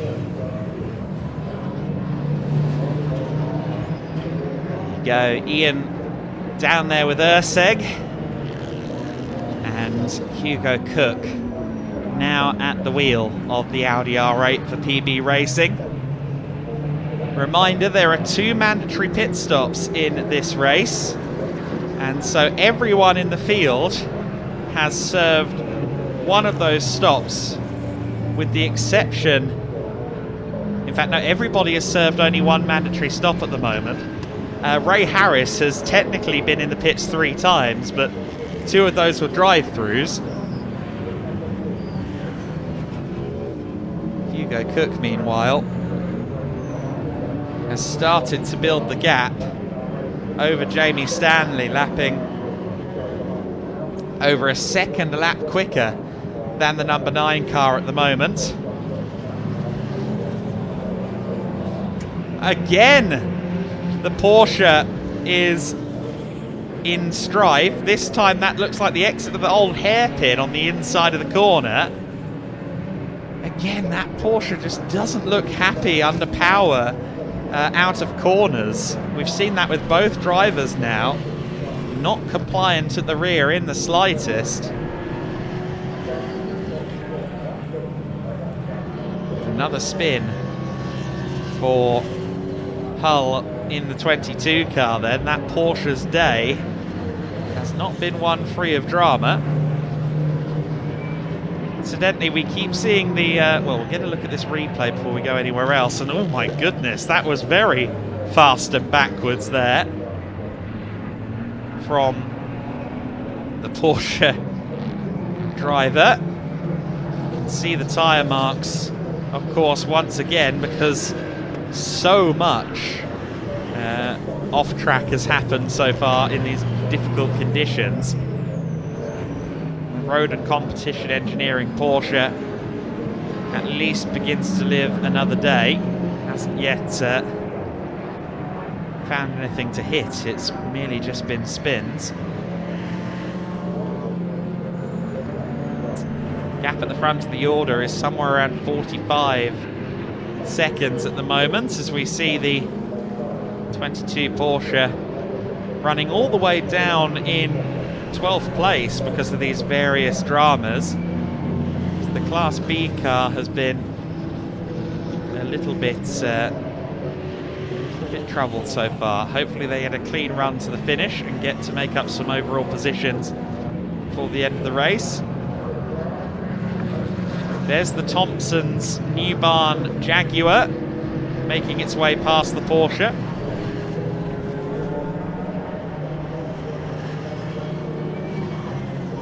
Jaguar Chevy. A bit like The Lister Costin specials of yore, isn't it? So we're going to have another round of pit stops, and it's going to have to come in the next 26 minutes of the race. Everyone still owes a mandatory pit stop, and it has to be served before the clock hits 20 minutes to go. That pit stop has to last 133 seconds. I say that the pit stop has to be served. They at least have to be in the pit lane and serving the pit stop by the time the clock hits 20 to go. So then our leader, with 45 minutes and change left of this race, is the Audi R8 LMS GT3 Evo 2, currently in the hands of Hugo Cook. Second place is Jamie Stanley. As you see there, the Audi coming through shot. It's this car that we see on screen in the lead of this race as we approach the final 45 minutes. Jamie Stanley sitting second overall, some 45 seconds back from your race leader. Will be heading down towards the Craner Curves at the moment. And see Jamie Stanley's progress in a few seconds' time. There is the Lamborghini, just making its way past the GT4 Mercedes. Third place overall behind the Lambo is the first and only Class C runner on the grid. That is the Ferrari 458 Challenge car, which Johnny Molam is pushing on with, and just allowing Hugo Cook through there. The 458 Challenge not quite at the same performance bracket as the Audi R8 for sure. And fourth place is the 116 car. That's the Class D leading Porsche. It's been a mighty stint out there on circuit from Bal Sidhu's co-driver Josh Steed. Josh Steed, who of course was the Ginetta GT5 champion going back to 2021, the 116 Porsche.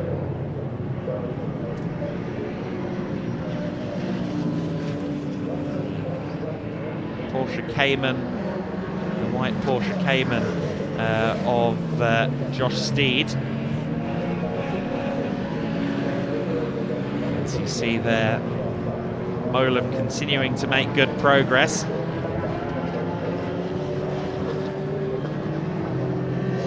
And it sounds as though we have a trip to the pit lane lined up once again. Ian Waterhouse has headed down to New Barn Racing to chat about the race so far, and of course a chat about that epic LS3 powered Jaguar F-Type V8. Right, welcome down to the pits, everybody. I'm here with Adam Thompson from New Barn Racing and the Jaguar F-Type, and despite a couple of issues in practice, things are going quite well now. Yeah, really well. I think it's a really solid performance from us. We did a lot of work over the winter. It's a lot stiffer. We've got wider wheels. We've got a tyre wall that's a bit thicker as well. Gives us a bit more play. So we were hoping the setup yesterday would give us a clue on how it would perform, but we snapped the drive input shaft. So I'd had 2 laps in the car before today, and then obviously at the beginning it decides to rain a little bit, so no, we're super pleased. We didn't get the best start, but then we picked off a couple of cars and we're sort of holding that pace, so I'm curious to see how the last 40 minutes goes, and we should be on for a top 10 finish, which for us would be pretty good. Well, our last look, you're 10th overall at the minute, so just hold on to that, never know, might even better it. Exactly. I mean, endurance racing is all about consistency, isn't it? So we're in that space, so let's see. I've got another about 25 minutes towards the end. Obviously we've got pit stops, which can also change it too. So for me it's exciting because we've obviously got that amalgamated category now. So we're actually racing with Urseg and Seal and Hull, etc., etc. So if we can get within that window of laps that they need to do, we are live. We are live.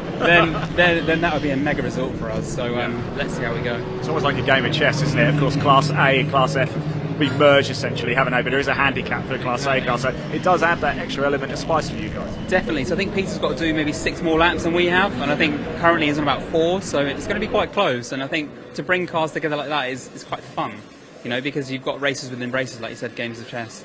Adam, thanks so much, mate. Best of luck for the rest of the race. Cheers, Top thank you man. very much. Adam, back to you.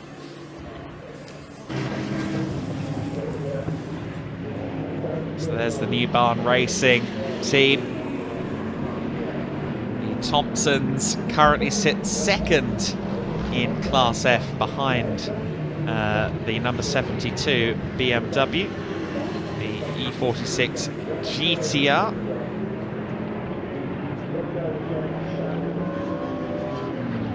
There you see the BMW from Woodrow Motorsport. That car's actually following the Thompson Jag at the moment. So this is your Class F field here, fighting not for position, but looking quite even out there on the circuit at the moment. 2 very different cars. The Chevrolet LS3 and the Jag is a 6.2 litre motor. So that is a much larger engine. BMW, I believe, is still running a straight 6. I don't think it's been M5 V8 swapped like some of the GTRs.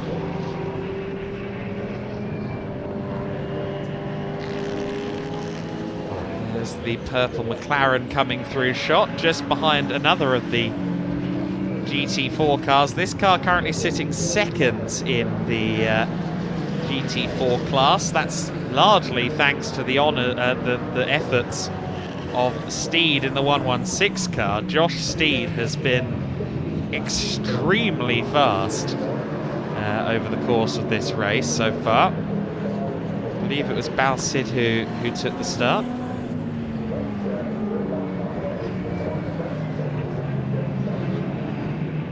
25 car of Garnett is just ahead of the Team Brit machine. That's the Mercedes, of course, from Brakel Racing. Class D, of course, is home to both of these cars. GT4 spec machinery. GT4, an extremely popular category. It's growing in popularity every year as those GT3 cars get more and more expensive to run. I think more and more teams are migrating over to GT4, which has now been a part of the racing food chain since 2007. That was the first year of GT4 as the Porsche 992 Cup heads out. You saw it there bouncing on the pit limiter. These cars don't love being driven incredibly slowly in first gear. Of course, we are in that interesting phase of the season at the moment where, even though the year has started for categories beginning in March, such as the British Endurance Championship, you still have people squirreling away in the background to try and get programs together. And I think that is the case for a few different teams and drivers within the British Endurance fold.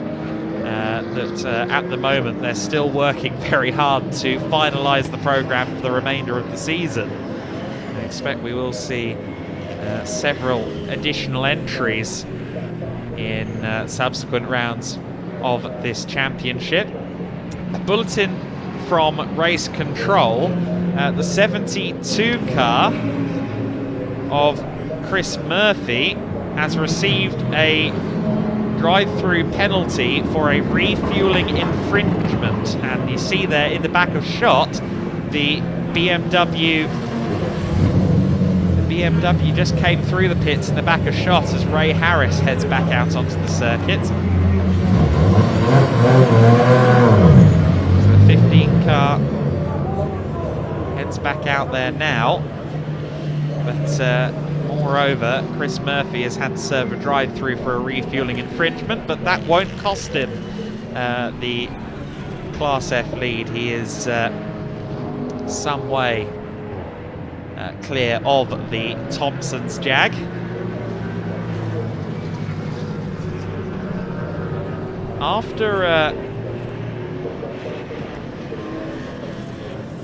After initially looking a lot quicker than Jamie Stanley, the gap between the top two has stabilised around the 45-second mark now. It does seem to be holding strong at 45 seconds between first and second place. Johnny Molan heading down the former home of the Dunlop Bridge as they run through the S's. Of course, through the Melbourne hairpin. It's number 16 Ferrari 458. 9 years this car has been raced variously by Bonamy Grimes and Johnny Molan in various categories. It's been a long-standing partnership between Molan and Grimes. Absolutely love these 458s. As I mentioned earlier, the last of the naturally aspirated Ferraris. At least the baby Ferraris before the 488 came out. There is the KTM number 62 car, the track-focused entry with the team's managing director at the wheel. Director of track speed Sean Cooper at the wheel of that KTM at the moment. Again, we're still expecting a number of pit stops in the next 14 minutes. Our pit window will close in 14 minutes, and I think all but the Hull and Avery Porsche 992 still owe us a pit stop. There is the New Barn Jaguar, which is was being pursued by Carl Garnett in the 25 Mercedes, but that car has now come into the pits. In fact, I don't think it was Garnett at the wheel. I think it might have been Houghton at the wheel. Harley Houghton, who has recently been making travails towards the Nordschleife in the Nürburgring 24 Hours, but was a Ginetta GT5 racer before all of that.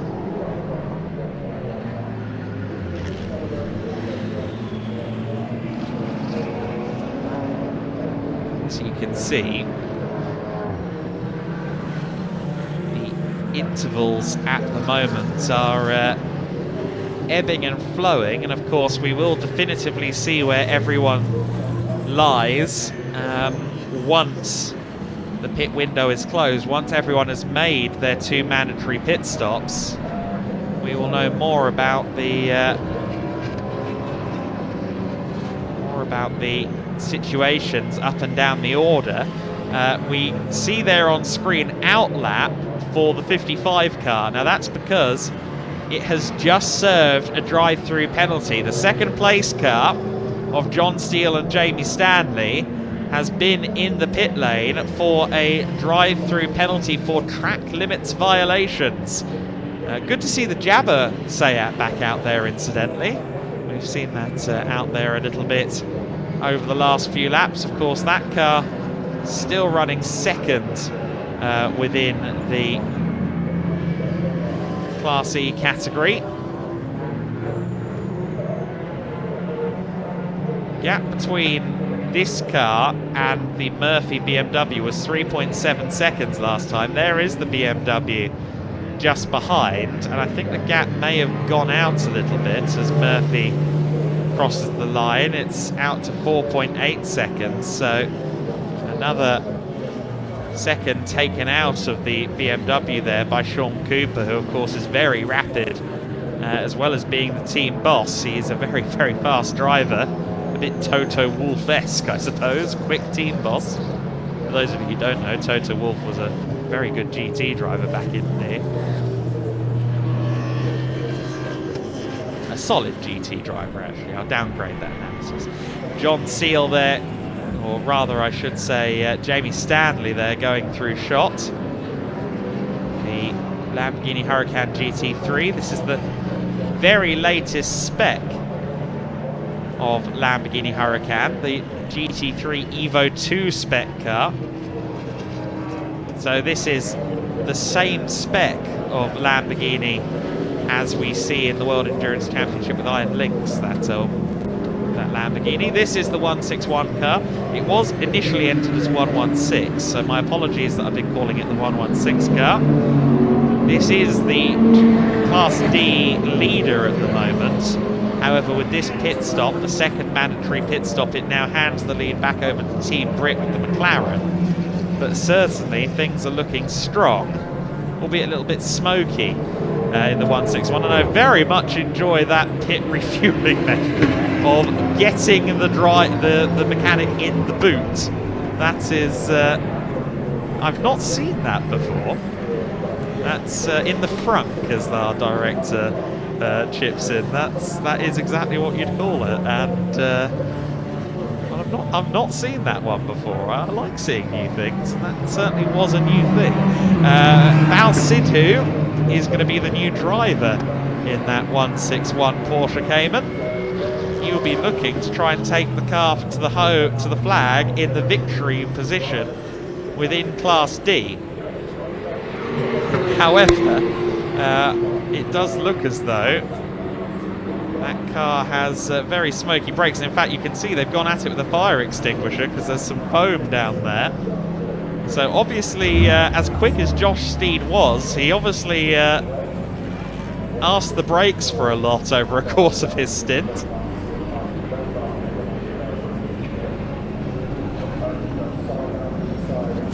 Seg and Cook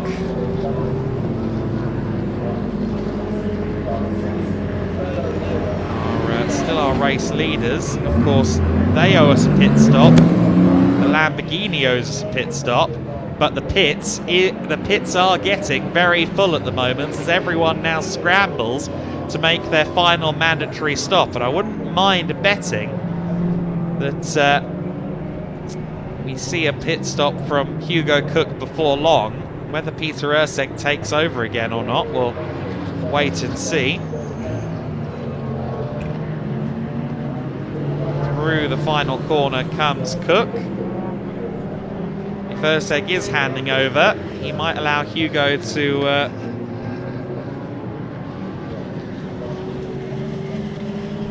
see whether or not that car gets handed over or not, whether they keep Hugo at the wheel.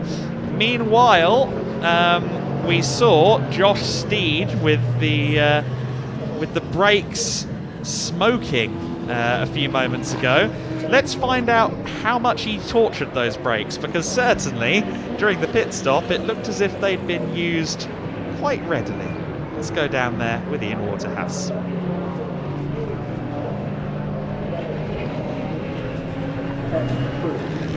Right, here we are with Josh Steed, Zentek Motorsport. Just seen the Porsche come in, and that front left looked hot, didn't it? Yeah, we were pushing hard out there.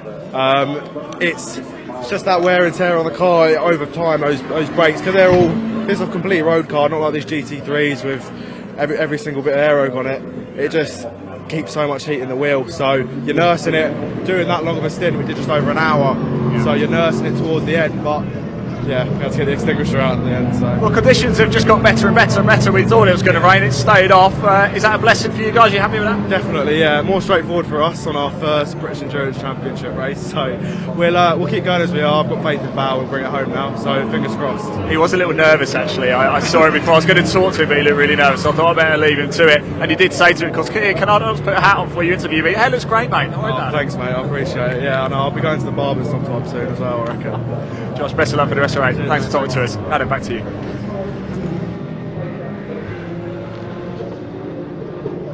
There's the 161 car then back in the hands of Bal Sidhu, one of the first drivers to make that second stop. So this car can now go to the flag with no further pit stops.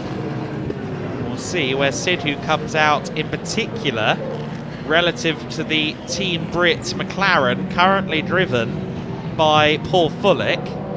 Those two are competing primarily with each other in Class D, unless McCollum and Cooper spring a surprise on us. It's the Lamborghini putting a lap on the Cayman. It's all white cars as they run down the back straight. Cupra from BMW, from Lamborghini. This is, of course,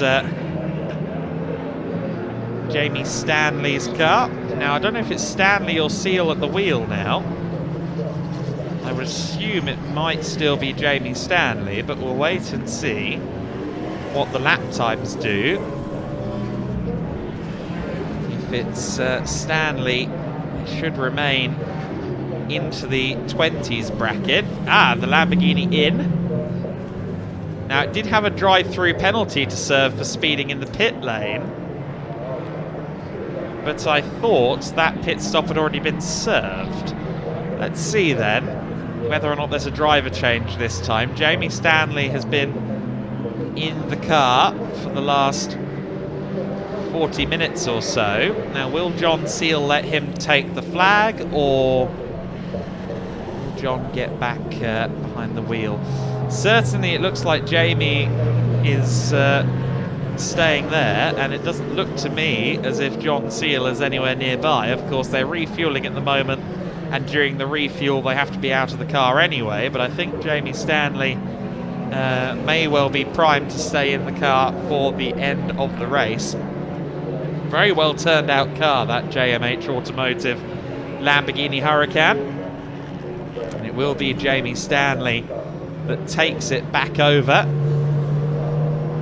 Jamie and John have had a very long working relationship as driver and co-driver over the last decade or so.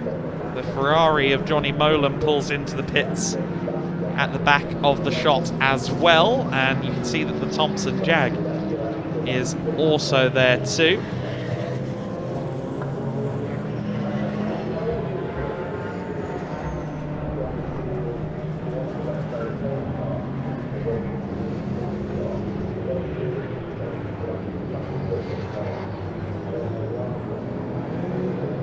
The number 55 car was surely going to be the main protagonist this season to Urseg and Cook, as the just underneath my commentary box, the big LS powered Jag just fired into life, and what a rumble it made. Also, what a line from Hugo Cook through McLean's just then.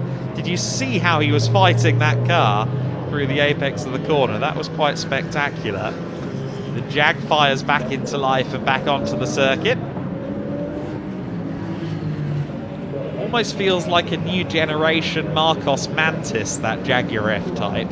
Now that it's got an LS3 under the bonnet, it's, you know, a British chassis, big American Corvette motor, it makes sense. Of course, the Marcoses were a very well used weapon in this championship about a decade ago. Johnny Molan should now be getting the car back out there. Of course, they have a mandatory pit stop time to serve of 133 seconds, so that's why he's waiting around at the moment. In the back of shot there, though, we saw the race leader in the pit lane. So this is Hugo Cook into the pits. Now, will we see a driver change here? Will Urseg take the flag? Regardless of whether they service the car or not, this pit stop has to go 2 minutes and 13 seconds. The Team Brit car is in. Team Brit car is in. That is the GT4 leading car.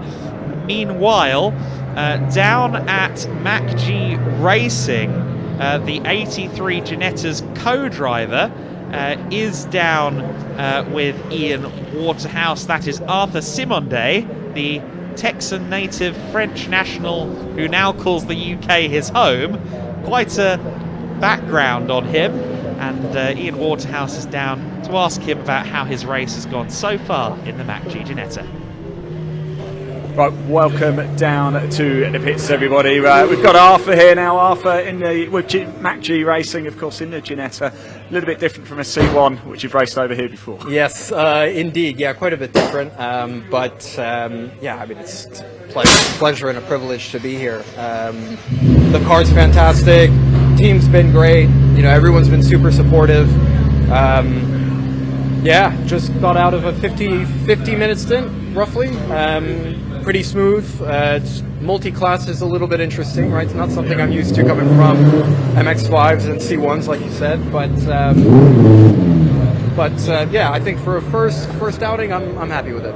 Now, some people might pick up that you've got a slightly different accent. So where are you from? Is it obvious? Yeah. Yeah, from the good old state of Texas. So shout out to all my Texans that are watching the live feed. Well, and my French nationals as well. They shout out to them. Yeah, just overall very happy. Well, can we just say if there's any Americans or French watching, put it in the comment section. Give Arthur a bit of a shout out at BARC TV. Best of luck for the rest of the race. Appreciate it. Thanks so much. Take care. Thank you. Adam, back to you. Thanks, Ian. There is the 83 car then back in the hands of Johnny McGregor. This car currently leading in the Class G ranks. Now, has it made its second stop? Yes, it has. Everybody should have now done that. And indeed, everyone has. Of course, the pit window has just closed with 19 minutes and 25 seconds left in the race. The pit window is shut. It closes with 20 minutes of the race to go, so all mandatory pit stops should have been served, and by my maths, all of them have been. So we now have a true picture of what this race is going to look like going forward. Of course, what we can see at the moment is that Hugo Cook, still at the wheel of the Audi R8 LMS GT3, is your leader. I'm not sure of the exact interval right now, but I think it's somewhere in the region of at least 50 seconds. There is the R8 at the moment. In fact, I think it might well be over a minute now at the front of the order. Hugo Cook has done some great driving over the course of this distance. Leads the way. The 55 Lamborghini, which will be currently heading towards Coppice, I believe, is about, therefore, 2/3 of a lap away from the Audi. So the Lamborghini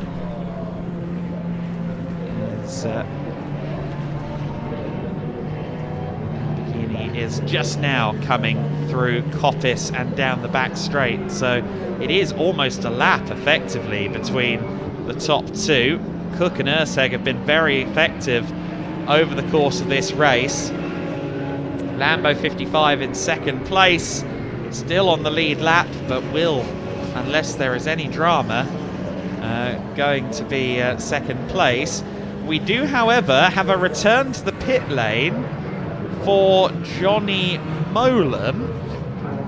We're not certain as to why, because that car has made all of its mandatory stops, but it sits in third place. The number 16 car, which was set to be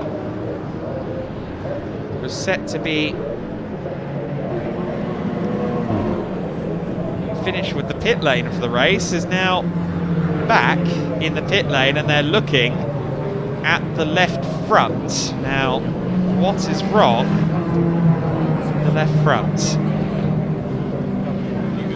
I want to see from a layman's point of view But this is the car in third overall, so potentially an overall podium could go begging here.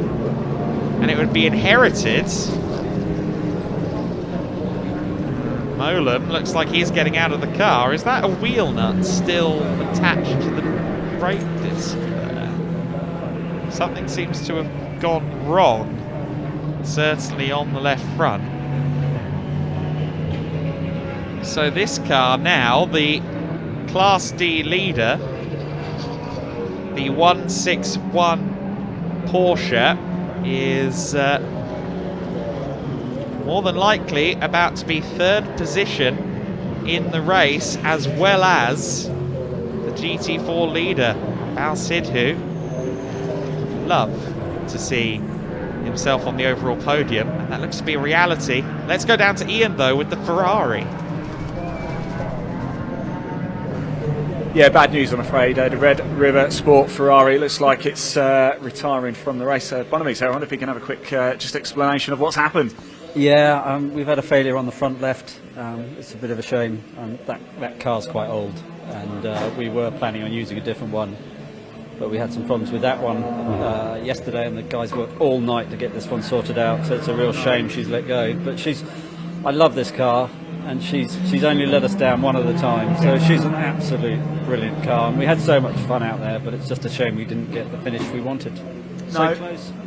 Yeah, it's so close. But look, you're still smiling, that's the important thing, and like you said, you know, she's still got a bit of life left yet, though. Oh yeah, we'll get her out again.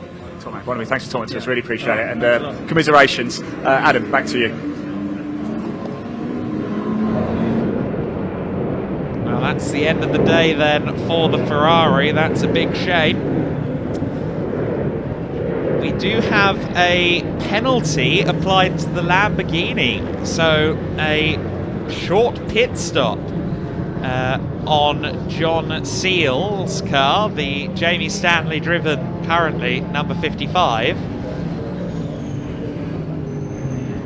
So that is going to put the Lambo a lap down. It's just come into the pit lane to serve its drive-through now. So drive-through for a short pit stop for the Lamborghini. But, interestingly, it looks like it's it's stop-go rather than a drive-through, but they let the car go pretty quickly. And it will now be a lap down on the race leader. So Hugo Cook now uncontested on the lead lap. To give you some more intervals in other classes and other battles, it is Sidhu 19 seconds up the road from Morgan in the Team Brit McLaren. So the 68 car of Aaron Morgan, about 20 seconds away in the battle for Class D. And it looks as though Morgan is closing, but I don't think he's going to close up enough in the next 13 minutes.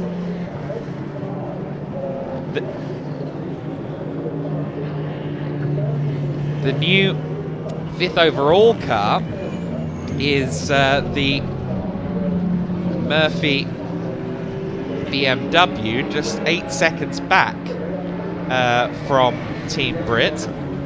So it's actually quite close. From 3rd overall till 6th overall, they're all within 30 seconds. McCollum and Cooper's KTM is about 2 seconds away from Murphy. This is the car. Whoa, a spin as we cut to the Team Brit McLaren. Alex Morgan was making up time on Bal Sidhu for potentially the Class D lead, and now the McLaren is in the gravel. Now that McLaren is definitively in the gravel, and with that being the case, I wonder if they need to remove that under a safety car. Now, see a replay, just too much speed into the corner. Just too much speed into Coppice. Was making up time. Sitting second in Class D.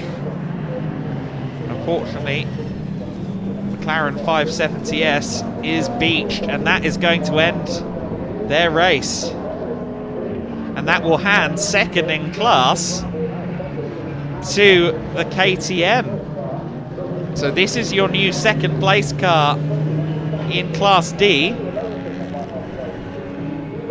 And while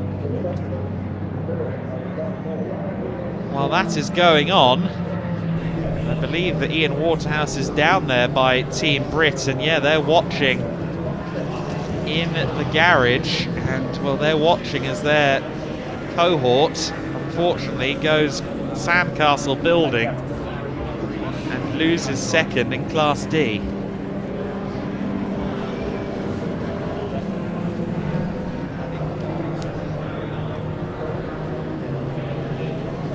There is Ian. I think we can throw down to him. He looks like he's ready to go.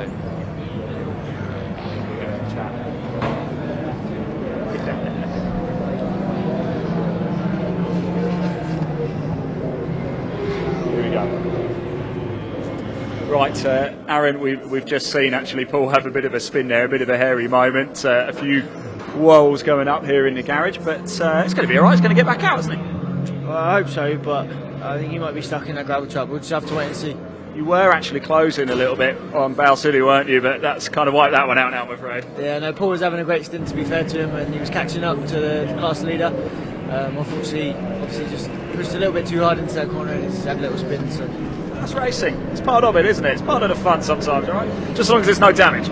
Exactly. And you don't know you're pushing the limit until you go over it. So, Aaron, well said. Thanks for being such good spirits as well, and we'll see you at the end of the race. Thanks for talking to us. Adam, back to you. So to correct the record then, I thought that it was Aaron Morgan at the wheel, but that was Aaron Morgan whom we just spoke to. So it was Paul Fullick who lost the car there, and you can see the telltale sign of smoke coming from the right front, and also you can see that they've already gone at the right front with the fire extinguisher. So I think that wasn't all Paul Fullick. I think those brakes were in the process of barbecuing themselves, unfortunately, and that is what sent the car into the gravel.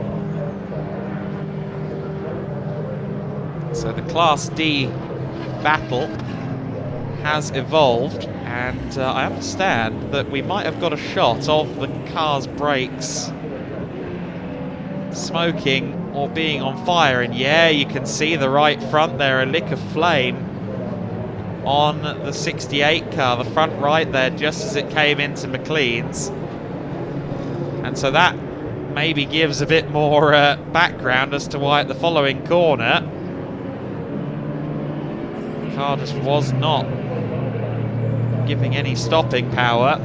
You saw the flame even as it skidded through the gravel on the right front. The car has been taken away now from the immediate firing line, so it doesn't look like there'll be any need for a safety car here.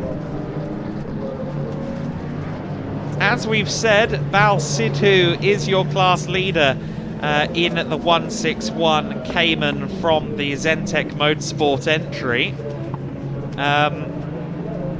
Elsewhere, the leaders in the Ginetta class, Class G, are the MacG Racing team, with Johnny McGregor at the wheel taking that car to the flag at the moment. And leading in Class E for the touring cars is the Mercedes of the Race Car Experiences team, Curran and Callender. That car has variously been smoking and looking slow, but it's also been the only car that's survived the distance, so it is leading. You can see the windscreen wiper going again on Hugo Cook's car. Our race leader with the wipers on. Now I just wonder if it's starting to precipitate again. It certainly looks like it might be getting wet out there again on the circuit, doesn't it? The rain is falling. That's been confirmed now by our cameras, and yes, it is falling in a big way with 6 minutes and change left in this race. The conditions are once again getting exceedingly treacherous around the circuit. Everyone on the slick tyres, of course, and Hugo Cook and Jamie Stanley, both pro drivers, are going to have to work very hard to keep this car on the straight and narrow. Everybody now has an immense task to keep it in a straight line.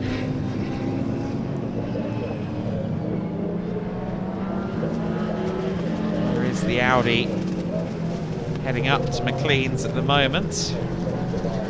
Then it's the Porsche that has been a little bit scatty at times this race.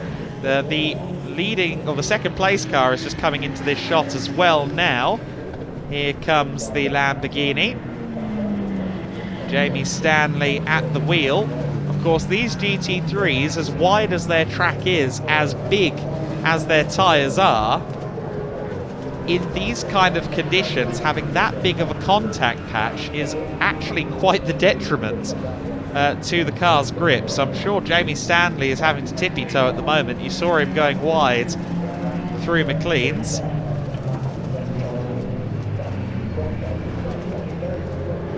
Here is the 55 Lambo bouncing across the curbs, still using the curbs despite the fact that the rain is starting to make itself known again. You can see the wipers going there. There's our third place overall car then, the Class D leader, Val Sidhu for Zentech Motorsport, and oh, he was getting a bit squirrely there into turn one. That car doesn't look very comfortable under braking at the moment, does it? Oh, it's all kicking off. Coming through Goddard's, there were 4 cars in one area there. Everybody's got through it okay. Jamie Stanley, of course,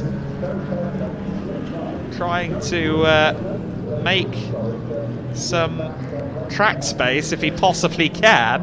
But of course, he doesn't want to risk too much by going offline and trying to go side by side with other cars in conditions like this, in slick tyres. But he needs to do it, really. If you start driving at half-mast, then you're going to start making mistakes. And he gets past the 72 car there. That, of course, being the Class F leading BMW of Chris Murphy.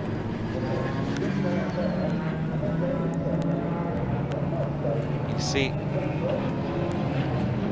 everybody is really having to pick their spots and find that grip, what little there is of it. That was your car in 6th position. That was the Mercedes AMG GT4 that we briefly got a look at. That was the Breakel Racing Mercedes. That sits 3rd in Class D. There it is through Melbourne at the moment.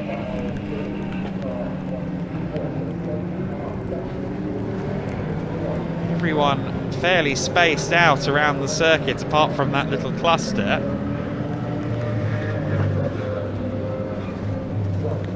Of course, the next car in the overall standings behind Garnett is the Class G leader Johnny McGregor, who's in that scrum with the Lamborghini. The Breakwell Racing Mercedes there buckling a bit as the ABS kicks in. Sliding out of the corner as well. 2 minutes and 40 seconds of this race left to go. We've had 2 rain showers and yet no rain tyres over the course of this race. They've had rain at the very start of the race when it wasn't opportune to pit for wet tyres because it didn't really get wet enough, and also because the mandatory pit stops can only be served 20 minutes into the race onwards. And now at the very end of the race, where it's not worth pitting for wet tyres, suddenly the heavens have opened again and the drivers are having to use a very deft hand indeed as Cook gets squirrely there. Just one more lap in the race for him, I believe, at current pace.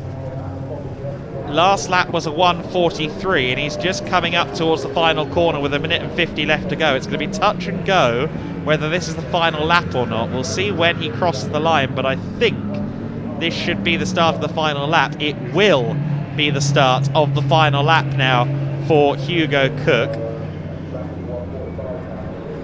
1 lap to go for Cook.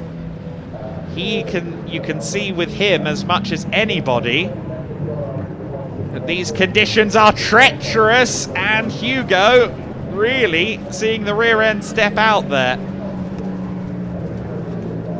Dangerous stuff for the hopes of both Urseg and Cook.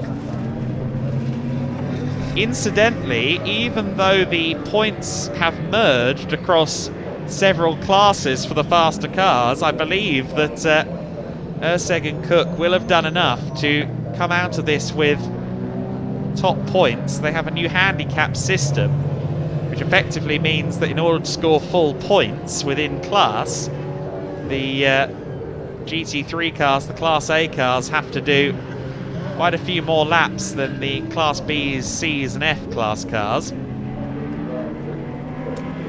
it seems as though it is mission accomplished on all fronts, an overall win, and what provisionally will be full points as the 75 goes straight on.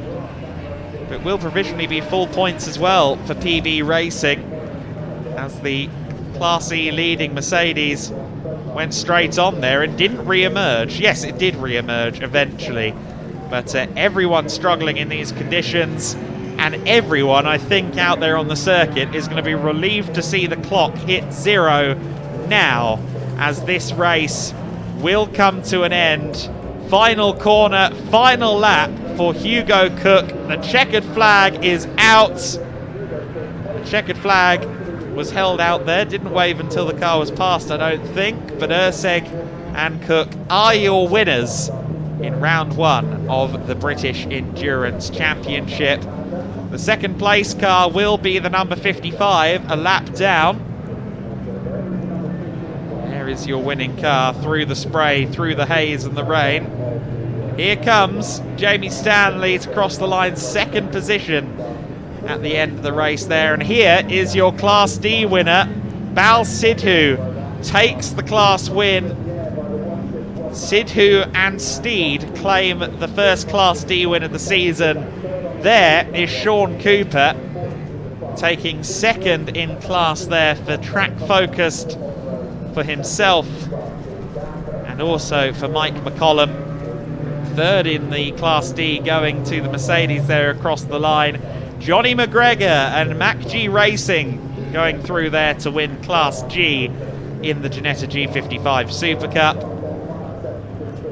A good result for McGregor, as well as his co-driver Arthur Simonde.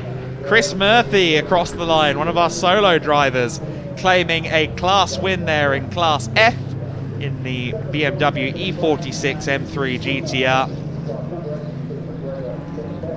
The sole Class B entry, the Porsche 992 Cup car, comes across the line to complete a fraught race in 10th overall.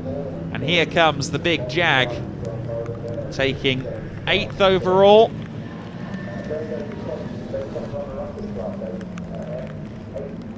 The 88 car makes its way then across the line. Everybody that is due across the line has now crossed the line.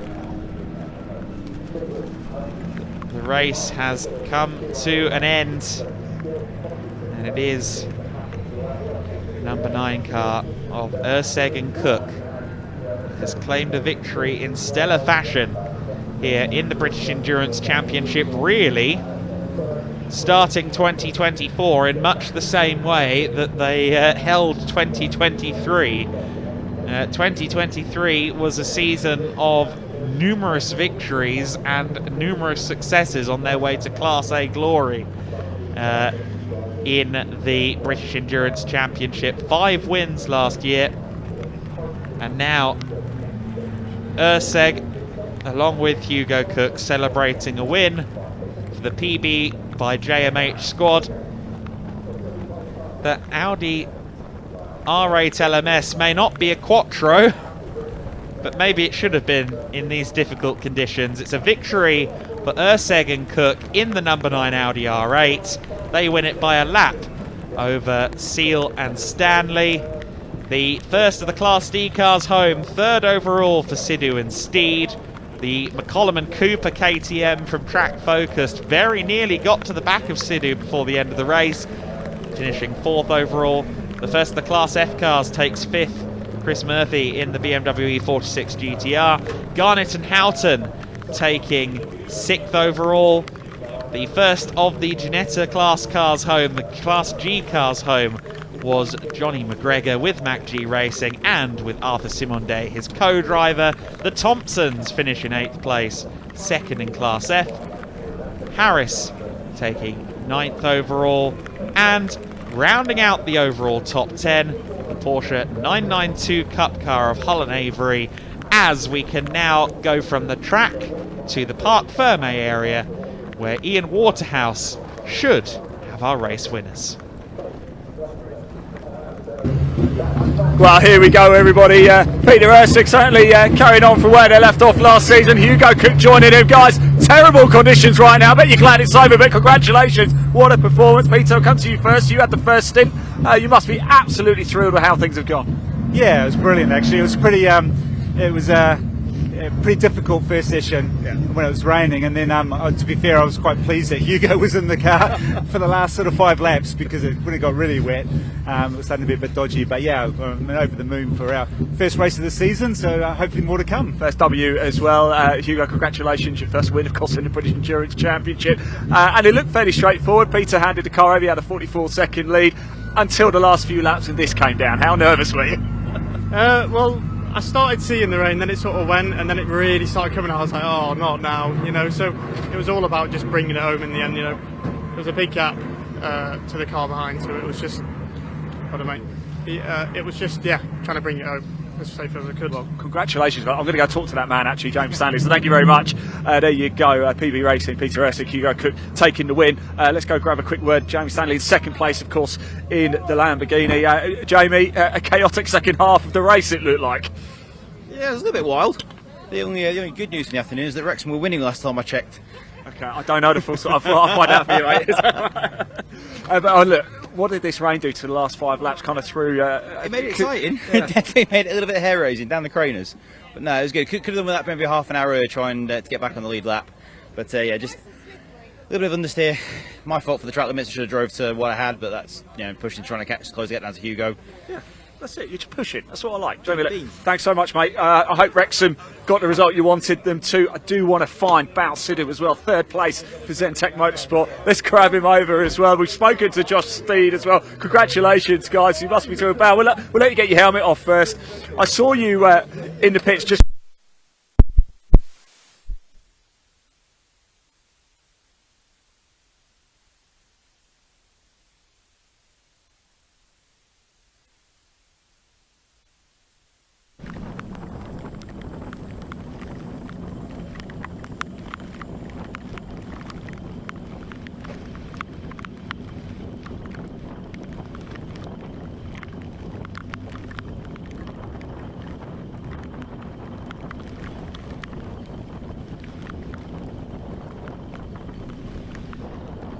So I understand that there has been a bit of an issue there with the mic. As you can imagine, the elements are testing the tech at the moment. The conditions are suboptimal for everyone at the moment, including our camera ops, including the marshals, including our next grid as well. CTCRC Classic Thunder is up next. Those are the big guns, for those of you unfamiliar with Classic Touring Car Racing Club. Those are the big ones with lots of power, lots of wing, and very wide tyres. And lots of power and very wide tyres doesn't really work in conditions such as these. Even if you got tread on the tyres, it doesn't really help. So this could be quite a hairy race. It has been declared a wet race, by the way. So the obvious bulletin of the day goes to this being declared a wet race because, well, yeah. Here is the grid for the CTCRC Classic Thunder. A little bit different than I was expecting it to look. Kevin Clark starting from pole position in this car then. In his car, he's alongside Josh Lawton, a very strong performance from that Honda Civic. It is a proper weapons grade car. And then it'll be a name that a lot of you are here to see, Jimmy Broadbent in Minty, the Moser-backed Mazda MX-5. He's alongside a very different car, Andy Wilson in his ex-British GT Holden Monaro. Brian Bransom is next on row 3 of the grid in one of the many BMW M3s. Simon Light in his anything but light Capri is on row 3. James Card on row 4 in another of the BMW E46s. He's alongside Kirk Armitage. Jasper Sapra, another very fast driver, he will be starting alongside Nick Vaughan as well. Nick Vaughan in the Audi A3. That car might be quite handy in this race. It's not a Quattro, I don't think, but it is still going to be very fast. Moving on to row number 6 then. We will hopefully cross over to that in a minute. That is going to be Andy Robinson in the big Ford Falcon. That's the V8 supercar. I don't envy Andy for trying to drive that in these conditions. Gary Hufford alongside him. Row 7 is the Ford Sierra Cosworth RS500 of Mike Manning alongside Colin Voice in the number 21 Ford Escort. Row 8 of the grid, Joe Collier in the BMW M3 alongside Martin Reynolds in the Ford Escort Mark II. Great car. Malcolm Harding in the Ford Escort Mark II Zax Speed car. That's the car that once famously rolled and kept going at Silverstone. Mike Cutt alongside him.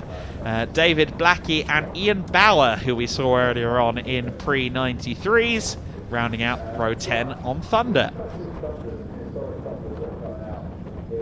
Next up on the grid, it is the 11th row, and it belongs to David Jefferson in his E36 alongside Sean Morris, who again we saw earlier on in the day.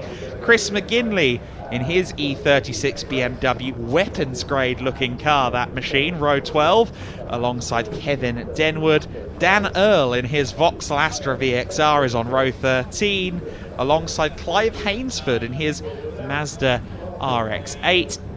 Jamie Thwaites on row 14, alongside the very unique Ford Focus Estate, car number 260, AJ Howe. Mike Nash in the BMW E46 M3, alongside Sam Daffin on row 15. Sam Daffin will be quick. Sam Daffin will be very quick in his Fiesta on row 15. Row 16 is Vic Hope in the 151 car. That is alongside Callan Trump, a Honda Civic and a Nissan 350Z sharing space there. The Ford Fiesta Mark II in the hands of Jason Rudge is alongside another Fiesta Mark II in the hands of Michael Rudge on row 17. Melvin Hooker's Jaguar XJS and the Nigel Baker Ford Escort round out the 18 rows of this very busy grid. So a huge mix of cars on this grid in Classic Thunder. The Honda Civic, second fastest out there on the circuit earlier on. Very impressive performance to be behind Kevin Clark. Kevin Clark, who of course is very familiar to the British Endurance Championship and Brit Car Trophy elements of the paddock in the famous Intersport BMW M3 CSL. That car has been very quick for a very long time. My first ever weekend in a racing paddock in a quasi-professional capacity was Brit Car in 2012. And Kevin Clark and the Intersport BMW were right up there at the sharp end in the Production Championship, which is now known as Brit Car Trophy. And even today, that car and driver combo is still out there and still going very fast indeed. Josh Lawton in that Honda Civic will be one to watch. That front-wheel drive Civic could honestly be the dark horse in this race. It feels funny to say this, but in a front 2 rows with a BMW M3, a Honda Civic, a 650 plus brake horsepower Mazda MX-5 and a Holden Monaro, I think that Josh Lawton in the Civic could be the dark horse. on the basis that he's got a front-wheel drive car, which should be a little bit more giving during this race. You see the rainbow overhead as well. The rainfall appears to have stopped, but of course it has left a nice glisten over the circuit. So even though the rain has stopped and the rainbows have started, we're still more than likely going to see rain. That's a very spectacular rainbow overlooking McLean's in particular. It is a beautiful evening here in the CTCRC paddock. But we will, I believe, now head down to get some impressions from the Thunder paddock before they head out there. Let's see what they think about going out in these conditions.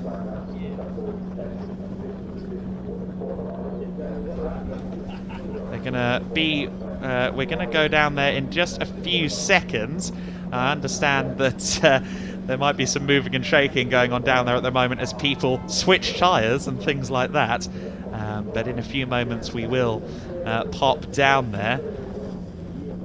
Look at that circuit. It's not going to be dry. They're going to need to be on wets.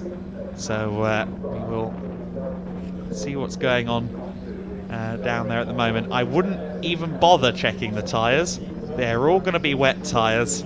Let's see who's confident down there in Parc Fermé.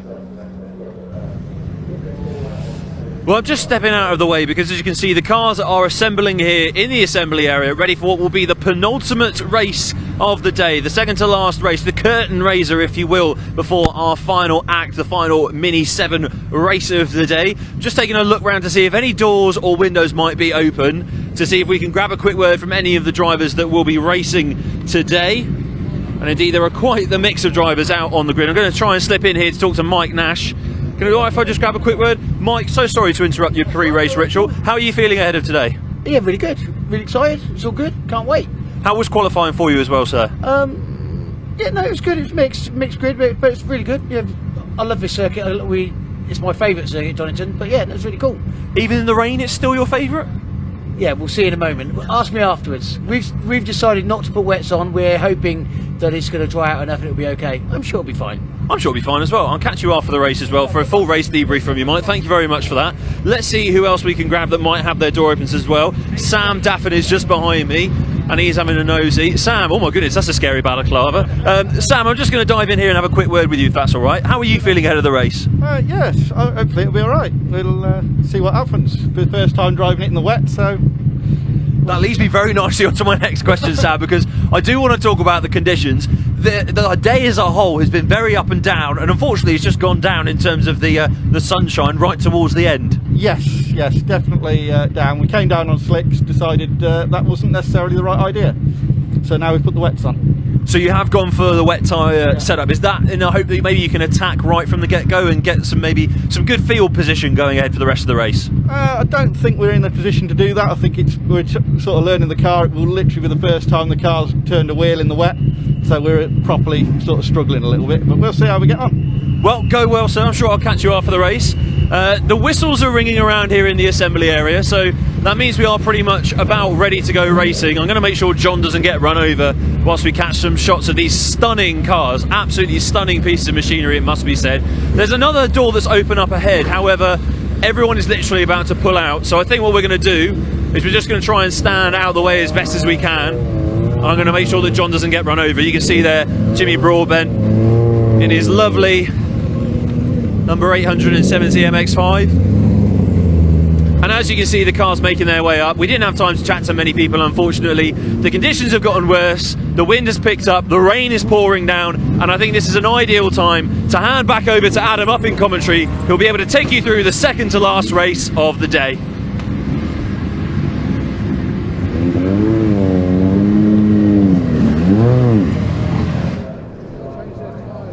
This grid is one of my favourite things in motorsport. I spend a lot of time around GT cars, around single-seaters, around all sorts of different stuff around Europe.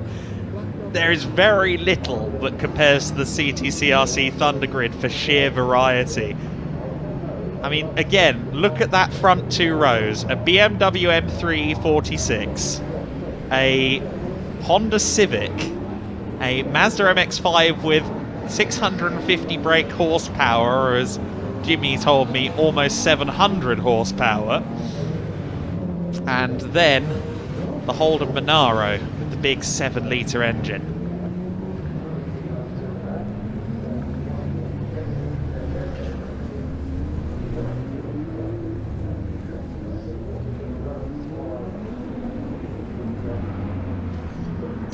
So then, I know a lot of people are going to be very curious to see, in particular, how that Mazda MX-5 performs with Jimmy Broadbent. He's been using that car for time attack for a number of years. The car has evolved a lot since he bought it, I think, a decade ago on a Twitch stream. It was initially a road car. It's anything but now. And Minty the Moser Racing Mazda is going to be tested in wheel-to-wheel action for the very first time here. Of course, Jimmy is fairly adept when it comes to car control. We've seen some of his fancy footwork in his various videos circulating the Nordschleifer in ever weirder cars.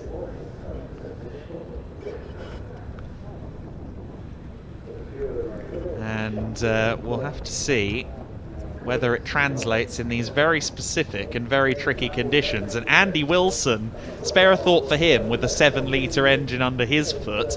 Spare a similar thought for Andy Robinson in the Falcon as well.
So then we're just waiting for these cars to roll. Of course, being Classic Thunder, they do have a rolling start in this series, so they won't have to try and launch them, which is probably a net positive for anyone who's for the faint of heart.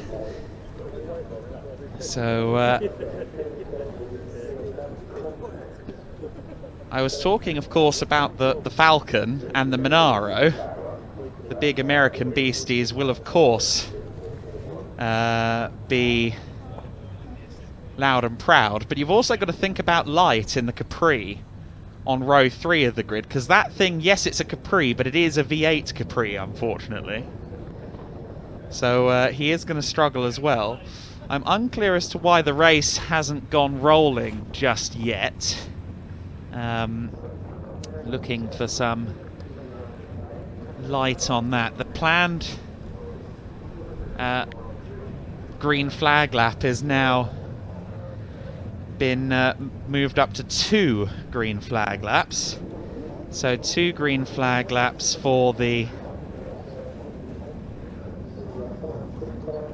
Classic Thunders, and I suspect those might at least one of them count to the race distance. I'm fighting a little bit of a technical issue here in the box, but we are hopefully going to see the racing in a minute. I see the marshals are getting over the barrier, so I do think they are going to send them on the green flag lap very shortly indeed. They are rolling here at Donington on the formation lap. Well over 30 cars on the grid at the moment here at the Circuit Barcelona Catalunya, Donington, different track. Incidentally, it's 5:55 p.m. and at the moment that would mean 2 races fitting into 35 minutes, which strikes me as a bit bold.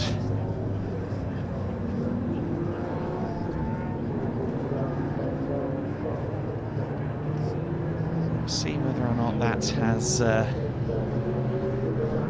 will materialise or not.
So as the cars continue to circulate, as we've said, 2 green flag laps. Now we'll keep an eye on whether or not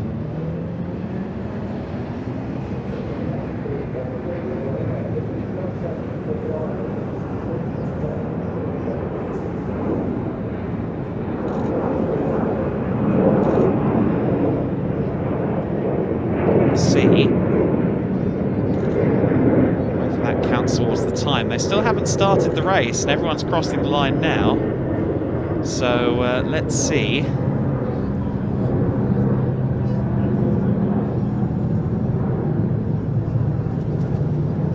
whether it counts. It's not going to count towards the race time, so we're doing 2 formation laps and then going racing.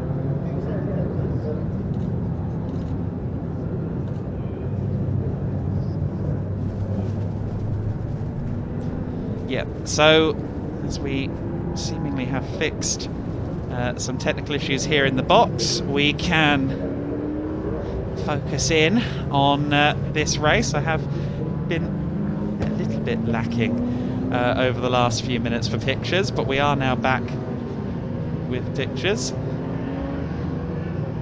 So 15 minutes still the time. I thought they might reduce this race, but they are currently doing... We are still currently on a 15 minutes duration. So we'll see who's going to come out trumps in this battle of various muscle from various places. Again, 4-cylinder, 6-cylinder, 8-cylinder, no 10s, thankfully. No one's got a 2000s BMW M5 or anything like that with a V10 engine in it. But other than that, you've got just about every colour of the saloon rainbow out there at the moment. Maybe Minty 2 could be an E60 M5 for Jimmy. So then, the cars in 2x2 formation. A reminder of the order: it's Kevin Clark who starts from pole position. Josh Lawton on the front row with him. It's BMW M3 versus Honda Civic on the front row. Then, it ain't no ordinary MX-5, but it is an MX-5 in the hands of Jimmy Broadbent, alongside Andy Wilson in his ex-British GT, Holden Monaro. That car was raced in the GT2 class of British GT back in 2004, 2005 and 2006. So that is a very potent car indeed. Further back through the field, you've got V8 Capris, you've got V8 supercar machinery in the hands of Andy Robinson, Ford Sierra Cosworths, Escort Mark IIs, even an Estate. This is going to be a very, very compelling 15 minutes of racing.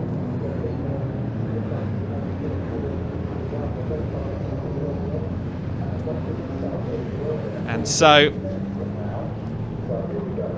now get ready for action, and action begins now. The CTCRC Thunder Grid is underway. Jimmy Broadbent with a bit of a twitch there from the second row. Is it going to be Clark?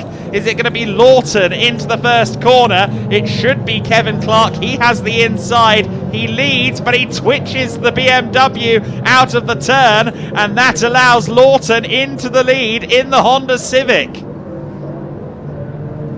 The Atomic Civic leads the way. Here comes Kevin Clark, though, back up the inside, going into the old hairpin. Jimmy Broadbent in third position. Then it's Brian Bransom, I think, in fourth in the first of the other BMWs. Of course, we've got BMW in the lead, and I think the next one is in fourth place. Here's the rest of the field working their way through, and indeed Bransom has not only gotten into fourth, he's gotten into third ahead of Jimmy Broadbent there, who was going a bit sideways through McLean's. There's the Sierra further back, the delightful Texaco replica, the Eggenberger RS500 replica. But it is BMW from Honda at the sharp end, and there's Minty with the straight line speed. The Moser MX-5 is very fast in a straight line, as Jimmy Broadbent proves that.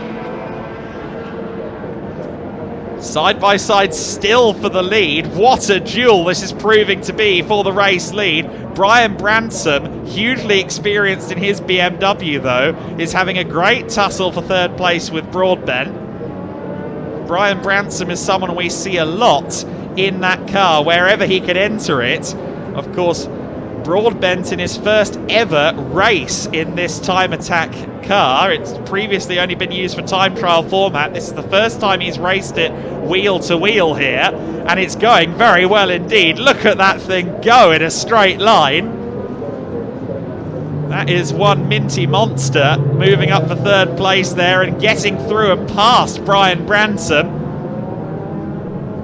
So Broadbent back to third place, back to where he started. Can he now challenge Lawton in the Civic? He goes around the outside at the Craner curves, can't convert it to the inside for the old hairpin, and in fact Bransom fires back past him. Oh, Bransom there getting a bit loose on the painted curves. Just behind Broadbent is James Card in his BMW M3 as well. Broadbent again to the inside of Brian Bransom. A great tussle that we're having here for third position. Kevin Clark is making hay in the race lead as Broadbent again uses the power advantage to move up to third place. Now, he's in third. The Civic isn't too far away. Can he power his way through into second by the time they get to the chicane? No, that Civic is a weapon in its own right. Both the Civic and the MX-5 are diminutive cars, but they're very fast in a straight as Broadbent loses out there once again. Now that car was slow out of the corner. Is everything okay with Broadbent's car? I'm not so sure it is. Broadbent is slow. Broadbent is slow. Just a couple of laps into this race, and it looks as though Minty's first wheel-to-wheel racing adventure may have come to an end early. Maybe it's already over, unfortunately, for Jimmy. Here is the top half dozen then, as the 870 car limps back into the pit lane. Now, Clark was pretty well clear of the chasing pack a lap or so ago. That's no longer the case. Lawton is losing out left, right and centre as well in the Civic. You just saw him losing out to Card. He's down to 4th place. In 5th place is Light in the Capri. Then it's Manning in his Sierra RS 500.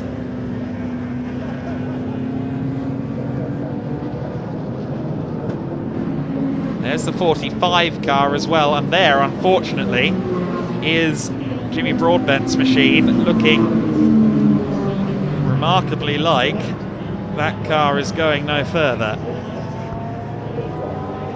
Something must be amiss in the spectacular Mazda MX-5.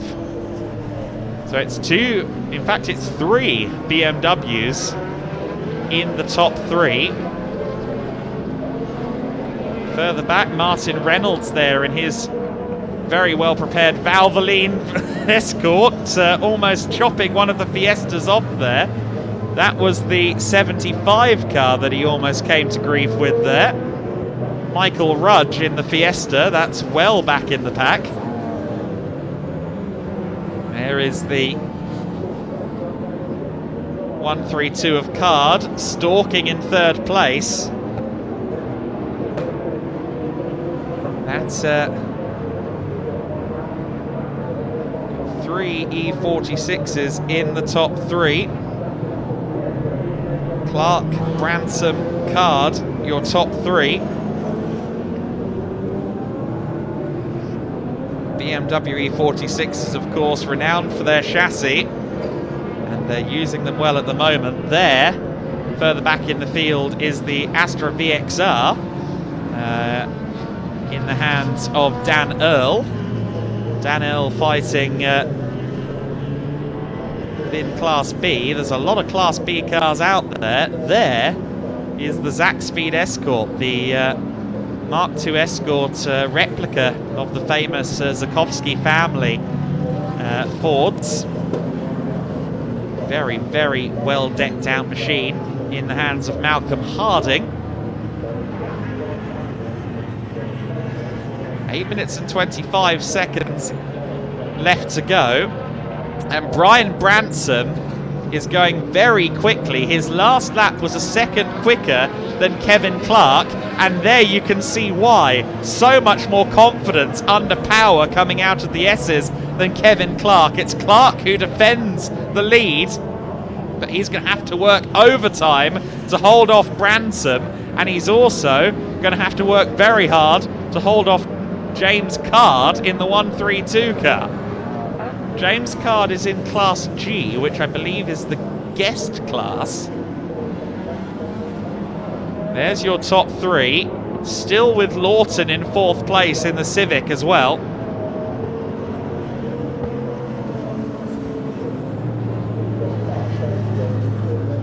See there the Mark II Escort just ahead of them, as Branson again trying to look to the inside of Kevin Clark. This is great scrapping further back in the field.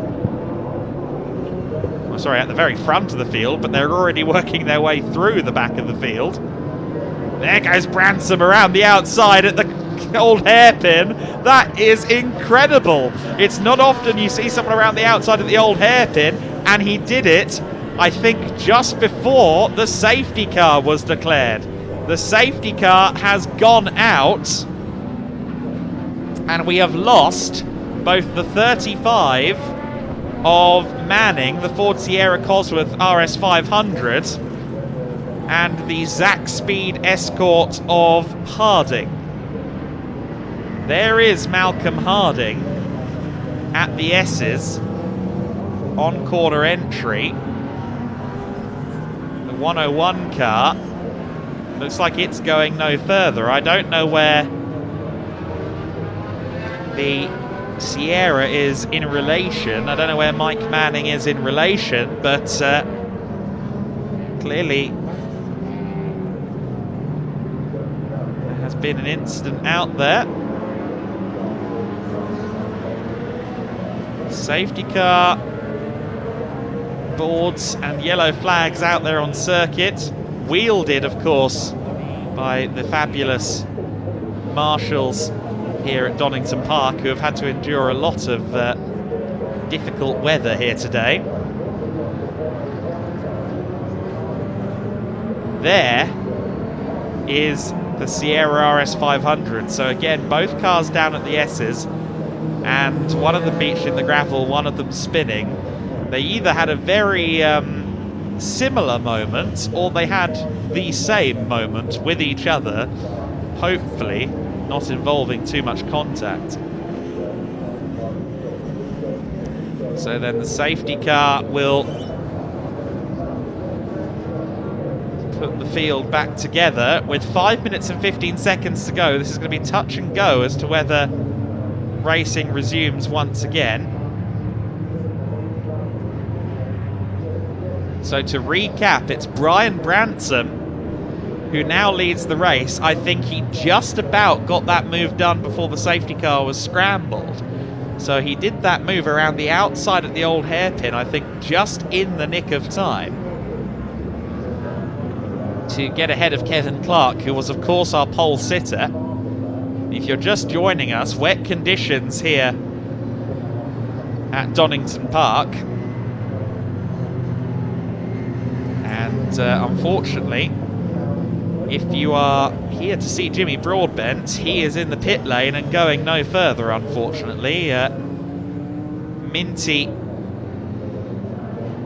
unfortunately, has come to a halt. His beloved Mazda MX-5 has had an issue.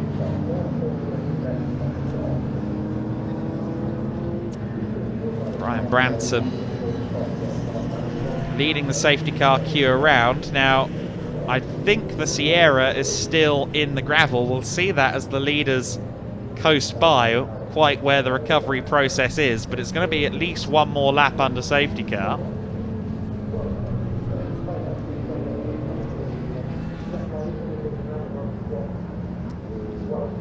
So I think we saw yellow and white flags there. The white flags usually mean slow vehicle on track, so that might be Harding, that might be a recovery vehicle, but the white flag typically means slow vehicle on track. So the white flag was there for a bit. Of course, it is already approaching 6:15 local time as well, and we're still supposed to have another race before curfew, which I don't think is quite going to work. The Mini 7s were meant to be out there to close up our day, but I'm not sure quite what will happen.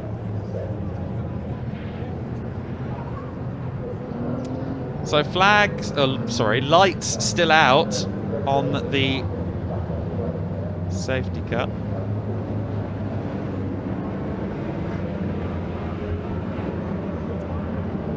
Lights are still on the safety car, so at least one more lap behind safety car.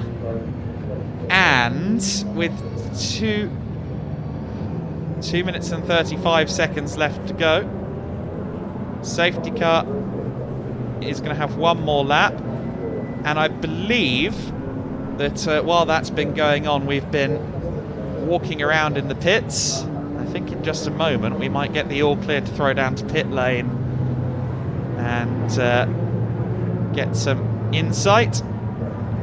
And we can now go to Jimmy Broadbent to try and find out what happened with Minty the Mazda.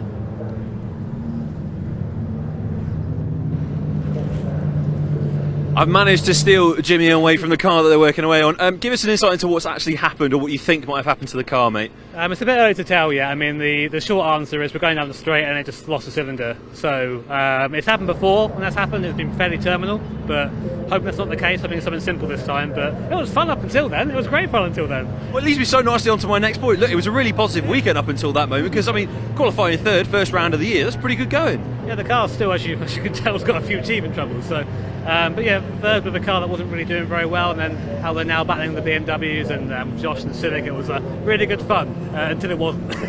Fun until it wasn't. What are the conditions like out on the track? 'Cause we were trying to sort of tell everyone at home just how much rain had fallen on the track during the British Endurance Championship race. It's looking pretty slippery out there. What's it like as a driver? Well, we were sitting there about 5 minutes before the race thinking, what do we do? So we went to the wet tyres to be safe, and from the standing start, I pulled away and lit the wheels in second gear, lit the wheels in third gear, you know, so it's pretty slippy out there, and it's just trying to trust in whatever aero you've got to get you around the corner. But it was drivable, just everyone had very different lines. So your preference maybe tomorrow would be, if a little bit more sun can come along and dry up this place, you might be in for a little bit more interesting of an afternoon. I think so. I think my preference would be a working car, if I'm honest. But I'll go for the sun, you know. Well, these things are always easier said than done, Jimmy. But it's not the last that we'll see of you this weekend, surely. This car will hopefully be back on track again tomorrow for another race. Yeah, if it's fixable, we'll be out there, so 100%. Amazing. Thank you so much for your time, mate. Cheers, man. Thank you.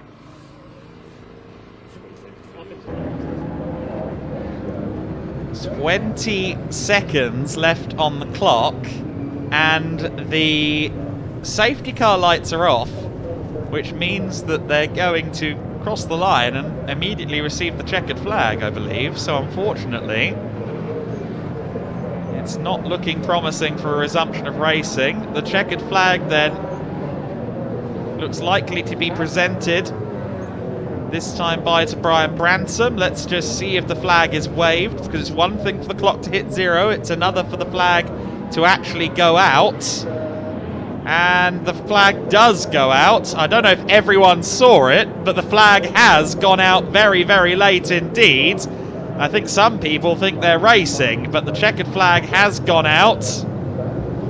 And the result then will go to Brian Bransom, and you can see there on your screen the top 3 didn't actually take the flag. You can see that on your graphics there. So unfortunately the top 3 didn't get the flag, but the race has been declared. Brian Branson will ultimately be the winner. He might be having a scrap at the moment with Kevin Clark around the circuit for all we know, because I don't think either of them saw the flag. There's definitely some still thinking they're in a race. Yes. The checkered flag is out, but the race continues unofficially. Of course, for the benefit of time, everyone will be hoping they've got the message and come into the pits. Otherwise, they're going to do a second lap before they come into pit lane. We are running very, very loose on time here. I believe we can extend the curfew if there's enough light. But to be honest, I don't know if all of the Mini 7s will run functioning lights. That could be an issue. Everyone's backed off now, so I think they've got the collective message that yes, in fact, the race is over. And Brian Branson will be declared the winner. And ultimately, what a way to finish the race, because don't forget, he got that lead around the outside at the old hairpin about 2 seconds before the safety car came out. So what a way for him to finish, and he is doing a second lap because he did not receive the checkered flag. Well, that's a bit Dorian Pan F1 Academy. She did something similar a few weeks ago. Hopefully Brian Bransom isn't penalised for that. He took the flag twice, and he is your race winner ahead of Kevin Clark in the first of the CTCRC Thunder races. James Card takes 3rd place and wins the guest class ahead of Josh Lawton in 4th. Simon Light in the big V8 Capri finishes 5th ahead of Andy Wilson in his Holden Monaro. Nick Vaughan is next in the Audi A3. Andy Robinson moves up to 8th place in the Ford Falcon. Joe Collier, Gary Hufford, David Blackie, Kirk Armitage, Colin Voice and Sean Morris round out your top 14 in that race. And I'll just run you down to the 20.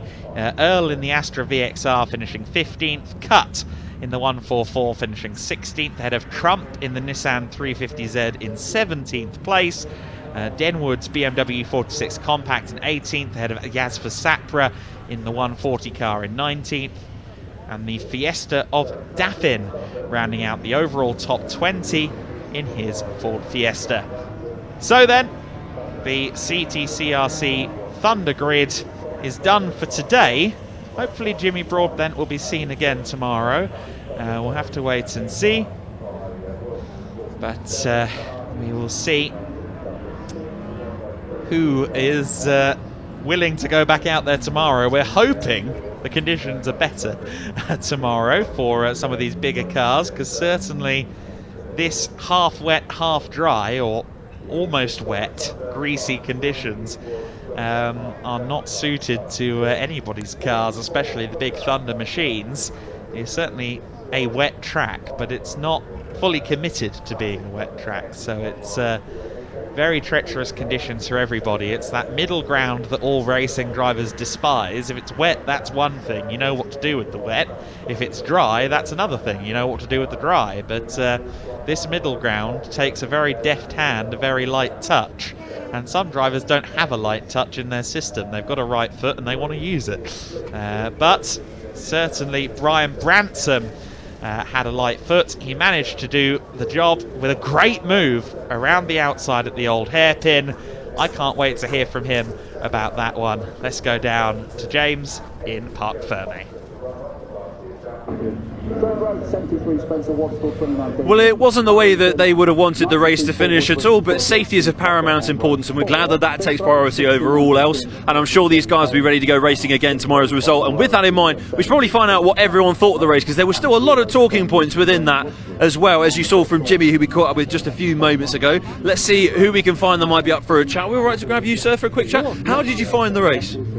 Very slippery, but that probably wasn't the worst bit. The worst bit was not being able to see anything going into the sun. Just couldn't see anything. Low sun, slippery surface, that must have been quite a challenge. Kept me on my toes, that's for sure. Yes. Were you able to make the switch before the race started onto the wet tyres? I know there were lots of people sort of umming and ahhing. Were you one of them? Yeah, I got onto sort of intermediates, which, yeah, I think was, yeah, would have been a nightmare on slicks. So, yeah, so good. And will you be hoping for slightly better conditions, maybe a better race tomorrow? No, I think I'll prefer a dry one. I'll have a dry one, yeah.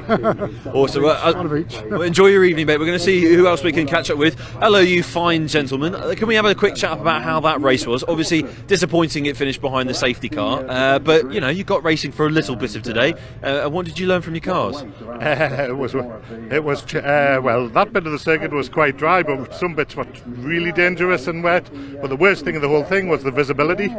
The sun. Everyone's always started to talk about the low sun, and you look a little bit sweatier than others. It must have been a bit of a wrestle trying to actually get your cars around. See, so I was on full racing wet, so overcooked him. I was a bit like driving on ice at times, so yeah, fighting a lot with the car. Were you expecting the rain to stick around? Is that why you maybe went for the full wets? I was hoping so, yeah, but it didn't.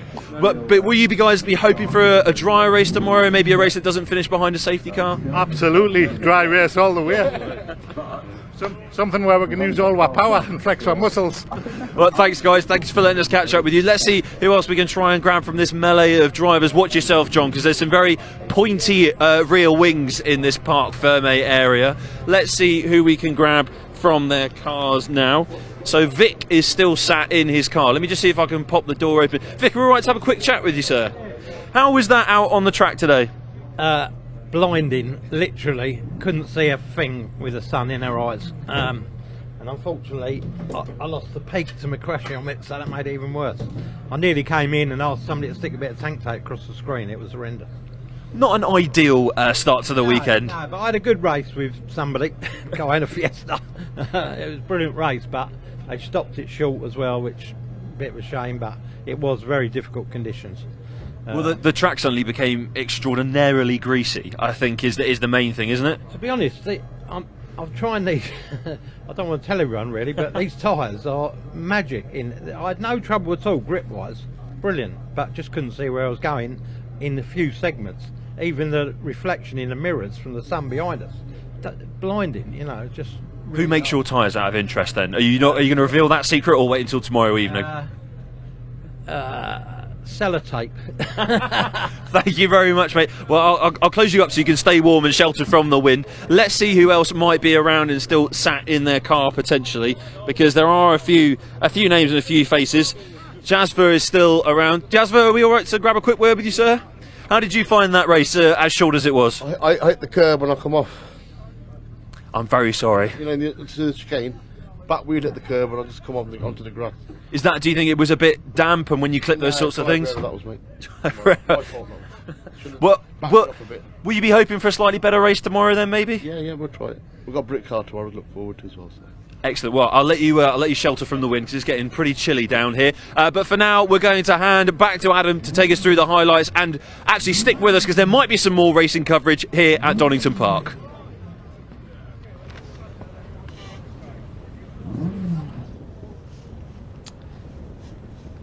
So then, the Dunlop Mini Challenge 7s now heading out onto the circuit. There's a familiar name for you. Andrew Jordan on pole position for this one. He's alongside Ross Billison. And look at how quick he was in quali. Over 2 seconds faster than anyone else. But the conditions were a bit poor. There's another familiar name for you. We spoke about him earlier on because his car is here. Colin Turkington is also here and having a bit of a go at Mini 7s alongside Joe Thompson on row 2. Two BTCC champions on the first 2 rows of the grid. Spencer Wanstall is next in the 73 alongside Damien Harrington in the 29. Row 4 of the grid is the 93, Paul Woodbridge alongside Stephen Hopper in the 38. Andrew King in the 16 is on row 5 alongside Jamie Payne.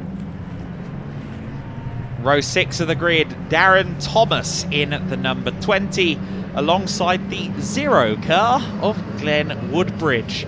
Moving down a couple of rows to the 7S cars, the more budget-friendly, slightly less tuned minis. Matthew Ayres is your pole sitter there in the 758 alongside Michael Winkworth in the 796. Arnold Duncan is next in the 789 alongside Andrew Hack in the 723.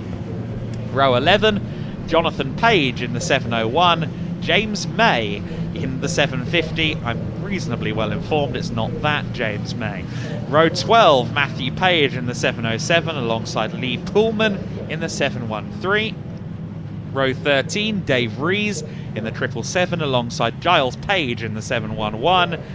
Chris Pryor in the 704 is next alongside Callum Perfect in the 765. Dan Bell on row 15 in the 740 alongside Bradley Jordan in the 771.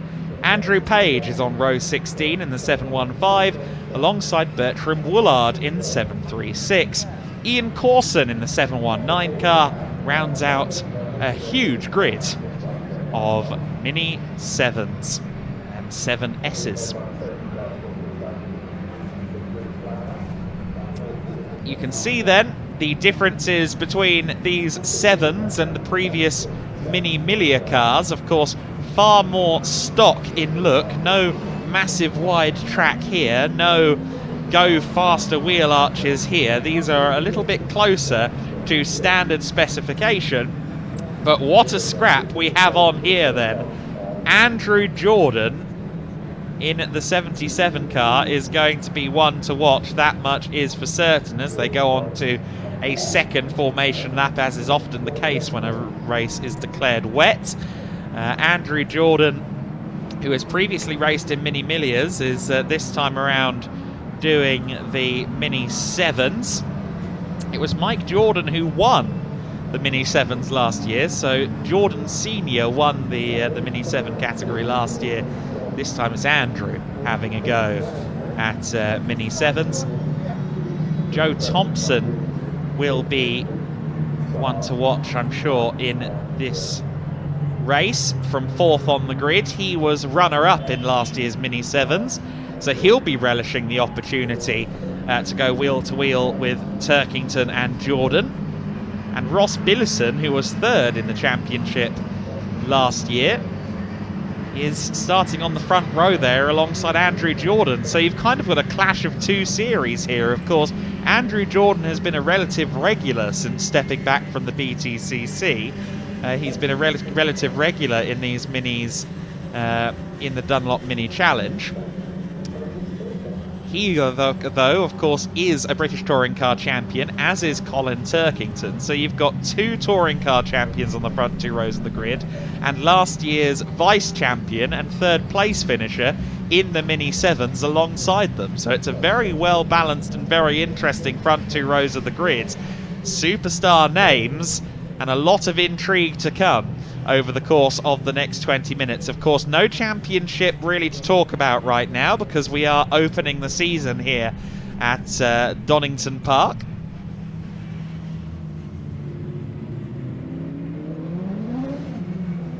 You see the back straight, the exhibition straight as it's known. Everyone trying to get some heat through these tyres. Of course, they all want to give themselves the best opportunity they can. Thankfully, most of them do seem to be running headlights. Well, headlights are on all cars. It's just a matter of whether the headlights are actually on. In the case of Vickers there, in the red car, or the Vickers-backed car at least, that is not running with headlights on at the moment, so that could be one. I'm sure there'll be a few bulletins coming up on the timing screen. Anyone who hasn't got headlights on probably should solve that.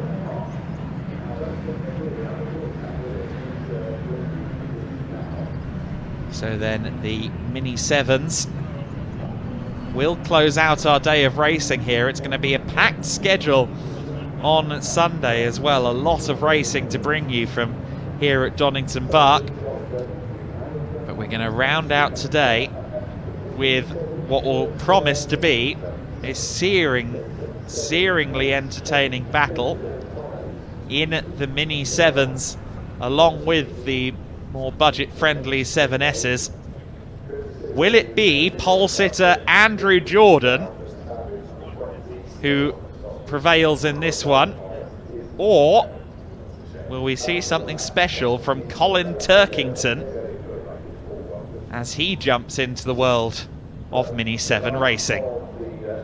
Will Billison and Thompson, both on the outside of their respective rows, the regulars here in Mini 7s, will they have an answer? They've certainly got their feet together in these cars more so than Turkington.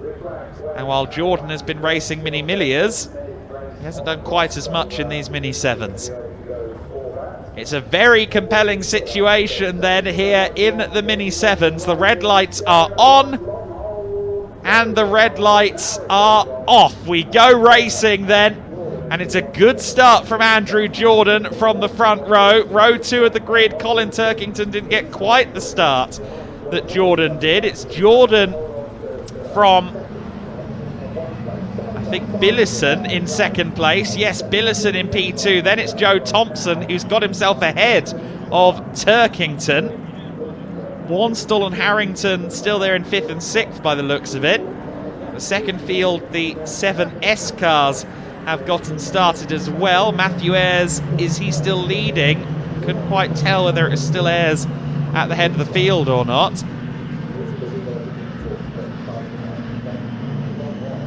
There is your secondary class, the slightly less tuned 7Ss. Expect them to start fighting through the order as this race goes on. A lot of very quick drivers in the so-called secondary class. Here we are back up front then, and Turkington has fallen off the top 3. Andrew Jordan is disappearing up the road, while Billison and Thompson fight it out for second place. It's still, I believe, Billison with the inside line there. Thompson trying to go around the outside. Yes, it is, and Billison holds on to second place. Of course, this is exactly what Andrew Jordan wants. He wants to disappear up the road and let them fight, and equally, Colin Turkington would probably quite like to get back involved with that. There's the 73 car in 5th place of Wanstall, side by side as the 0 car of Woodbridge tries to come up the order. Glenn Woodbridge. 3 from the 80, drifting wide there is Ross Billison, but of course getting the traction coming out of the corner as the 7S's head out of Melbourne. Let's see who's leading as they come to the end of the first lap. It is the 758 car of Matthew Ayres, who was on pole position in this class. So he's managed to hold on to the lead, at least for the first lap. Let's see if he can keep doing that. Jordan, Billison, Thompson, Turkington, your top 4. Wanstall, Harrington and Woodbridge down to 7th place. The 93 of Paul Woodbridge behind Glenn Woodbridge. The Woodbridge cars in 7th and 8th together at the moment. 7S's, it's Ayres ahead of Winkworth, ahead of Hack. That's your top 3 in the 7S's, as you see there on screen. You see that drying line developing, which they're all trying to stick to at the moment. There's James May in the 750, just ahead of Chris Pryor in the 704. Turkington in 4th place is side by side, 2nd and 3rd also side by side, and it's through for the number 80 for Thompson. Joe Thompson up into P2 at the expense of Ross Billison. Colin Turkington is still there in 4th place, even though it looked like it was going 3 wide at one point in that battle. So Turkington still there in the 22 in P4. This is his warm-up for the season, apparently. It's a little bit different from the BMW 3 Series that he'll be racing in the BTCC, but nevertheless, great to have him in the Mini 7s. It looks as though Thompson is now streaking away in 2nd place. Now that Billison has lost out, I think he is starting to struggle for pace relative to the now released Joe Thompson. Side by side in the S's further back, is that the 740 making up ground? Yes, it is. That's Dan Bell, who I think has moved up into 9th in class there. There's the 796 of Winkworth, who's got to the front of the class. So Winkworth has gotten past Ayres on this lap. The 796 car now your 7S leader then. There's your battle for 4th position overall among the Mini 7s. Turkington under pressure here from Wanstall, from Harrington as well. And through goes Wanstall. He gets past Turkington, and Turkington may well be demoted as far as 7th now. He's in a drag race with Glenn Woodbridge. Through has gone Harrington already. Harrington now trying to go around the outside of Wanstall by the looks of it. Can't make that work. Turkington holds on to 6th place, but he's going backwards at the moment as the regulars show him how it's done.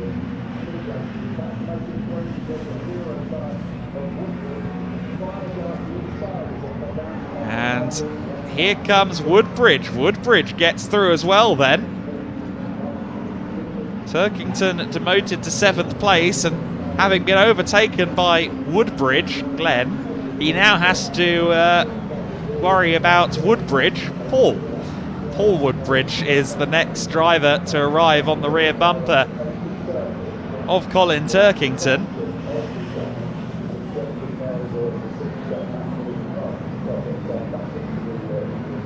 You see the cars running down to us once again. There is the class-leading battle in the 7S's.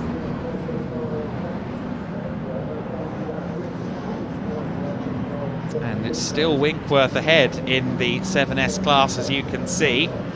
Ayres and Hack also in shots, but the top two clearly fighting this one out on their own at the moment. So for Andrew Hack, he's going to be sitting there saying, go on, fight each other, start to get in each other's way. You can see there that Winkworth is starting to close in on King up ahead in one of the primary class 7 cars. So Winkworth is going to have to start navigating some of the slower cars from the bigger class as well, so that's going to be an added complication. Look how far apart the top 3 are in this race. The wet conditions are creating a very different dynamic in this motor race. A very different dynamic from regular. Mini 7 racing is a bit like watching a rugby scrum do 100 mile an hour usually. But on this occasion, Andrew Jordan is driving up the road. Better part of 5 seconds clear already of Thompson in second place.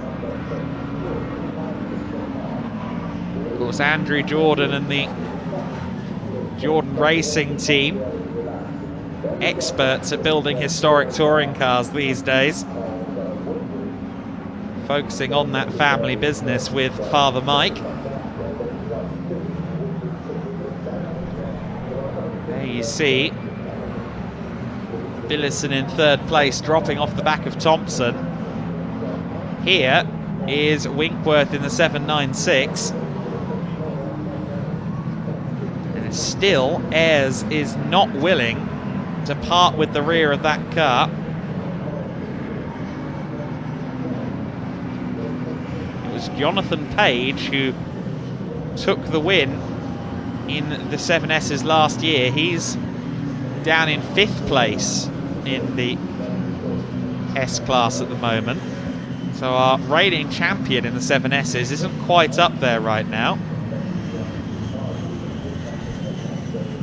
It was Matt Ayres who was last year's runner-up in the 7S championship, so he'll be looking to go one better this season. He needs to go one better in this race as well if he wants the biggest trophy.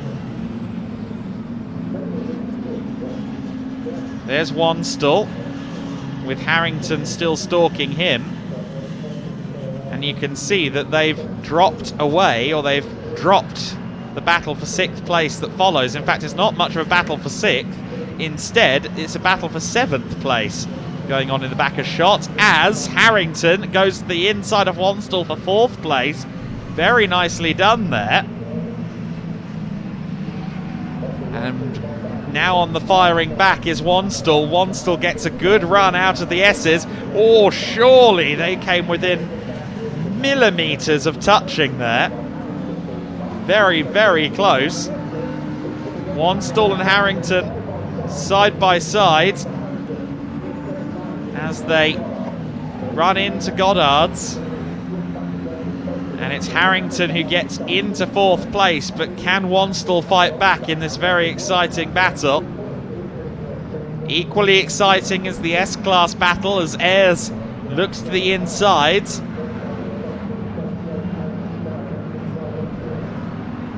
Winkworth doing a great job.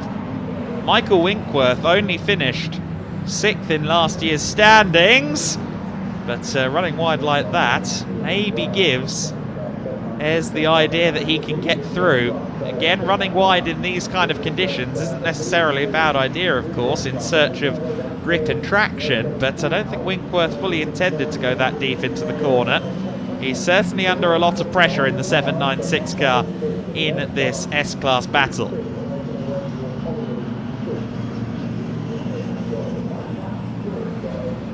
What a brilliant sight it is to see these minis running well into the dusk.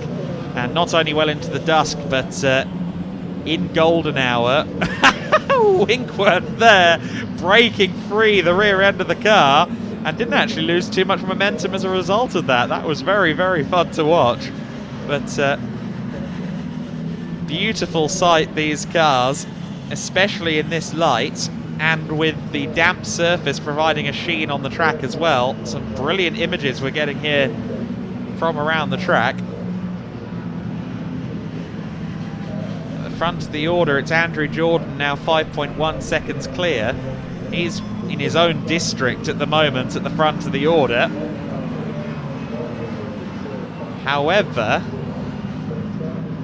I think Michael Winkworth will only be able to dream of such an advantage in the 7S battle, as those two continue to go hammer and tongs for the class lead.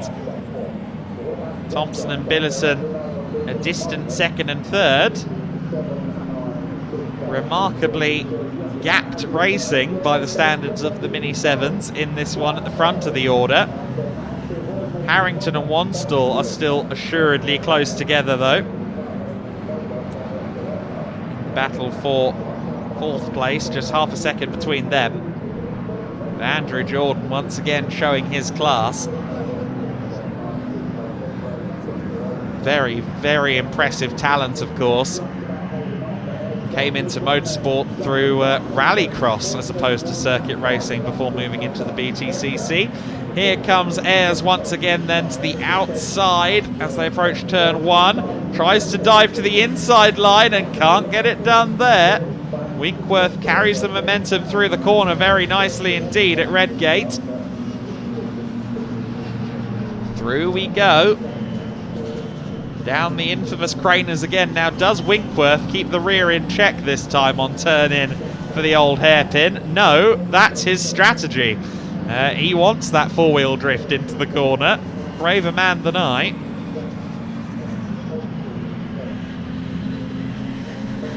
Such wonderful chassis, of course, these original recipe minis. And here comes Ayres again to the outside. Might get the momentum here on the run up to Coppice. Isn't going to be close enough for a move at Coppice. But if he times it right, gets it right through the corner, he might get a good run down Exhibition Straight. There's Colin Turkington. He's still on the back of the 93. In fact, Woodbridge has gotten past. So Paul Woodbridge has gotten past Colin Turkington. If you ask Paul Woodbridge what he thought he'd be doing today, I don't think he'd say I'd be leading a 4-time British Touring Car champion. But that's exactly what he's doing right now. Turkington being given a baptism of fire by the mini regulars here. As Andrew Jordan, look at that, just gliding the car through the old hairpin. That was buttery smooth through there. 6.7 seconds the gap now between himself and Joe Thompson in second place. Such a joy to see drivers of this caliber in cars like this, because you really get to see what they're made of.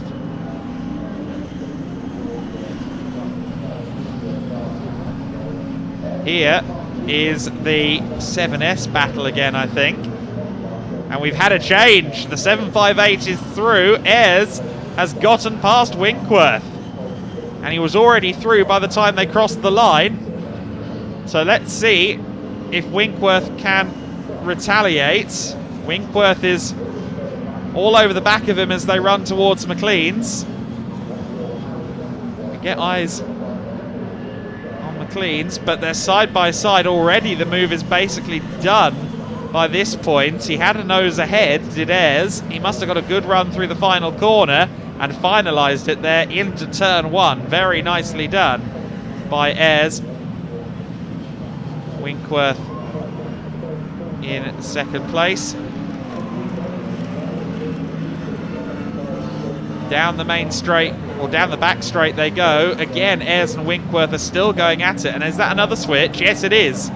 Winkworth has gone back through. I had a feeling there was going to be something on at McLean's because of the run, the old hairpin for Winkworth. And sure enough, he's back through.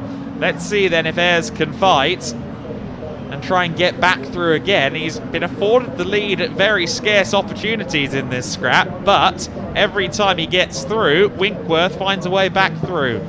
It's defending by being very good at offending, I think, at the moment for Winkworth. he holds the lead because he's very good at getting through to second. Let's just see how Ayres' run through the last corner is this time. He's a bit far back. I think Winkworth is safe for the next few corners.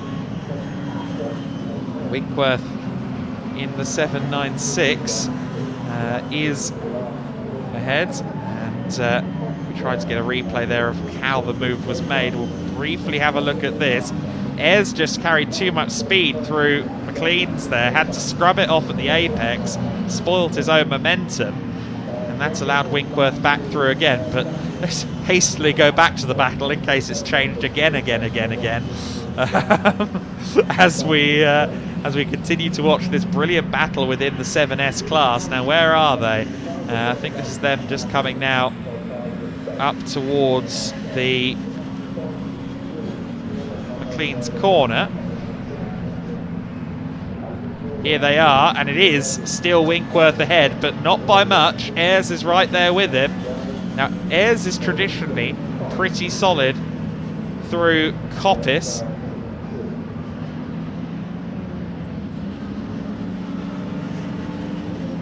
Andrew Jordan beginning the penultimate lap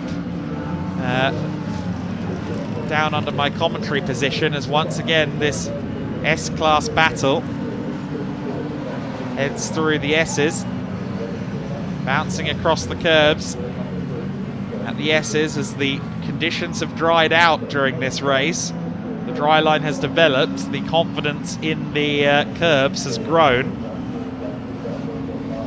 Colin Turkington, we see they're still falling back from Woodbridge at the moment, so Colin continuing to learn the car, of course. Won't have driven this car much before. There's Ayres. Here is the race leader on his penultimate lap. We cross the line with 2 minutes and 2 seconds left to go. He's lapping in the 59, so I think he's going to get one more lap out of this race. 1.5 to go for the 77. Unless he backs off, unless he wants to go home early. Of course, there's also the chance that race control elect to end the race a lap early, just so everyone gets in before curfew. So we'll just keep an eye on this to see whether the checkered flag is received this time. In theory, Jordan should have the time for one more lap, but it's the question as to whether he's afforded one. Just through the final corner, or the penultimate corner, comes Andrew Jordan. Mathematically, this will be the penultimate lap, but if they decide to end the race early, then it could be the checkered flag this time for Andrew Jordan. It won't matter to him, he's almost 10 seconds clear at the front of the order. He's been having a spectacular motor race, and the last lap board is shown, so they are going the full distance as the clock now hits 0.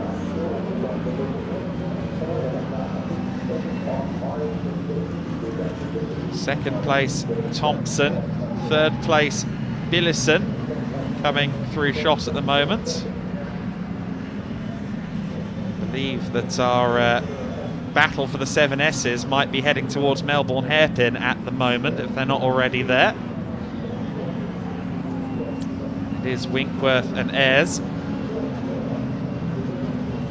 Winkworth and Ayres were 3/4 of a second apart last time by. And look at this, Ayres to the inside of Winkworth, very aggressive, he's got the inside line. Winkworth is going to try for the cutback, he gets the momentum around the corner, it's side by side as they go on to the final lap in the S-Class. Great battling. The cars behind them are the cars from the top class, from the 7s, rather than the S-Class. So that means that they don't have to worry about the cars behind them, as Winkworth does retain the lead in spite of that offensive move there from Ayres. This is a great final lap battle within our secondary class, within the budget-conscious S-Class, proving that they're just as much fun as the big cars. Through the old hairpin, and look at Winkworth, that's a bridge too far, he almost lost it. It's going to be side by side for the S-Class lead. Jordan is just moments away from the win. but Ayres was moving through into the lead there as we cut away. I think Ayres will be the leader in the S-Class. They're side by side through McLean's as we speak.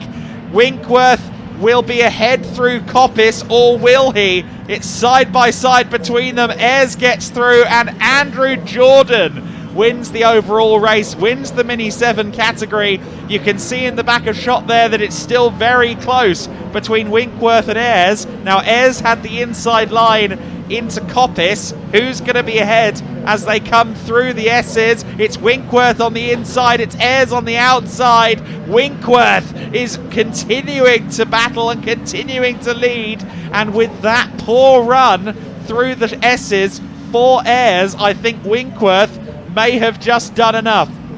The car behind is the number 38 of Hopper. That is a car out of their class, so they don't have to worry too much about the car behind them. But I think that Michael Winkworth has just about done enough to secure the win in the S-Class. No, he's gone wide, but Ayres has gone deep as well. It will be Winkworth that wins it. Michael Winkworth takes the 7S class ahead of Matthew Ayres. A brilliant scrap in the 7Ss, a brilliant drive and a dominant performance from Andrew Jordan in the 7s, some 15 seconds clear of the 80 of Thompson. It was eventually Joe Thompson that finished second overall. Third overall for Jamie Billison, as the rest of the field comes trundling through. Third in the S-Class eventually was Hack in the 723. Still crossing the line, this plethora of minis. The last car across the line will be Reese in the 777. He has crossed the line, so that's everybody. And that ends a very long but very exciting day of racing here at Donington Park for the BARC.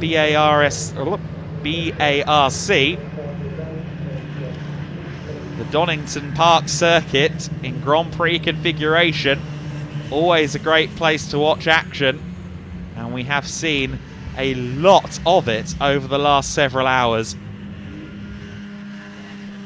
Andrew Jordan, 15 seconds clear ultimately at the end of that race. As we've said, Joe Thompson, as good as he is, did not have a candle to throw at Andrew in that race. Joe Thompson, second place behind Andrew Jordan. Ross Billison, third. Spencer Wanstall taking fourth place ahead of Damien Harrington. Glenn and Paul Woodbridge take 6th and 7th place, and Colin Turkington only 8th. He'll be looking for a bit more from Sunday, I'm sure. Michael Winkworth winning a titanic scrap in the 7Ss ahead of Matthew Ayres to round out the top 10. Stephen Hopper ahead of Andrew Hack, Jamie Payne and Arnold Duncan. I will just quickly run you through the rest of the top 20. Page in the 701 in 15. The other Page, the 707, Matthew Page in 16th place. Pullman in the 713 in 17th. 704 of Pryor in 18th. James May in 19th place. And the 771 of Bradley Jordan rounding out our top 20 in that race. A great drive from Jordan, a great race from everyone in these Mini 7s. In conditions like this, I think many people would have put money on the race being a bit more difficult than that for stewards, for marshals, for gravel traps. But no, everyone kept their noses clean. We saw a lot of great racing. And I understand that we can now jump down to James for the last time today. He's going to get some insights from down in Parc Fermé.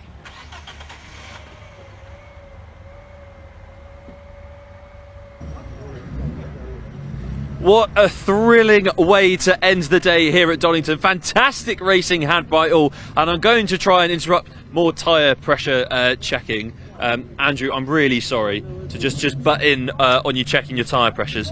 Can I just quickly ask you how you found that race? Because from our perspective, you stormed it, and it was probably far from as easy as you made it look.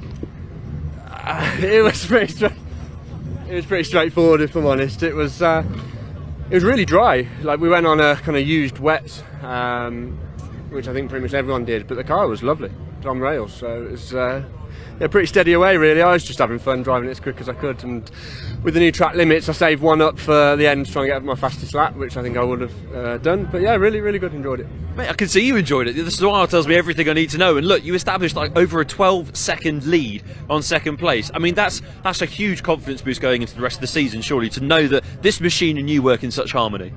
Yeah, I thought, should I start slowing down and looking after the car? And I thought, no, that's pretty boring. So I was just having fun driving it as quick as I could. And it was quite tricky down the craners. I had a big moment into the old hairpin one lap because it was so dark down there, you couldn't see. Everywhere else you could see where the wet patches were, but you couldn't at the old hairpin. So that caught me out one lap. But other than that, it was pretty straightforward. Well, mate, congratulations on the win. I'll let you get back to checking your tyre pressures. I'm so sorry I interrupted that. Let's see if we can find Joe Simpson. Joseph, come here. How are you, sir? That was a fantastic race. It was pretty gnarly, I'll give it that. Yeah. Pretty gnarly? Wow, we've not had that word today. I like that. Surfer dude vibe there, isn't it, really? But yeah, into the dark, it was quite cool. At the start, had quite good pace. Could see I was a bit quicker than Ross, so tried to get around him, but that cost us a bit of time, and then got punted by a back marker, which threw my setup everywhere. But it was feeling good until then. But yeah, in championship points wise, can't really ask for more than that. Well, look, it's a podium finish, and like you say, good championship points. This must give you a big boost of confidence going into not only the rest of the month, but the rest of the season. Yeah, I mean, after the winter, it's always a guess as to where you sit with everyone else. In quali, we had a bit of a stinker with the setup, but I think we got on top of that. And like I say, before that punt, it was handling really, really well. So I'm really happy with the car. Awesome. Well, congratulations on the podium. I'll let you get back to the celebrations. I interrupted very rudely. Let's see if we can grab Ross. Ross, hello. Fantastic third place result. You're already smiling. I'm about to ask you how you're feeling about it. How are you feeling about it? Yeah, it was good. It was good. No, come on, Ross. You've got to be more enthusiastic and excited than that. Come on. I wish I went to dries, that was all. I think a few of us went on to wets, and I think dries would have been a different story. So I kind of wish we went for dries, but it's all good. I mean, it's my dad's birthday, so I want to give the trophy to him. So yeah, all good. Oh wow, happy birthday to your father. Let's give him a proper shout out. Where is he? He's over here. How old have you turned today, sir? Only 63. Only 63. No, that's fair enough. Young whippersnapper still. Are we going to catch you in a mini sometime soon? No, not anymore. No, not anymore. No, that is completely fair. Well, look, Ross has got the third place for you. Let's have a look to see who else we could possibly find amongst this melee of millies. John, just watch yourself again. Not any sharp rear wings, but we have got some sharp minds. I do want to try and find Matthew Ayres and Michael Winkworth, who had a fantastic battle together. I'm just going to maybe shout their name actually. Matthew and Michael, where are you hiding? Where have they gone? It's so dark down here. None of us can find. Mike, here we go. We found Michael Winkworth, first in class from today. Caught me over his shoulder. I know you don't want to be interviewed, but it's going to happen, Michael. First of all, congratulations for finishing first in class. That was a phenomenal battle, I must say, between yourself and Matthew Ayres. Can we get your thoughts on it? Yeah, much the same as what you've just said. An absolutely, fantastic race. Probably one of the best I've been involved with, and it was actually nice to give each other room on a sort of still a damp track. But I'm glad we went with the slicks instead of the wets. A lot of people are saying that they regretted actually going onto the wets. What was it that made you stick with the slick? Did you get a friend giving you a word of wisdom, or was it your own personal choice? Nah, between me and my brother, like we were watching the live stream and it didn't look that wet, and like even around the pits, like there's quite a lot of dry patches, and when I pulled out onto the loop, like straight away knew that we were definitely doing the right thing. So there was the odd corner where it was a bit still damp, but most of it, and it definitely dried up more as we went round. Amazing, fantastic. And just before I let you get back to your celebrations, how do you feel about your little machine that's just behind our camera right now? I mean, you pull off some amazing moves. You must have a heap of confidence going into the rest of the season now. Yeah, I think we are only picking and choosing what we do this year, just because I've got a little one. I like to spend time with him, but yeah. Will he be watching? Should we say hello to him? Yeah. Where's the camera? You can say hello to him if you want. Hope you're watching, Brody, and I hope I did you proud. Brodie, he's definitely done you proud. You should be watching every single race. I'm sure everyone else will enjoy that. Thank you so much for your time. I'll let you get back to the celebrations. So sorry to interrupt everyone. Let's see if we can actually find the man that gave him a run for his money, Michael Winkworth, wherever that man might be hiding. But I say that, Michael looks like he's disappeared away from the edges. Let's just go join, actually, this lovely conflab between about 4 different chaps around one of the minis. So sorry to break up the tea party, gents. I'd just like to have a chat about how we all found that race. So can I get your feelings first? Yeah, wets aren't the option. Do you know what, that is a very common opinion around Parc Fermé, that wets were not the way to go. But what made you go with that decision? I mean, yeah, Parc Fermé looked a little bit damp, and from the on the live stream looked a bit wet. So we thought we'd rather have grip just in case, and then kind of got on the track and soon realised that it was a terrible decision. But it was still fun racing nonetheless. Still 4 or 5 cars going wheel to wheel, so can't complain about that. I mean, look, there's nothing wrong with pursuing a bit of grip. At the end of the day, it keeps you on the track. One of your Tea Party members has wandered away, so I'll go around the other side of the Mini. Can I get your thoughts on the race as well, sir? Yeah, really good fun. Had a great time battling with Arnold and with Chris Pryor. Don't hide. Come back in. Come on. We were the 2 that were on wets, and we could see Chris coming up behind us on dries, and we were just trying to defend from him, I think. But yeah, no, it was good fun, good clean fun, and nice to be back for the first race of the season. So really good. And Arnold, to you, how did you find the conditions and indeed the first round? It's quite a tricky way to begin the season for you all. Exactly the same as Matt. As soon as we got on the circuit, it was obvious we was all on the wrong tyre. So we knew that Matt Ayres and Winkworth were on dries and that they were going to disappear into the distance. So it was damage limitation from that point, and just trying to find the wet bit to cool the tyres down when you could, and when you know the boys are coming on with dries behind you, you're just on the wrong line all the time. So it was just trying to fend them off as best we could. Well, look, I think it's fair to say that you guys have got very well acquainted with your machinery in some tricky situations. Let's just finish off quickly by saying, does it give you a bit of confidence, though? You know, you've been able to learn a bit about your machines today because you've been challenged to your limits. Does it not give you a little bit of a confidence boost, or make you feel a bit more confident about driving these cars going into the rest of the year? Yeah, definitely. I mean, this is the first time I've done Donington GP, so to be able to do that in the wet was good fun. And then, yeah, be good to have a crack at it tomorrow if it's dry, and see if we can go full at it. And then quickly, to finish us off for the whole day, Arnold, same question to you. Yeah, always. You're always learning how to go faster in them, the right and wrong decisions to make. If it was as easy, everyone would be doing it, wouldn't it? Well, gents, thank you so much. Thank you for such an entertaining way to end the day as well. And thank you for watching along at home. We've had a fantastic day of racing here at Donington Park Circuit, but there's plenty more action where that came from. There's more coming tomorrow. Yes, I know, guys, there's more racing coming tomorrow. It's fantastic. It's great news. We'll see you tomorrow morning for some of the first races of the day. Until then, good night.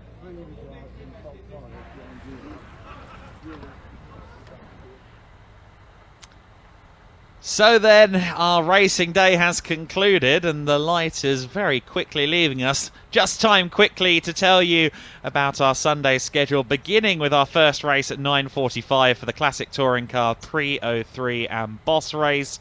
The British Supercarts with their first of 3 races at 10:20. The Pre-66s at 10:50. The Mini Miglias back out there at 11:20.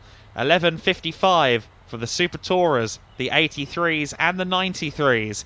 12:35 for the first Brit Kart Trophy race at 1:45 p.m. at British Superkart Racing Championship Race 2. The Mini 7s will be back out, and it'll be one to watch if what we've just seen is anything to go by. That'll be at 2:45. The 3:25 p.m. slot goes to the Classic Touring Car Racing Club's Thunder category. And we'll round out the day with 3 further races. The Pre-03 Bosses at 15:55, British Supercarts at 16:25, and we'll round out the weekend, or at least the Friday, Saturday, with Brit Car Trophy at 17:05 p.m. It's been a great Friday, on a Good Friday here in the Donington Park circuit. And the BARC live stream will be back bright and early before 10 a.m. when we go racing at 9:45. We'll be live before that, of course, to get some pre-grid insights. If you've joined us all day today, we thank you for doing so. Rest assured, the best is more than likely yet to come from Donington Park.